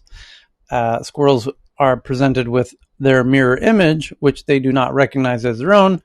Squirrels are approached slowly in the wild to see how long they will wait before running away. I want to see video of that one. And squirrels were caught unharmed in a simple trap and their behavior briefly observed. I'm glad University of California is at the leading edge of research Yes. these days. Very important work. Briar Miggs Well, it for would be animals. Davis, Oh, it right? totally would be You're Davis, 100%. This is classic UC Davis. we all the UCs have their own personality. If you haven't figured it out, outsiders. Yeah. I just want to know why hangry And wasn't one that of was them. Cheryl's guess. Yeah, all the nuts in the cheeks and everything. Yeah, they were aggressive because they're looking for food. Yeah. Hungry. You have squirrels in Thailand, or We is that a do. thing? And boy, are they a Oh, nuisance. Oh my oh, God. Yeah, wow. what they do, they climb up into coconut trees and they eat a hole in the coconut and then they jump in the coconut and drink the water and the meat inside the coconut. But they leave Wow. a That's smart. perfectly round hole, which you can then use the hollowed out coconut as like a little place for a house plant. So you can put some earth inside the coconut and a plant and then use it as a pot basically for a plant. So it's in one way it's bad, and in another way it's not so bad. Oh, Yeah, they they have have a a nice job. little You can job. use them to Yeah. open. How much do you pay squirrels? Do you pay minimum wage You for a know, squirrel? they can put a hole there, and then you can just serve your guests. Just put a straw inside, and then they can drink the water. They have a you job. could you could Smart make it job. you could if you Good. made the hole a little bigger, Employable. you could use it as a bowl. Yeah. Because they make the hole the size of their They've head seen, so they can fit their head in to eat the inside of the coconut. They've been eating the pears off of trees in Yeah, my they're a bit of a backyard. nuisance here because they eat bamboo when it's halfway grown, and then they will eat the arms of coconut trees and make them fall prematurely. It's kind of a pain in the ass, but you do get the little coconut pots. So, Do they like durian? do they like durian? I don't. No, they don't. They eat jackfruit. I don't know. I can't say I know. We don't have a durian tree. We have a lot of jackfruit trees, and they do eat jackfruit, which is similar to durian. So maybe they do. From what I hear, they'll work for peanuts. Yeah. Or coconuts. So next one up, we covered that one. Automated hiring software rejects millions of qualified job candidates. We covered that one this week multiple times. And Tim Berners-Lee joins Proton Mail. We covered that one. He's the father of the World Wide Web. Spotify's enhanced feature will help you pick out songs for your playlist. For listeners who might need a hand adding tracks to new or existing playlists, Spotify's new enhanced feature recommends tracks it thinks you'll like for your existing playlists. That's kind of cute. That's a clever way to use their algorithm in a new way. Visual artists are an opportunity for the music business, not an enemy, is the headline from Lucia. Spirit on what he believes. So visual artists are an opportunity for the music business. Okay. What else? The Apple Car. It looks like Apple just passed the reset button. This one's from Evan. Apple may go it alone, and there's a funny looking rendering of what the Apple Car might look like. And Facebook AI introduces something called GSML, Generative Spoken Language Processing. Facebook's AI introduces a textless NLP model that breaks free completely, which leverages state-of-the-art representation, learning to work with raw audio signals without labels or text. And what else do we got here? Dr. Danish. The important point about that is that it was trained only on audio, right? No text. Yeah. So this really is a new thing. Yeah, Jan LeCun. I was following Jan LeCun's post there. He said that this is the dawn of new textless NLP, and he's saying that in 6 years, what's going to happen is that, of course, with Facebook's Ray-Ban thing, this model inserted into that Ray-Ban glasses, people can just a French can walk into, like, let's say, an Indian street and need not learn any language and fairly communicate it. So gone would be the days of language classes. And can we do another poll, Tyler, and ask how many people would be inclined, if they're in a small group of people, one of them is wearing Ray-Ban, if they would routinely ask them to turn it off? You may do that. Feel free. So flash your mics. If you would ask a member of a small social group at a restaurant, at home, wherever, if they're wearing Ray-Bans, in a bathroom, turn them off in your presence. In a bathroom.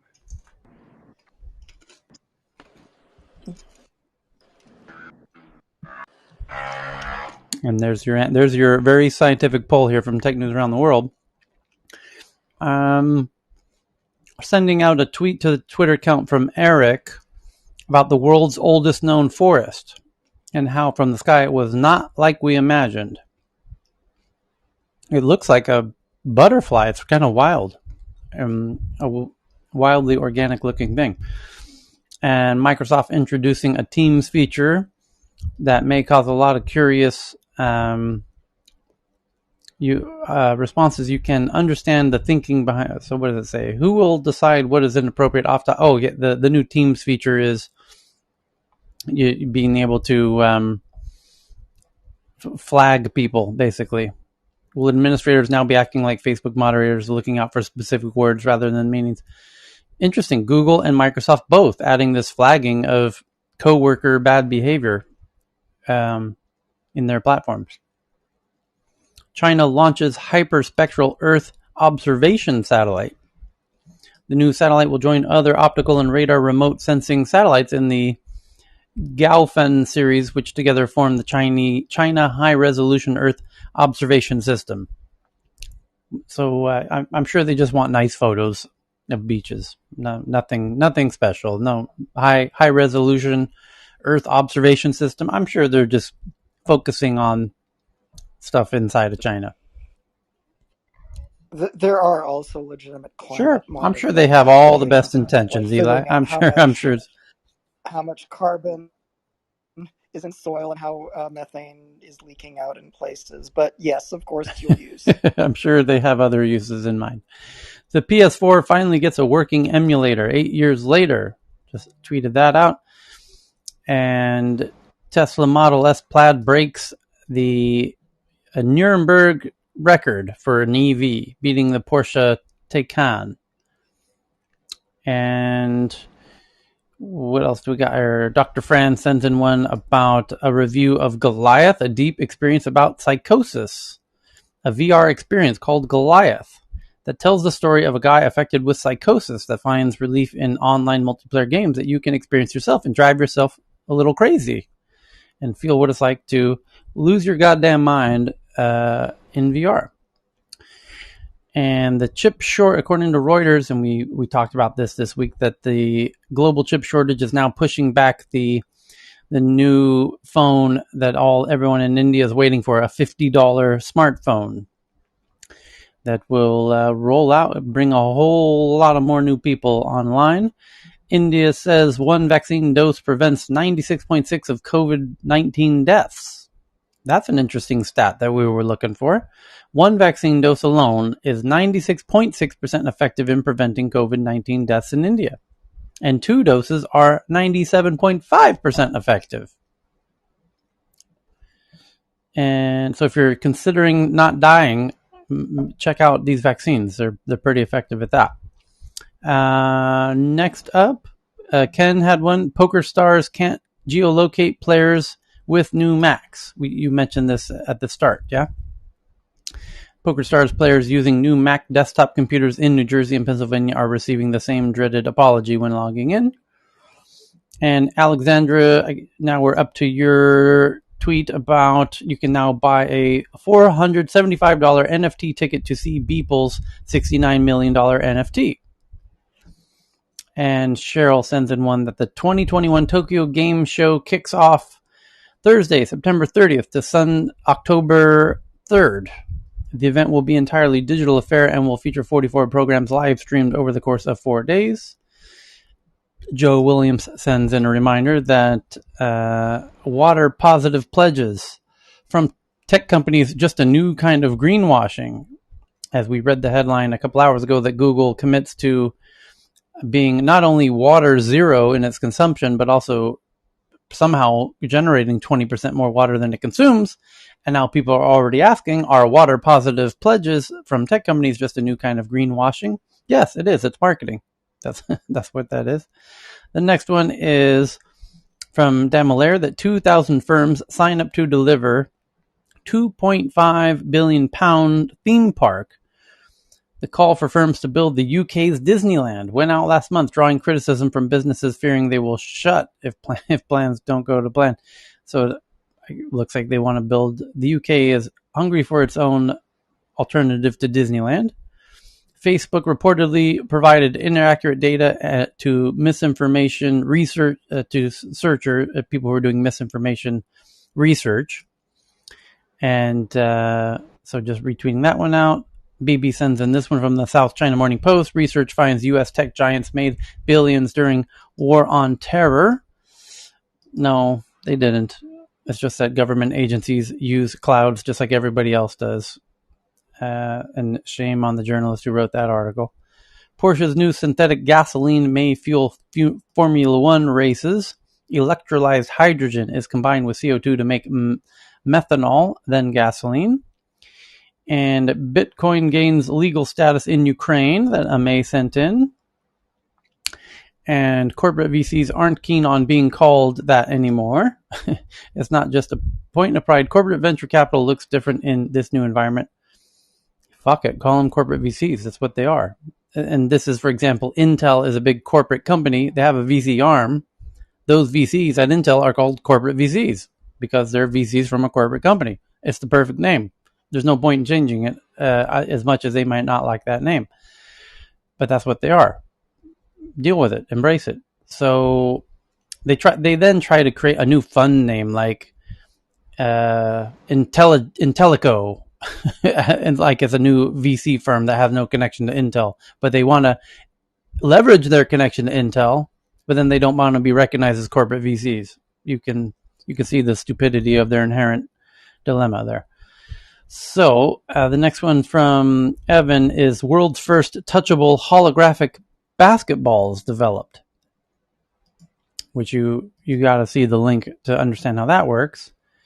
And Chinese content platforms pledge self-discipline. And you can understand why. It's better to self-regulate than have Uncle Xi go full hog on you, because you never know how bad that could end up. So you might as well try and self-regulate first. And what else do we have here? From Verdane, from India, a step-up sequencing to trace virus mutants. Prime Minister Modi called for on Friday. Most active cases throughout. They're trying to come up with a new sequencing to trace virus mutants, which makes sense. Hopefully they can do that. App developers celebrate a judge ruling that Apple must change how it manages the App Store. Indeed. And from the BBC, Upside Down Rhino Research wins the IG Nobel Prize. It's kind of a spoof on the Nobel Prize. And Facebook just announced its new Ray-Ban glasses. Of course, we've covered that. Thank you, Antonio. And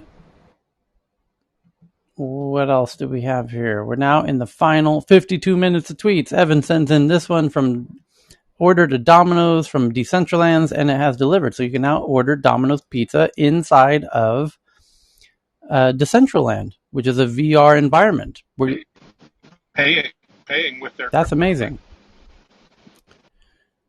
And Todd McLeese sent in one from the Wall Street Journal. The way Amazon uses tech to squeeze performance out of workers deserves its own name, called Bezosism. And that's a journalist trying to coin a new term there. And then Evan sends in this one: will the Amish take over America? What's the thought behind that one, Evan? Well, the Amish have doubled in population in the last 10 years and are, taking over is silly, but going mainstream kind of thing. They're not just kind of a strange sect They'll anymore. be in a They're a very small population in only like three states in this country. They have a long way to go. But in terms of their population growth, while the rest of us are flat, Well, as it were. but it's mathematics. If you start with a really small number, and you add to it, you get a really big percentage. Yeah, I think it's more of a comment on the psychology of the Amish being attractive and distant, minimalism and keeping tech out of your house, and sort of an anti-tech philosophy. But are people becoming Amish? Like, how do we converting to Amishism? I don't think so, but they're certainly growing their community faster than having lots of kids. When you Those think kids are about it, staying though, Amish. I when you wonder if think that about it started going off after the grid, pandemic. Well, then the last headline is from Gabby, who sends this one in: that kids are living in a U.S. town where Wi-Fi is banned, hacked teachers' computers, and paid $20 for codes to get online. Let me read that again. Kids living in a U.S. town where Wi-Fi is banned, hacked teachers' computers, and paid $20 for codes to get online. That's the headline, and we have now got through all the tweets. We did it. 我只考了什么的